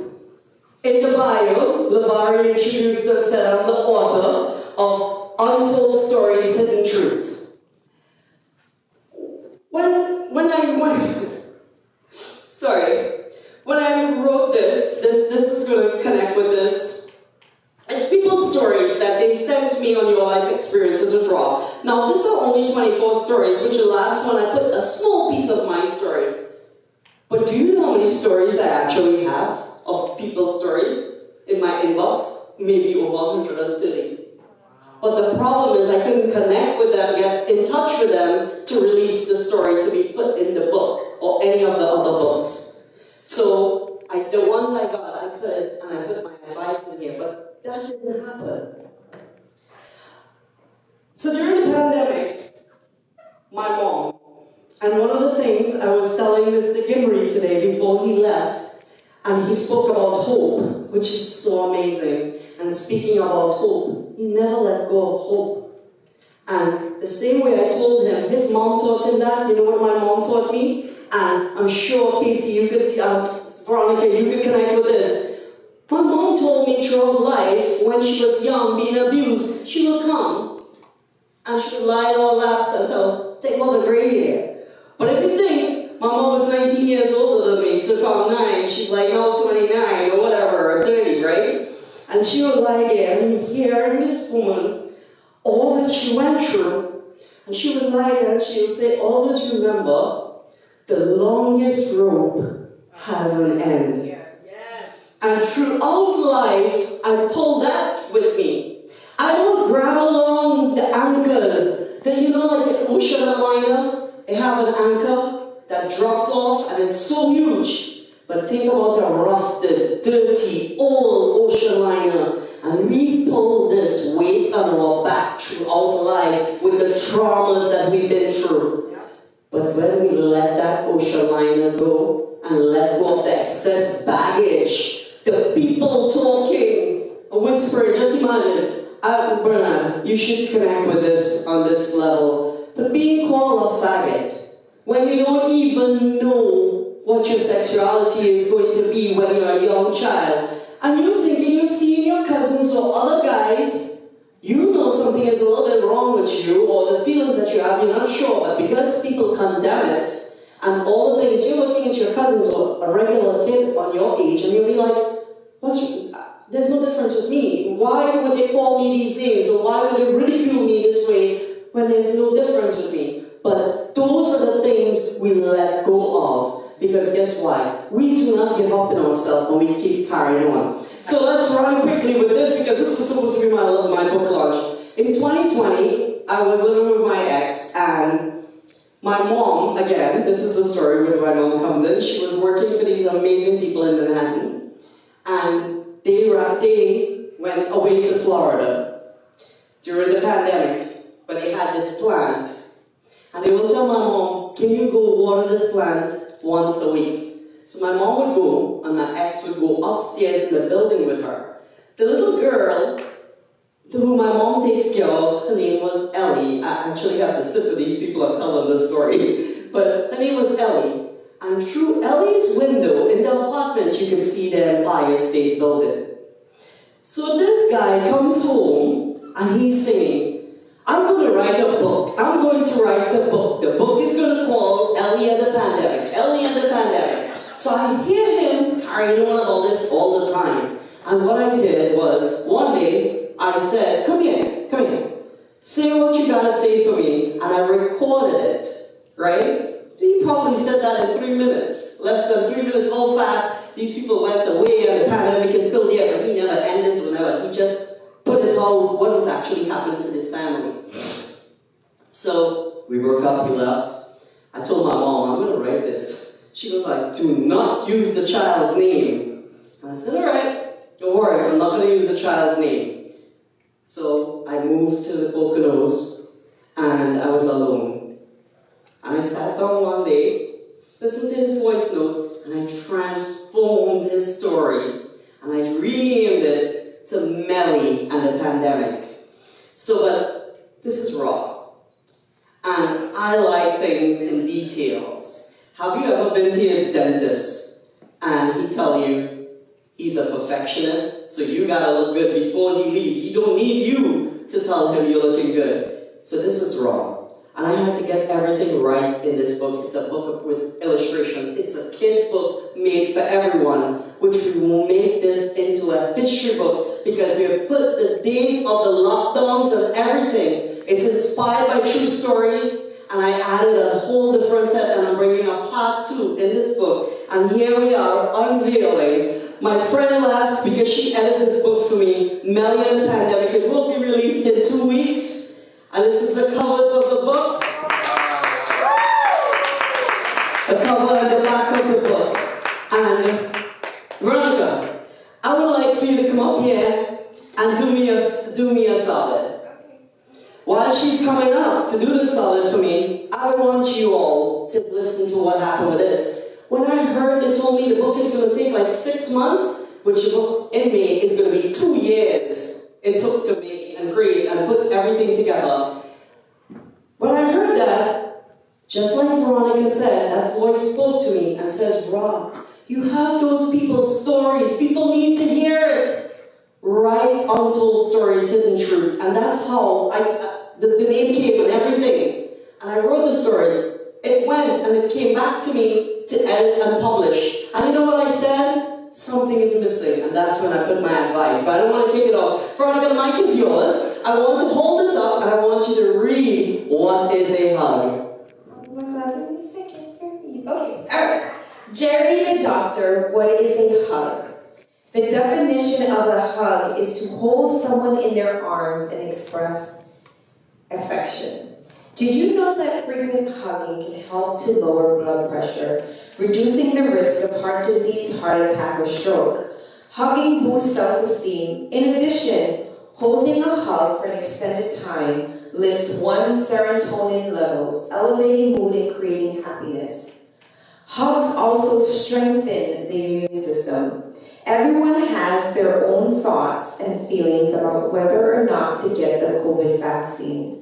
It is a personal choice. Some without a doubt feel yes, 100% they are going to get the vaccine.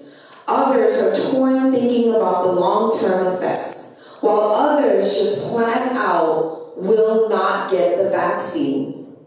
Well, I will tell you why. Jerry the doctor have decided to get the COVID vaccine. Simply stated, I miss hugs. Hugs connect people. When people are in pain, a simple hug can help relieve that pain more than a pain pill at times.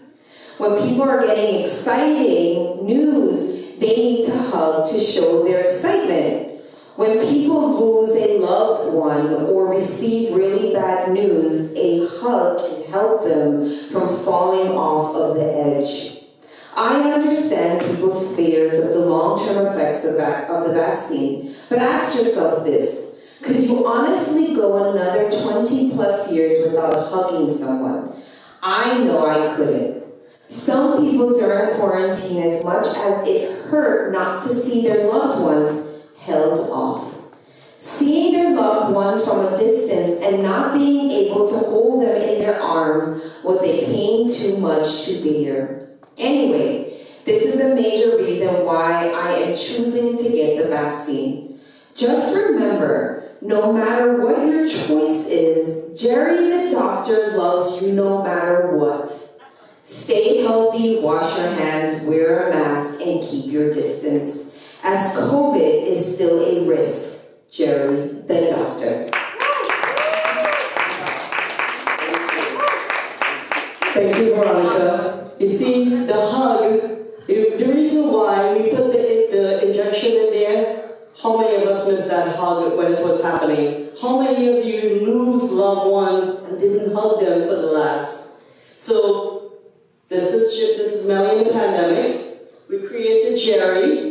And Jerry the doctor, I spinned off and I wrote another book where Jerry tells his story of his life journey to becoming a doctor. So look out for my book, Jerry the Doctor, and thank you all for actually listening to this. This is the unveiling of it. My best friend should have been here with me. And I love the things about the injection because the world actually had a fight about who is not taking the vaccine, who is, even though it's irrelevant at this time, but it is history. All right, everyone, thank you so much. This event was really, really something else. We would take something like mental health. Casey, please stand up, darling. Casey, we are other members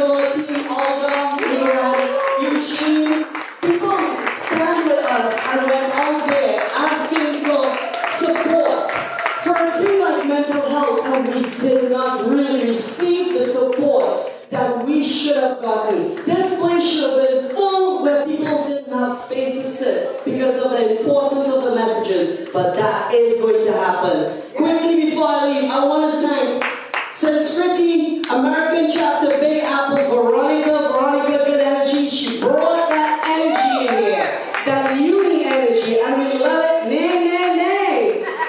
Universal Construction, Timeless Film Reels Inc., Royal Elite Wedding Events, High-Tech Albums, Troy Anthony. He had an emergency, but what he did, he still made an appearance. What did he do, guys? He showed up.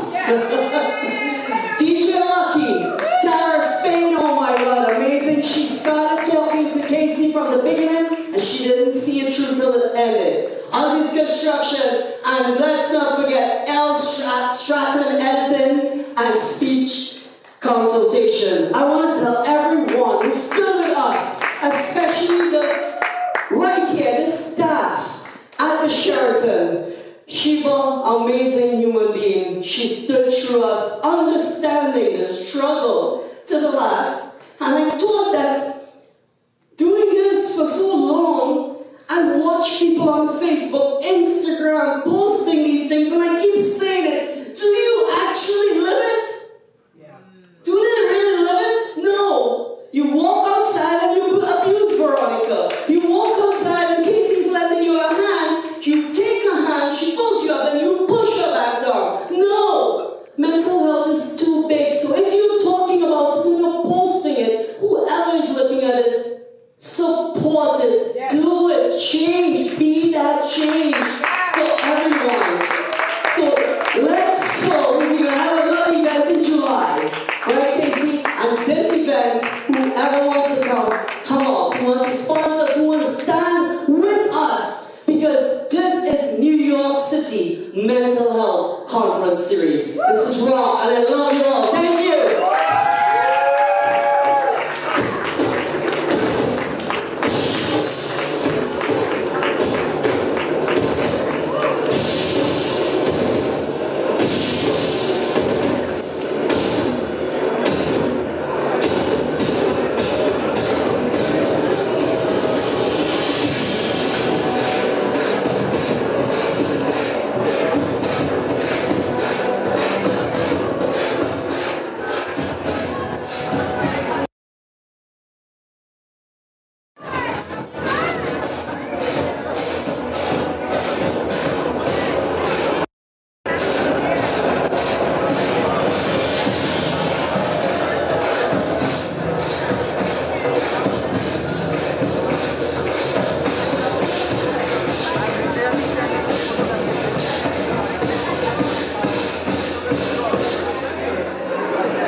Alright guys, sorry.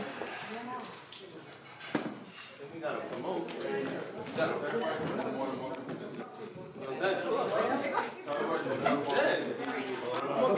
Zen, I'll take it. Don't worry. Come on, Ronnie. Get around this device.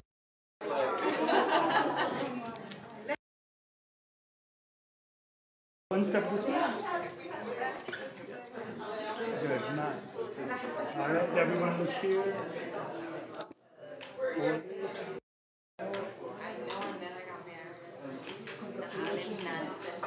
Everyone look here.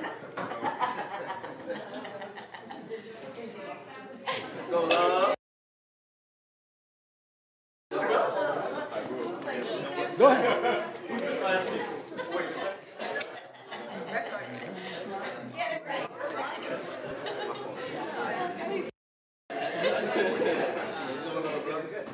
Alright, everyone, control. Yes. One more.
Can everyone, all speakers, all who wants to take pictures, come up in one big group? Freddie, take pictures, please.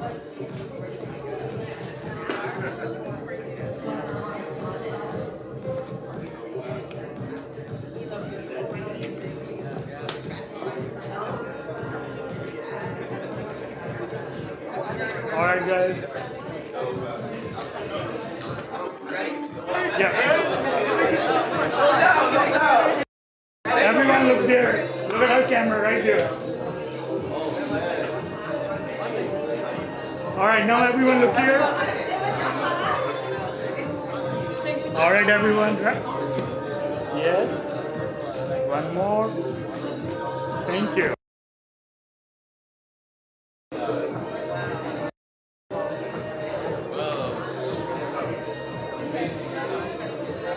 Vicky.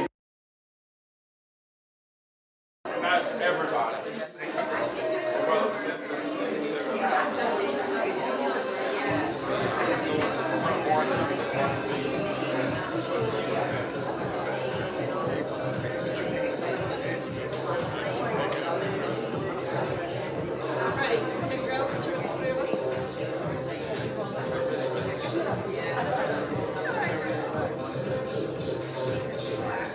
All right, guys, look here. All right, request to all the speakers, everyone, let's come on the stage for one big group picture. Everyone can come on the stage for one big group picture, please. All the speakers, along with all the staff members. Guys, look here.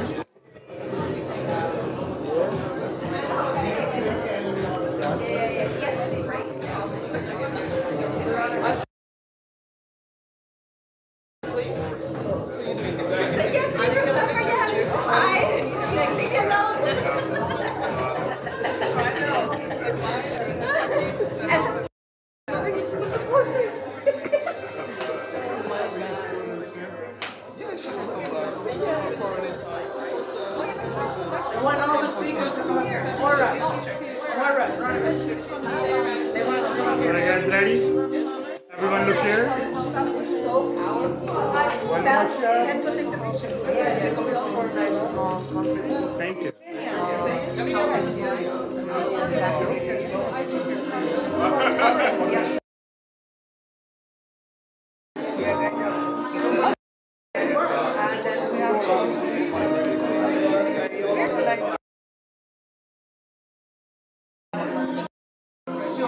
Alright guys, look here. One more. Look at this camera.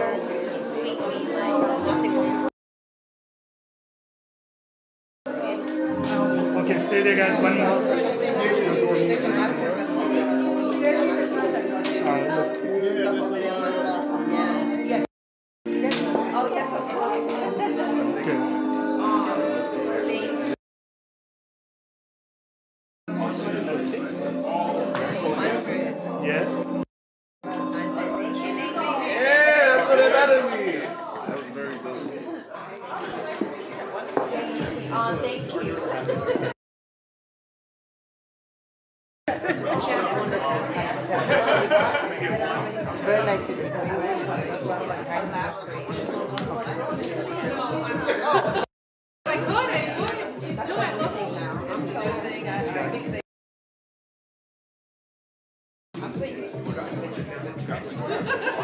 Hi guys.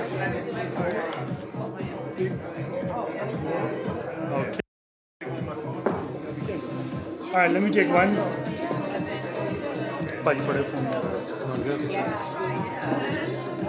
Okay. Hold it. One more. I love selfies so I can see myself. Give me your.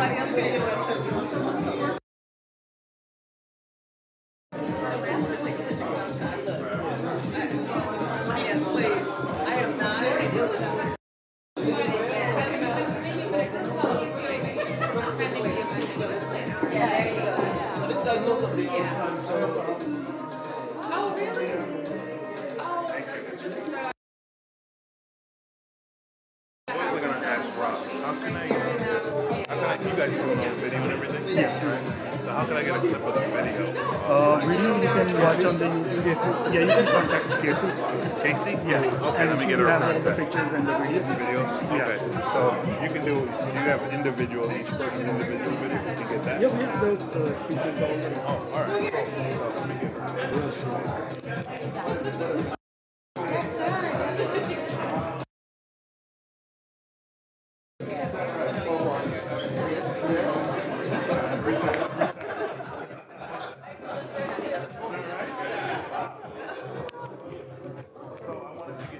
Let's do it one picture of here, 4 of you.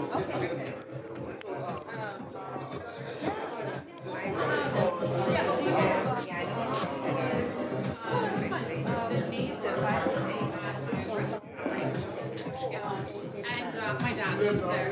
Well, he did. And then in your box, so you had him on there. Okay. He was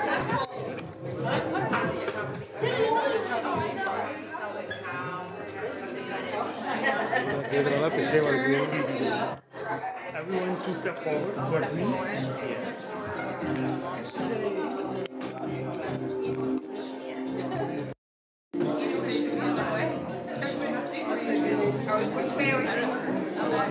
Which way? You tell us. Yeah, this way. We all like.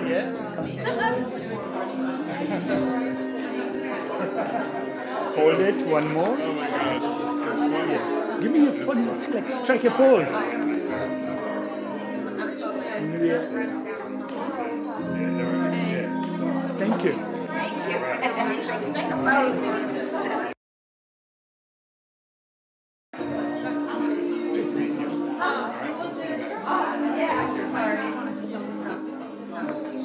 Ready? Yeah. Okay, I know.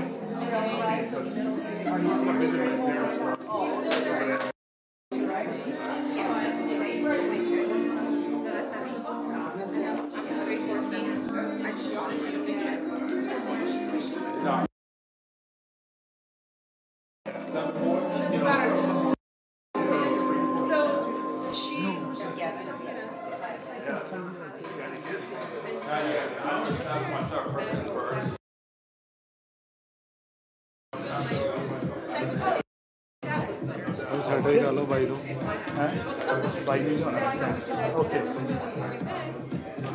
okay Rahul come this ladies on this side come towards this way yes yeah right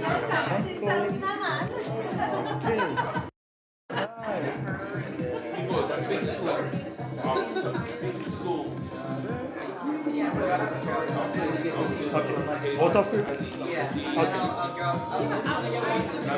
yeah sure okay guys one step forward yeah right there audio glasses Yeah, all that stuff. But that's like my past career. one more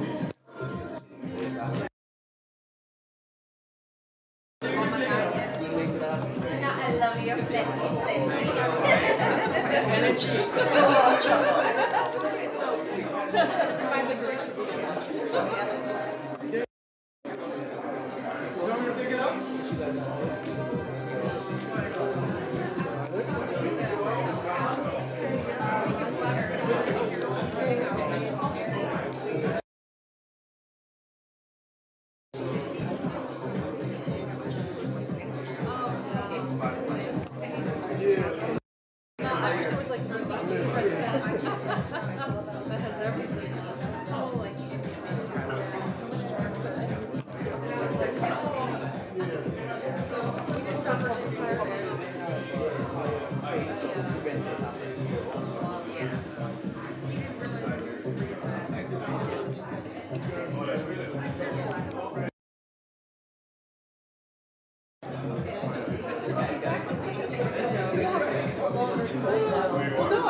want to put it, people can get things done.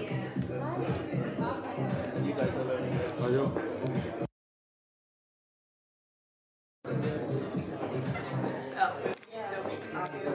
We tried to do it the last week, but I think Did you guys travel get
Without the half.